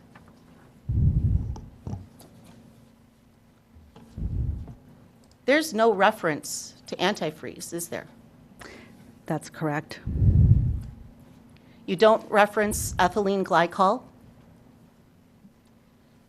No, The only thing talked about is Benadryl, correct? Correct. Now, you made sure that this was an accurate statement when it was written for you, right? Accurate at that time that it was written. And you made sure it contained all the information you thought was relevant? At that time, but there was still something missing, and I could not put something in if I could not remember it. And this statement doesn't include anything about a conversation when Mr. Klug was at the airport, does it? That's correct. It's not in here.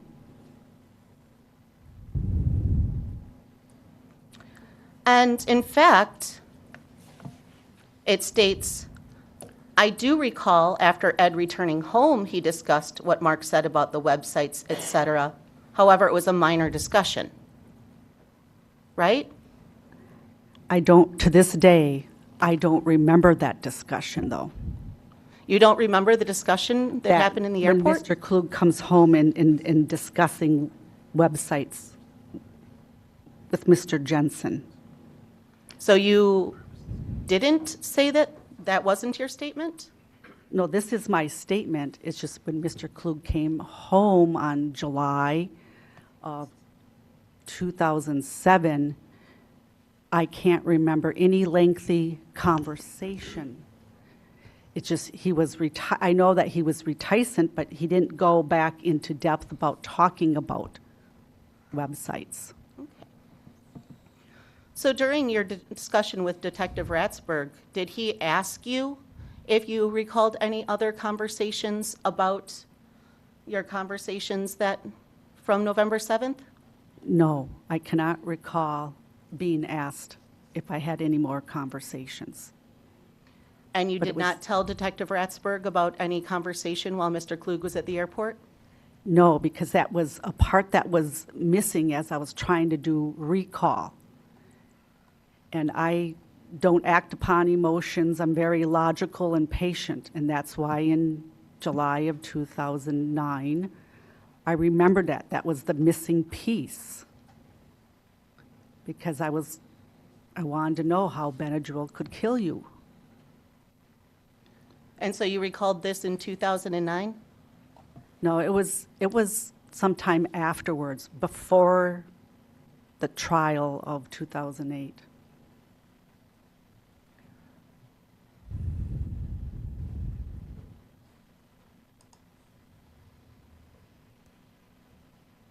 And Ms. Klug, in your testimony, no, strike that.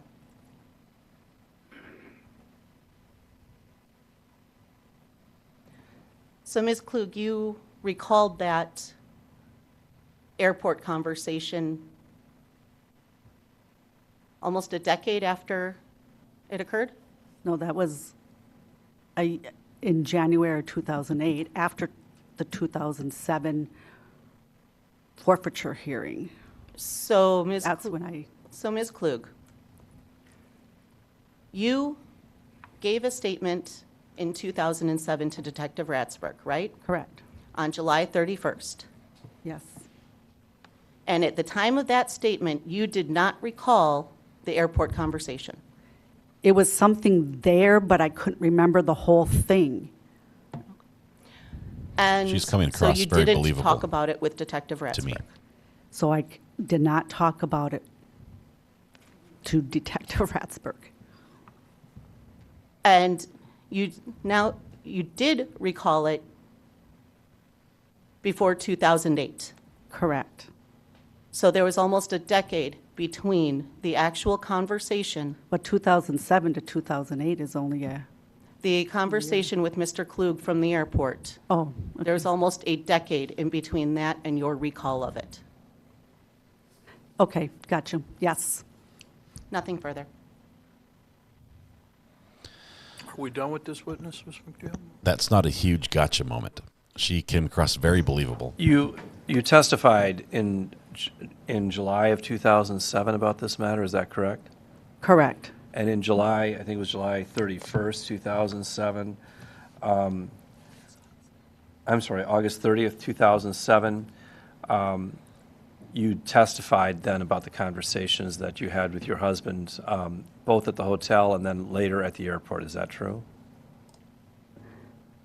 Can you repeat the question, please? Okay, so when you testified in August 30th of 2007 at a hearing in this matter, at that time you did relate the conversations, both conversations that had occurred at the hotel and then the third conversation that had occurred at the airport, correct? Correct, and one of the proceedings. Yes, and that was essentially the same testimony that you've given today. That's correct. You testified in August of 2007 that he had called you from the airport, correct? Yes. And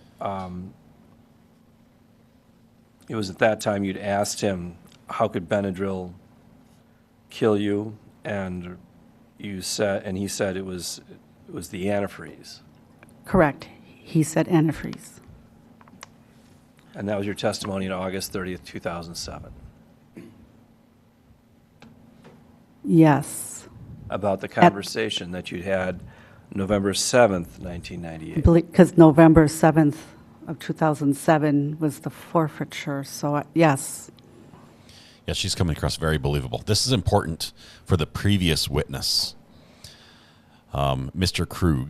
Klug, sorry. Nothing further. Anything on those, Ms. Renner? No. All right, folks, I got to talk about some legal issues with the attorneys, so they're going to get a shorter lunch than you. So 1:15, be back.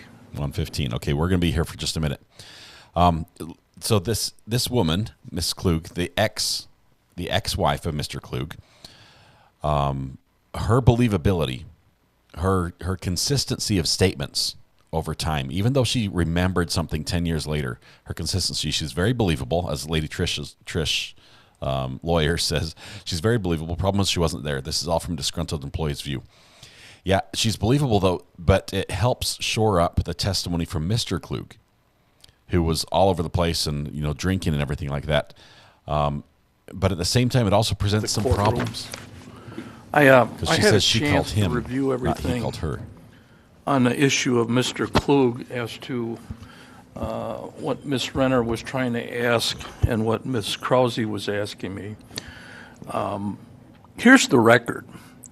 2016, a motion was filed, and we heard this motion November 21st, 2022.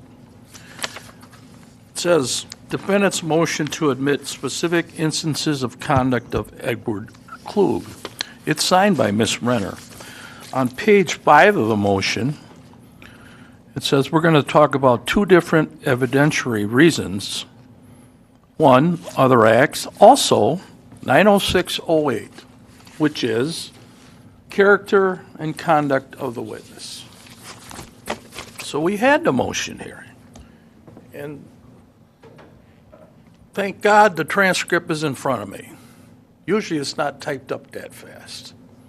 And what does the transcript say? This is Ms. Renner. Page 36. Your Honor, under the rules of evidence, we're also able to get into specific instances of untruthful conduct.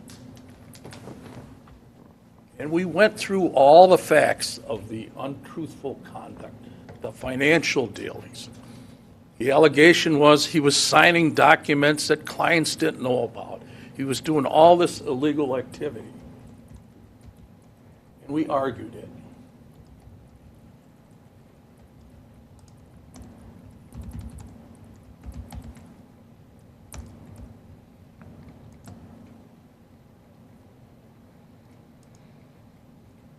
I basically said there was nothing there. It was a complaint filed by some client that it was going through a divorce. There was no IRS issues. There's a board for brokers. They never found him guilty of anything.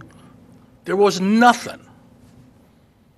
So then we all decide, well, let's put that in writing. Let's put that in the order. So I got two orders. I got one from the defense, I got one from the state. This is the defense's order. Number 10, in regards to the defense motion regarding Edward Klug, the defense is precluded from questioning Mr. Klug about the FINRA allegations, but may question him regarding some criminal allegations, and that issue went away. So this is your order saying you're not going to be able to get into it. Don't interrupt me. And then we got the state's motion, their order.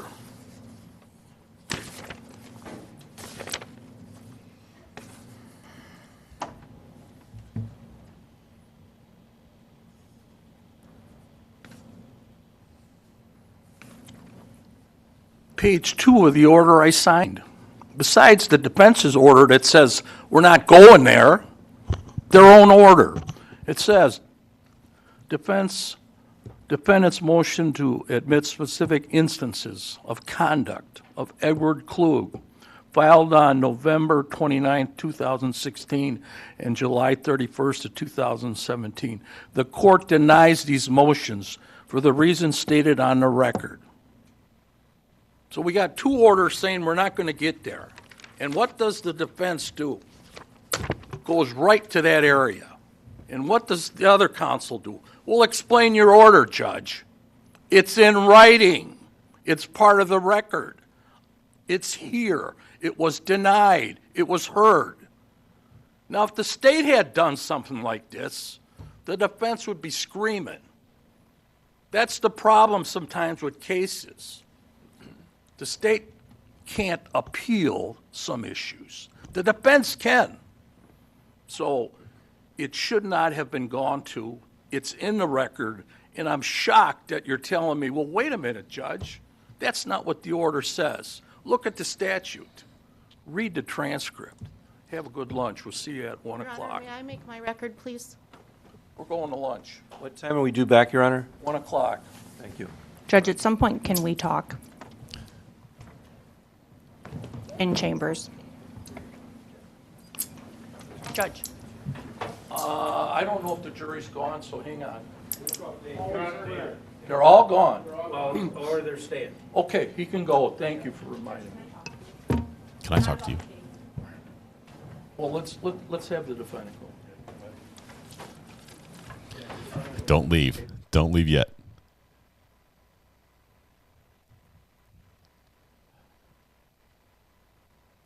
Okay, so he's allowed to go out that door because the jury's gone.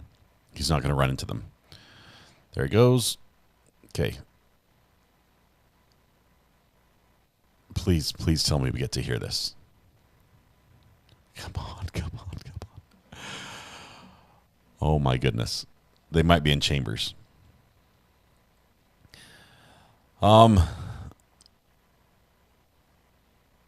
trying to cover his ruling for appeal. If it was covered in a pretrial, I think they might be all right. He might be all right.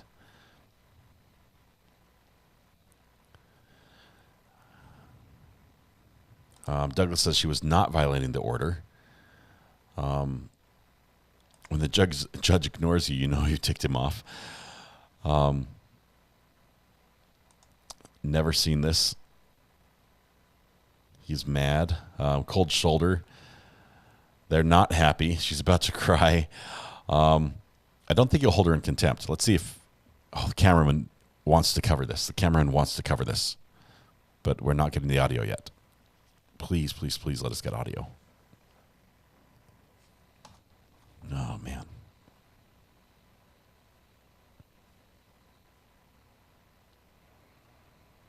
I think she's talking to the judge, not stalking, but yes, please, can we get a hot mic? If we ever needed one, now is the time.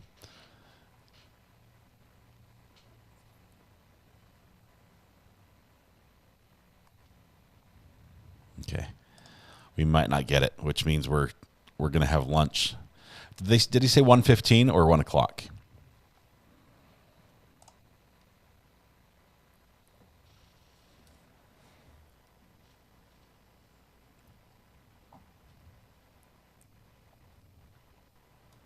Hot mic and a Sammy. That's what we could use for lunch for sure. Oh man. 1:15. All right, thank you. All right, I'm going to turn back on a couple things because I did turn them off. Just one second. I did turn off the chat commands that trigger actions or trigger voice actions, voice response. I'll flip those back on here. Just one second. There's a couple, and let me get the last ones. Okay, we just didn't want to interrupt the testimony. There's so much stuff going on in the testimony. I didn't want to interrupt it, and you guys politely and correctly asked for that to be turned off during that. So during the break, you can make all the noises you want. We've got them all enabled now, I believe.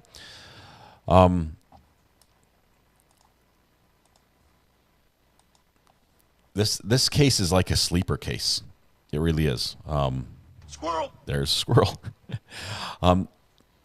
This case is a sleeper case because it's so dull and so slow and painful and just you want not a camel. You want to claw your eyes out, right?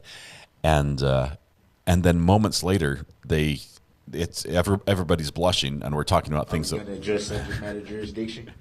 You guys are getting it all out at once. Hope we get access to the third trial. Seriously, is it going there? It just all of a sudden it can just explode in action, and on both the defense and the prosecution as well as the judge. All three of them have at one time or another gotten very vocal and very quickly. They ramp up so fast so that at any moment you don't know what's going to happen. Now I will say that thus far, I think all of them have happened outside the presence of the jury, which is good. I think that's appropriate. But the first one with the prosecution, with Mr. Hitchcock, I think we're going to call him, he was loud enough that the judge said, I think the jury heard that. There's the cackle. I believe it was one of the defense attorneys, the female defense attorney that was cackling. That's my guess. Okay. Have the judges stopped smashing the gavel? I've not seen one in a long time. It's like a formality that I think they still have the gavel, but some don't seem to use it very much. Lady who just interviewed cackled. I think that might have been her. It did get a little spicy there for a little bit. Miss Chris says, I love it. It's a lot of fun. We're going to get more of this after lunch, and hopefully on the record we'll get, before the jury's brought in, they might address this a little further. I'm not sure if the judge feels necessary to do that because he addressed it previously. We've already got 2 orders on the record regarding this, signed orders. It might be done, but hopefully we'll get to find out what they talked about. I'm not a camel. That was from yesterday, the judge asking for a break because he's not a camel. I'm cracking up at everyone spamming the soundbites that we didn't have for a short time. Love you all so much. Yeah, I'll turn them off again for the testimony during the next time. We want to hear everything we can during the testimony because sometimes just a key word, even just a tiny bit being talked over is a little too much. We need the spicy from Stefan off Saturday Night Live, or Stephen, I think. Thug judge holds a gavel and gets ready to throw it at any moment. I'm not a cat. I only hang around for the music. We could play some music. Thank you, Vix. Appreciate that. The cackles from the day before. We try to keep the sound bites current. We might actually phase out Mr. Brooks because he's been around for a long time. It's like Recovery Addict just let this class out for recess and everyone started smashing the commands. You do. For those that are new here, there are commands that can be triggered in chat. If you say the right thing, then either the chat bot or audio will be played on the stream. I'll turn off the audio part for the next part of the testimony, just so we can. I think that's probably going to be standard procedure going forward. But when we're having fun, when we're just kicking back and talking about things, they're going to be wide open. I'll let you guys interact as you see fit. I have to fix this as a message. I'm not sure where that's coming from. We'll get that resolved. Prosecutor guy reminds me of a job interview. How long did he work there? What are your strengths? Can you tell us how you came up to? Yeah. The theme from Deliverance. I can't do too much with copyrighted music because they zap me. YouTube just a little shock collar on me if I do that. Weather Watch changed the lights to chat. Please wait. Okay, so I need to fix that. They're actually, this can, if I install colored lights in the background, these commands can change the colored lights in the room, and that's one way to get my attention if you have a question or if I miss something. Are we going to address subject matter jurisdiction? And the mods are able to turn on and off the chat messages like you just saw from Weather Watch, where he just turned on that chat, because I was clicking on everybody up until then, and he can turn that on if I forget to do so.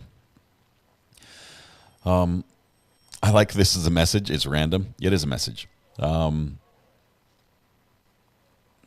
Let's see. I'm really disgusted with them not getting involved besides cakes, books, and pool time. It's the Truman Show. Let's see. I think that's it. All right. So we have lunch coming up.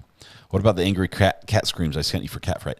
Tag, you sent me an hour-long video of cats fighting. And I don't know which one to use. And some of them are not really cats fighting so much as they're maybe cats being amorous or preliminary to amorous interlude. So I don't want to have the wrong sound effect and have people's cats get the wrong message as they overhear something on the stream. So I'm looking for the right sound effect. We might get that. Let's see. Rose Golds and Coins. I did send you an email. We'll talk. I'd love to talk to you about that. DMB is sending me some stuff on the burner phone. Those that don't know, I do have a burner phone on the channel. If you do need to reach me, there's a number you can contact me at. And if you don't remember the number for any reason at any time in chat, as long as I'm live streaming, you can hit !burner in chat, and it will just post that number. That is a burner phone number. So it's if I have to throw that phone away and move on to a new number, that number will change. So just be aware of that. But currently, we haven't had need to burn the burner phone, and we'll keep it. Thank you, Weather Watch, for posting that. This is how you get the burner phone number, and it will show up here in chat here in a minute. There it is. You can reach out to me via a voice message. You can send a picture, send text. That's a good way to get a hold of me. It goes straight to voicemail, so it won't interrupt me. And sometimes I'm able to call you back if we have to discuss something. I would use that number to reach you. Let's see. Too many cat sound effects. I think I'm at work. Katrina does work with animals, grooming and making their lives just better in general. Can we have the "Don't Yell at Me" by the Judge? I tried that one, Sandy, and it's not a clean audio soundbite, meaning there's stuff behind it. I try to get a sound effect that doesn't have mixed voices, because although in our heads it stands out really well when we heard it, there's actually like two things happening at the same time, and when I just play that soundbite, you hear both, and they're glaringly obvious, and it's not as clean as I'd like it. So if we get a good clean soundbite, I'll try to get that. See, we need a Grady. I'm not a cat. We need a Grady Judd soundbite. I've looked at some of his. We might grab some from one of his press conferences, Lindsay. That's a good idea. Let's see. Nancy says, "Can't type today. I was in the other room. Sorry. No worries. Hurry back, Abby. Yes, we're gonna have a lunch here. Everyone's going to get lunch, and then we're going to restart. So make sure, if you haven't subscribed, please do subscribe. I sure would appreciate it. And the best part about subscribing is you can then ring the bell. And when you ring the bell, there's like a 50% chance. Well, not 50-50, a 50% chance that YouTube may notify you when you go live next time, which just makes it a little easier to find us when we do go live. I can't guarantee they'll do it. Most of the time it seems they don't. But there's a better chance that they will if you ring the bell. So that would be good. Ambi already ate lunch. She started without us. I think you need a good soundbite of someone taking a bite out of a pickle. Mike, I just got a jar of pickles. Mrs. R.A. picked up a whole gallon full of pickles for me. They're a little tougher. They're the larger pickles than I normally go with, so the skins are like really tough. So you take a bite and just pickle juice everywhere. But I might be able to make that my own sound effect with that one. Pick up your trash from the gallery before you leave. Yes, it looks like we need to play some music. Not that one, not that one. I've got so many sound effects now. It's lunchtime. You guys grab some food. Get something comfy. Come back. Bring some popcorn. This is just getting started. We are going to have more fun things. We're not just following this trial. There's more things in the works. I did just check my email. I have not got the the update from Governor DeSantis' office, where I've requested Sarah Boone's letter that she sent him. We're hoping to get that on a public document request soon. Also, I'm expecting any minute now something out of California for the police chase where the dog bit the wrong guy. I've requested all sorts of documents, video, reports on that one. We're expecting that now. It's due today. It is due today. So hopefully we'll get that soon. If you're in need of legal content over the lunch hour, check out Matthew Harris's YouTube channel. He's a great friend of the channel. He's our local lawyer in chat.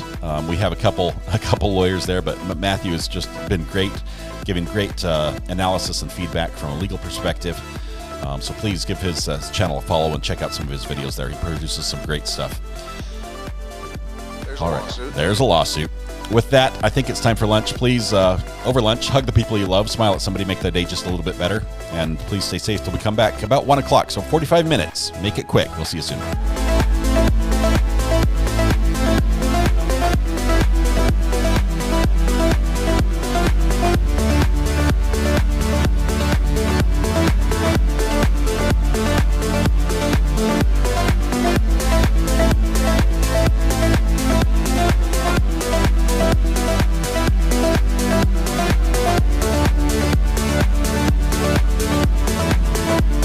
Are we going to address subject matter jurisdiction?